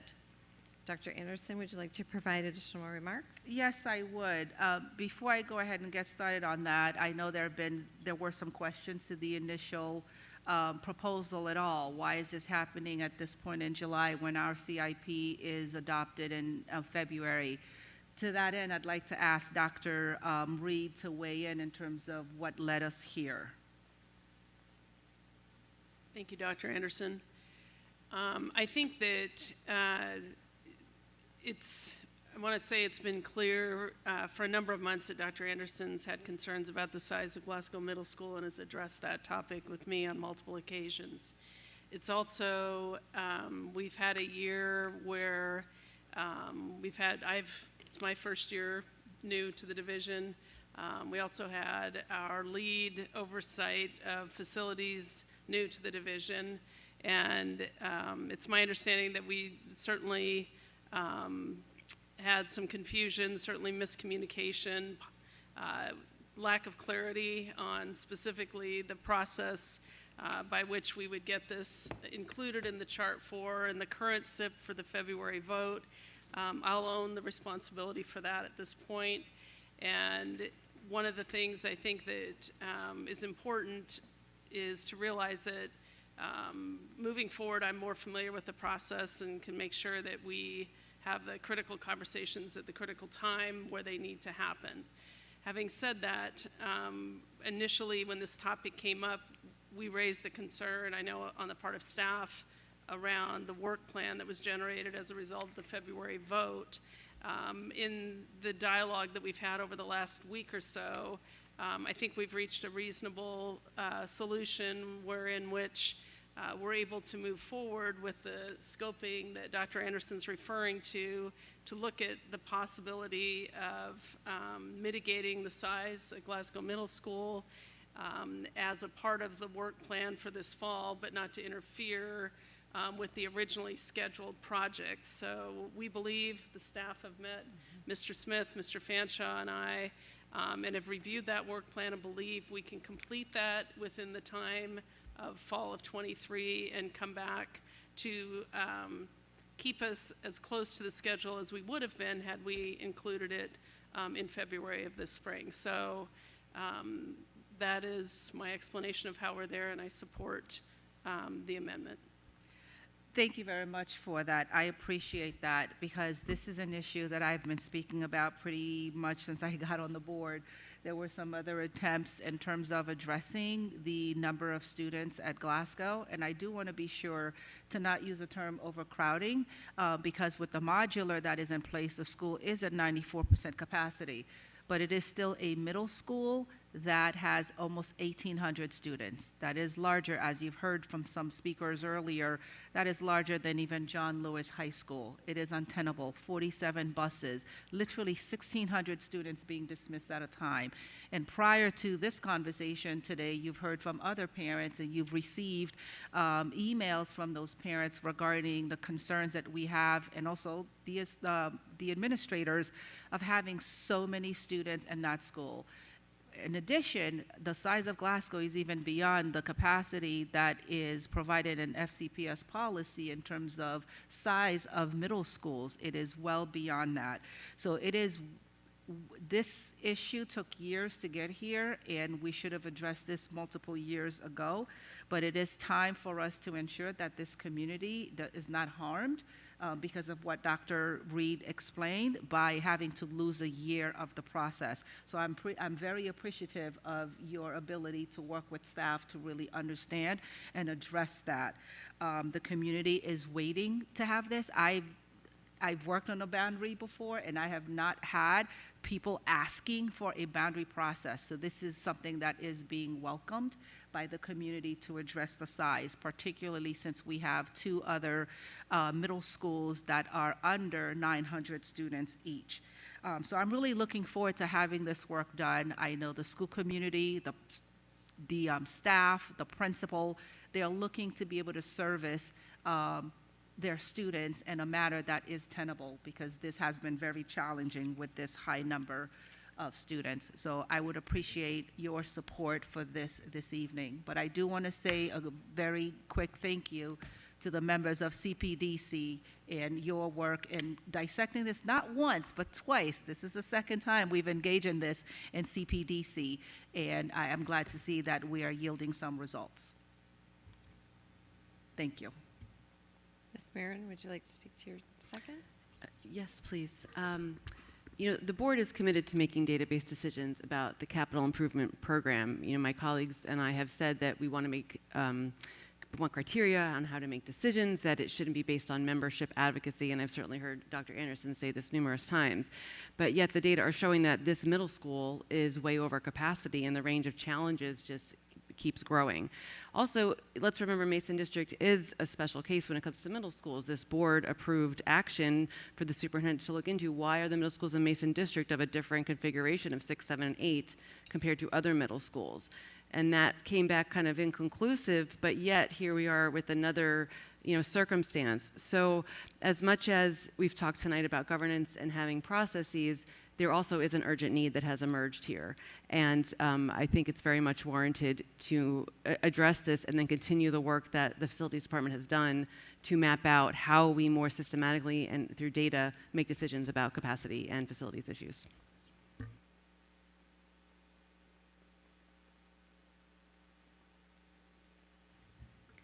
I just want to say that I really appreciate Dr. Anderson, that you worked really hard talking with board members, trying to make sure that we could strike the balance with tonight's language. You worked with staff, the superintendent, and I really do hope that all of us can support this. You brought this forward very early on, prior to the CIP being voted on. You had followed the best guidance that you understood from the superintendent's administration, that we were trying to be mindful of the projects list. And in this regard, the bottom line is we don't want to have a lost opportunity here. You were very clear in understanding that this would be added to the end of the already existing work plan. So I think the depth and breadth of collaboration that's gone into this effort, and it has been very helpful as a member of CPDC, the Comprehensive Planning and Development Subcommittee for the board, to really understand this at a deeper level as well. I fully support this for the Mason community, specifically Glasgow community. We need to be messaging to all of our magisterial districts that when we recognize there is overcrowding, that the use of modulars is not a reason that then we're fine, and meanwhile we've got capacity in other surrounding schools. And to your point, when communities are asking for this, that is so unusual. So I do hope everyone will support it tonight. Ms. Keys-Gamaro? Yes, thank you. And thank you for the shout out for CPDC. I know we kind of traveled into an area as a result of some direction from the previous chair. But it really, I think, has been helpful to have a hub of expertise in that committee, and also having access to FPAC as well as staff, kind of one-stop shopping. And so I wanted to speak to this because we talked a little bit about making legislative intent clear, right? In this particular situation, we know that you communicated these concerns prior to the adoption of the CIP, but you received some information that was not as clear as it should have been at the time. And so one of the things that we talked about in CPDC was that we were going back, and one of my colleagues like to call it a technical error. I like to call this action a type of retroactive correction. And I wanted to say that specifically because I know that sometimes these topics can become interesting or sticky or whatever word you choose. But this is a special circumstance, and I wanted to make that clear in the language before we adopt this. So thank you for bringing it and allowing us to grow as a committee, because I really do think it was, as the more that we work together and support board members like yourself, it really does help to ease the burden, and we can operate a little bit more like a board supporting one another. So thanks.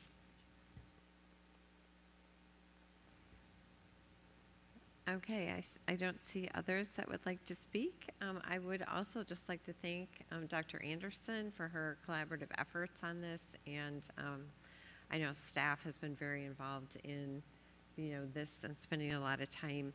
I made a joke to Dr. Anderson earlier today that I felt like I spent more time on Glasgow in the last week than I spent on Kent Gardens.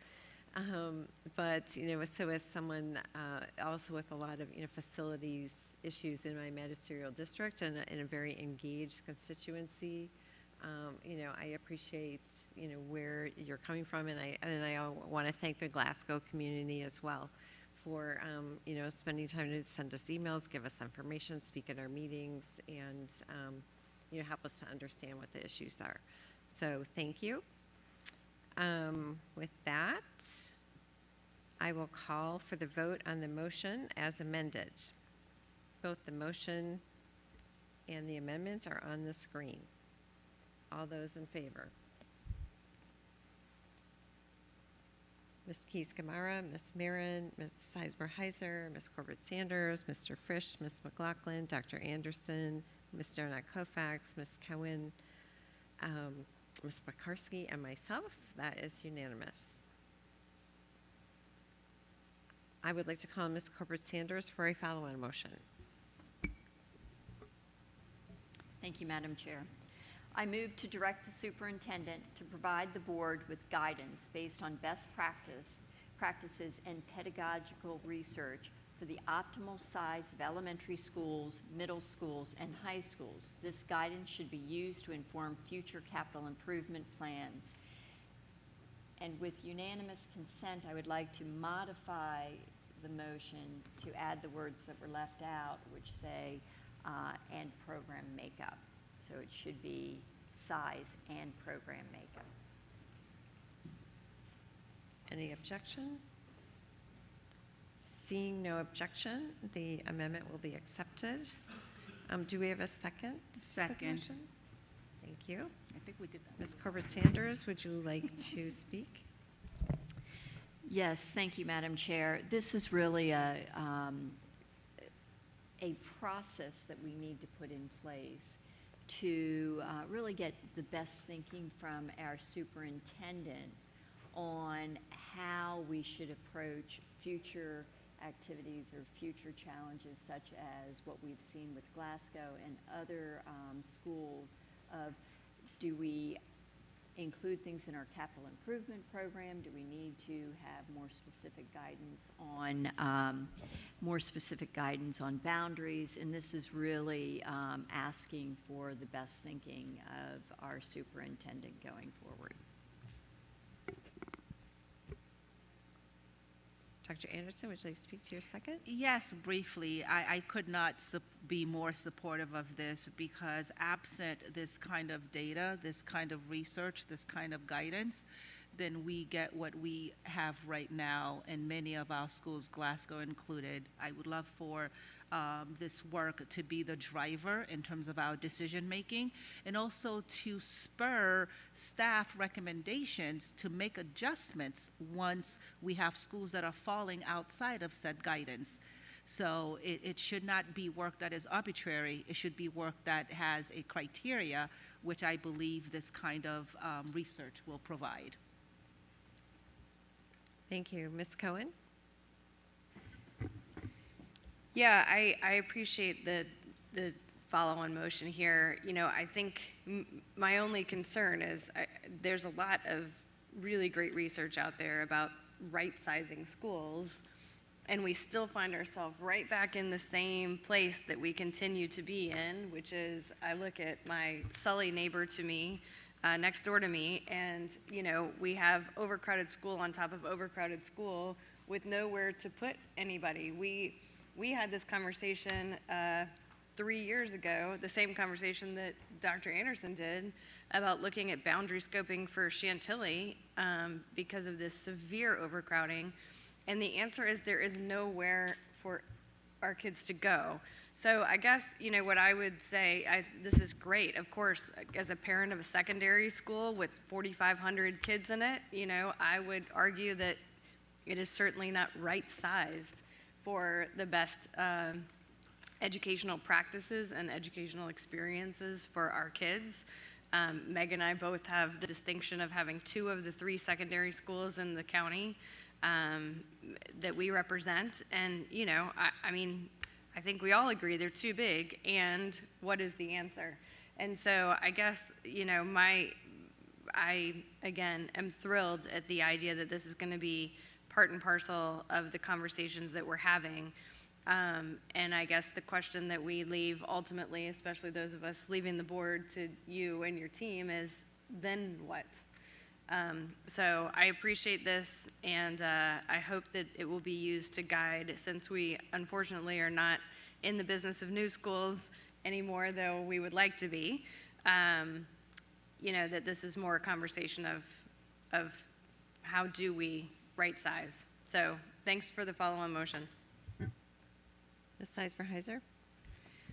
Thank you. And Ms. Cohen said several of the same things that I wanted to say, but just, I feel your pain with the size of Glasgow, as a parent of 2 students who went to a secondary school where the middle school and high schoolers had the same passing period, so there's 4,300 students passing in the hallways at the same time, middle schools and high schools, as much as they did a lot of work to try to keep them separate. At Lake Braddock, the middle school was in the middle of the school, and the high schools went back and forth. So I do understand the importance of right sizing, but I think this is a really good start. I will say, especially with the new board, when 8 new members coming on board, having some guidance from staff on kind of how to look at how to approach the CIP and the right sizing, and maybe it can lead into a really holistic conversation about how we right size our schools, and looking again at the 6th grade and middle school option. And really, that's why I'm really glad that we have optimal size and program makeup based on research, because I think that's going to really drive a lot of conversations and thoughtful conversations around the CIP going forward. But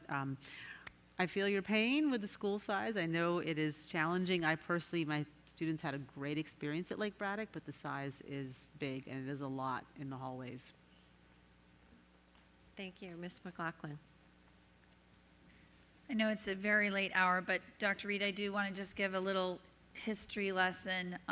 This goes back to before Ms.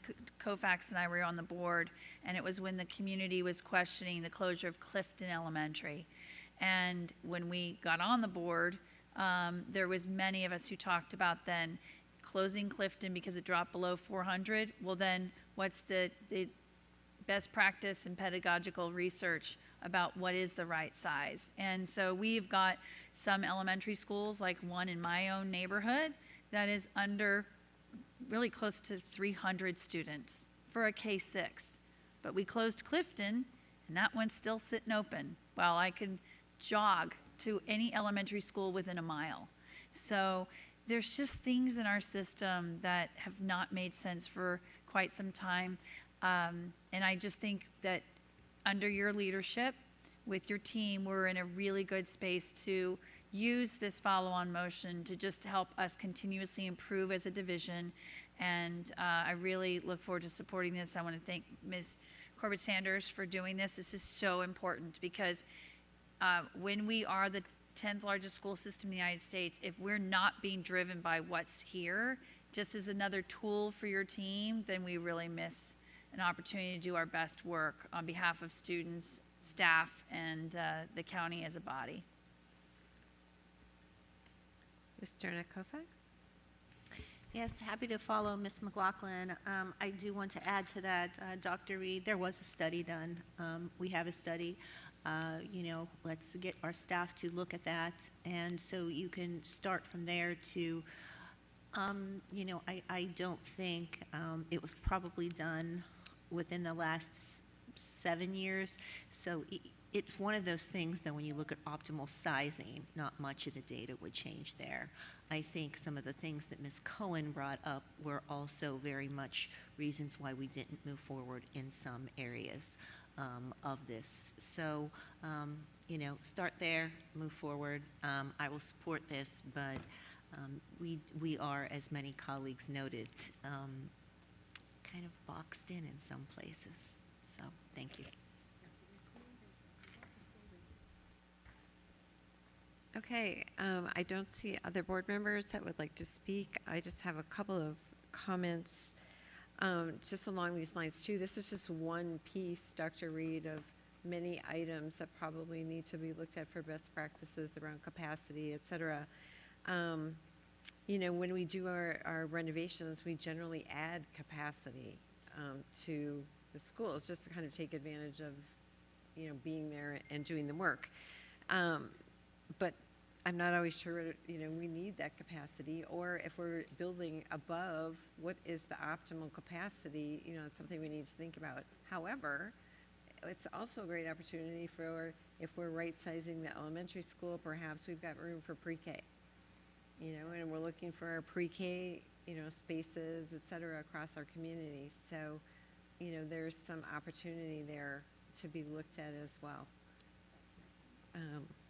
Yeah, so there, you know, so there's just a lot.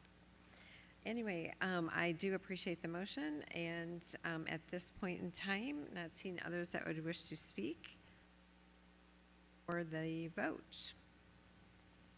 So all those in favor?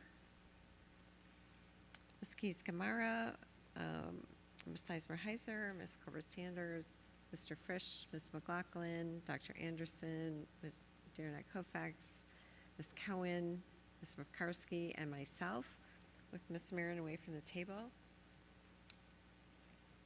So that motion passes.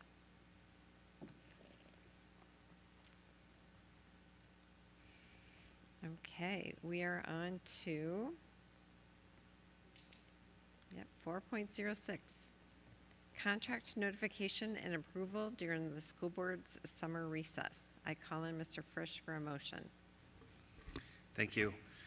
I move that the board gives the superintendent authority on behalf of the board to approve contracts included on the list provided to the board on July 12th, 2023, and after consultation with the chair and vice chair to sign on behalf of the board other contracts that need to be authorized during the recess.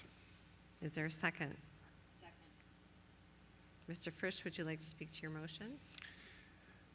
Very briefly, this is an unusual step and something that will have to be remedied in the board's policies. But for the sake of continuity of services and making sure that we maintain our world-class school division, this motion provides the superintendent with the ability to execute a number of contracts while we are in recess that she would not be able to without this authority while we are not in session. So, Ms. Colbert-Sanders? Yes, thank you, Madam Chair. This really is a housekeeping item that I believe should probably be included in the future housekeeping items that we do every year in July. And it's a housekeeping item that ensures that we continue to be a going concern. And so what the superintendent and her team have already done is provided as a detailed overview of what we can expect to be contracted during the recess. And at the same time, there is some flexibility working with the chair and vice chair to address extenuating circumstances if necessary. And so this really is something that is fully consistent with our policy on procurement and oversight. And I appreciate that the superintendent and her team worked so closely to find a way of allowing us to enjoy a recess while they are working hard to open our schools. So thank you. Thank you. Ms. McLaughlin. Dr. Reed, as you know, we spoke extensively about my concerns on this request. And as I shared with you, I trust you implicitly for your ability to make tremendously good judgments and decisions for the division. But I have just endured this for too many years, finding myself as a board member, having this come to us, information coming very late, information being incomplete, and getting 6 pages of, a random list of some contracts that are going to be approved, some need just notification. They weren't sorted, not even by date. And at some point, I just feel like when I am being asked as a board member to go ahead and signal my public approval, it's just too much. And so I do want to say that my voting no on this has nothing to do with my lack of trust in you, but we should never have found ourselves in this situation, not even in the least. And I do hope that you will help our division get better at this so that the next board will not find themselves in this situation. And I do want to share for my colleagues and for the public that you have been extraordinarily patient in listening to me and others about our desire to get better. But when I'm faced with consulting contracts that are anywhere from $3 million to $11 million, when this board just put in its own policy on consulting contracts, ways to tighten up our approval process, we just seem to have a ways to go. But I wanted to make sure you and the public and anyone watching knows my trust and confidence in your leadership is at the very top. Thank you.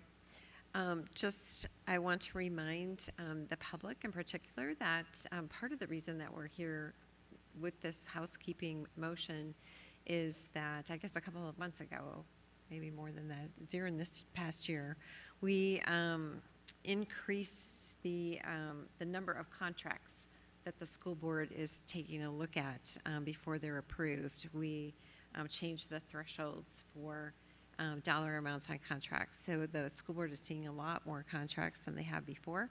So as we discussed earlier among our colleagues and with Dr. Reed, there's some changes and procedures that need to just be tightened up or straightened out around contracts and notifying the school board. And hopefully next summer we won't be in the same position. So, we'll have that straightened out. Thank you very much for comments. At this point, I would like to call for the vote. All those in favor? That is Ms. Sizemore-Heiser, Ms. Corbett-Sanders, Mr. Frisch, Mr. Arnett-Koufax, Ms. Cohen, and Ms. Pekarsky, and myself. All those opposed? Dr. Anderson, Ms. McLaughlin, and Ms. Keys-Gamarra. Thank you. Thank you. Okay, so that motion passes.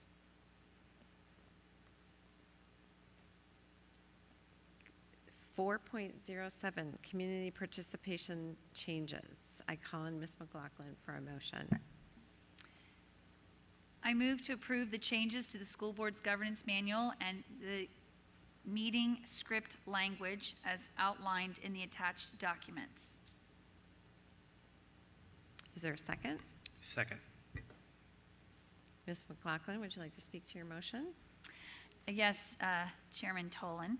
With unanimous consent, I move to amend the motion language to read, I move to approve the changes to the school board's governance manual and meeting script language as outlined in the attached documents entitled 71323, Community Participation and Video Testimony, the redlined revised version 2 PDF, and 71323, Community Participation Script Language, redline version, revisions 2. PDF. Without objection? Since there is no objection, the amendment will be accepted. Ms. McLaughlin, would you like to provide additional comments? Just briefly, given the late hour, I do want to just share what was sent to my school board colleagues as the Public Engagement Committee Chair. We and the committee unanimously approved these recommended changes that are shown in the red line versions. They're very modest. There's some language cleanup in terms of where we reference community versus citizen, where we reference videotaping versus the fact that we don't tape so much as we record now, that we wanted to have the script updated that we read before citizen community participation, so that just again our speakers would know what to expect prior to their coming and presenting the remarks to the board. One of those changes was trying to provide some physical and respectful space to the speakers when they come up to the podium. So in general, you know, we had presented them and sent them out to all the board members. There didn't seem to be any concerns. So it was originally going to be a consent agenda item, but then with some of the technical language changes, we felt it best to bring it forward as an action item. So to my colleagues, I hope you'll all support this and we'll move forward. Mr. Frisch, would you like to speak to your second? Very briefly, because Ms. McLaughlin covered everything, except we also, in these changes, are making allowances for flexibility with time and having the timer stopped for speakers who need translation services or have assistive technology. So that's being changed as well with feedback from the board. Okay, seeing no board members that would like to provide additional comments, I will call for the vote on the motion as amended. Both the motion and the amendment are on the screen. All those in favor? Ms. Brikarsky, Ms. Cohen, Ms. Derenak-Kofax, Dr. Anderson, Ms. McLaughlin, Mr. Frisch, Ms. Corbett-Sanders, Ms. Sizemore-Heiser, and Ms. Karen Keys-Gamarra, and myself. That is everyone at the table. So this motion passes. Item number 5, consent agenda. Our adopted rules of parliamentary procedure, Robert's Rules, provide for a consent agenda listing several items for approval of the board by a single motion. Many items listed have gone through board review, and documentation has been provided to all board members and the public in advance. Items may be removed from the consent agenda at the request of any board member prior to the meeting. The consent agenda items are on the screen. Is there any objection to approving the consent agenda? Hearing and seeing no objection, the consent agenda is approved. Number 6, new business. The following are new business agenda items. There will not be a vote on these items this evening, but action is scheduled at a future meeting. The new business items are on the screen. Number 7, board committee reports. I call on Ms. Keys-Gamarra for a comprehensive planning development committee update. Thank you. I'll try to summarize. I know we have to go back into close. We met in, CPDC met on July 11th. I want to thank my colleagues, Megan McLaughlin, Dr. Ricardi Anderson, and our interim chief operating officer, Mr. Chuck Fanshaw, for attending. We discussed and the review of the CIP community engagement framework, which we will provide a copy to board members for your review. It is much improved, and we look forward to hearing your feedback. The goal is to fully communicate to the community when we are making facilities changes, how they can participate, and make sure that we have a greater transparency. We also talked about the efficiency of handling facilities issues. And as you heard tonight, we've had a few board members utilize CPDC, including our new chair, as well as Dr. Anderson. Let's see, we provided the committee an update on the reorganization and structuring which we'll discuss more later. And the staff also provided updates on key facility projects, including Glasgow and the Dunn-Loring renovation project. And the objective or the goal is to at least to continue to report to the board so that we have greater board knowledge of what is happening within with our facilities. Thank you. Thank you. Ms. Cohen, would you like to give an audit committee report? Yes, we met yesterday and today. We, I'm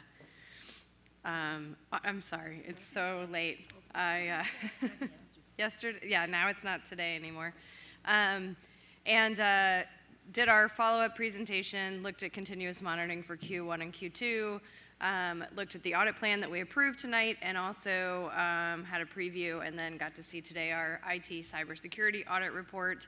Thanks so much to Mr. Frisch and Ms. Darren Kofax. We were a tiny but mighty team the last 2 meetings, and we are excited that we'll be having some new citizen members join us shortly. Thanks. Ms. McLaughlin, a Public Engagement Committee report.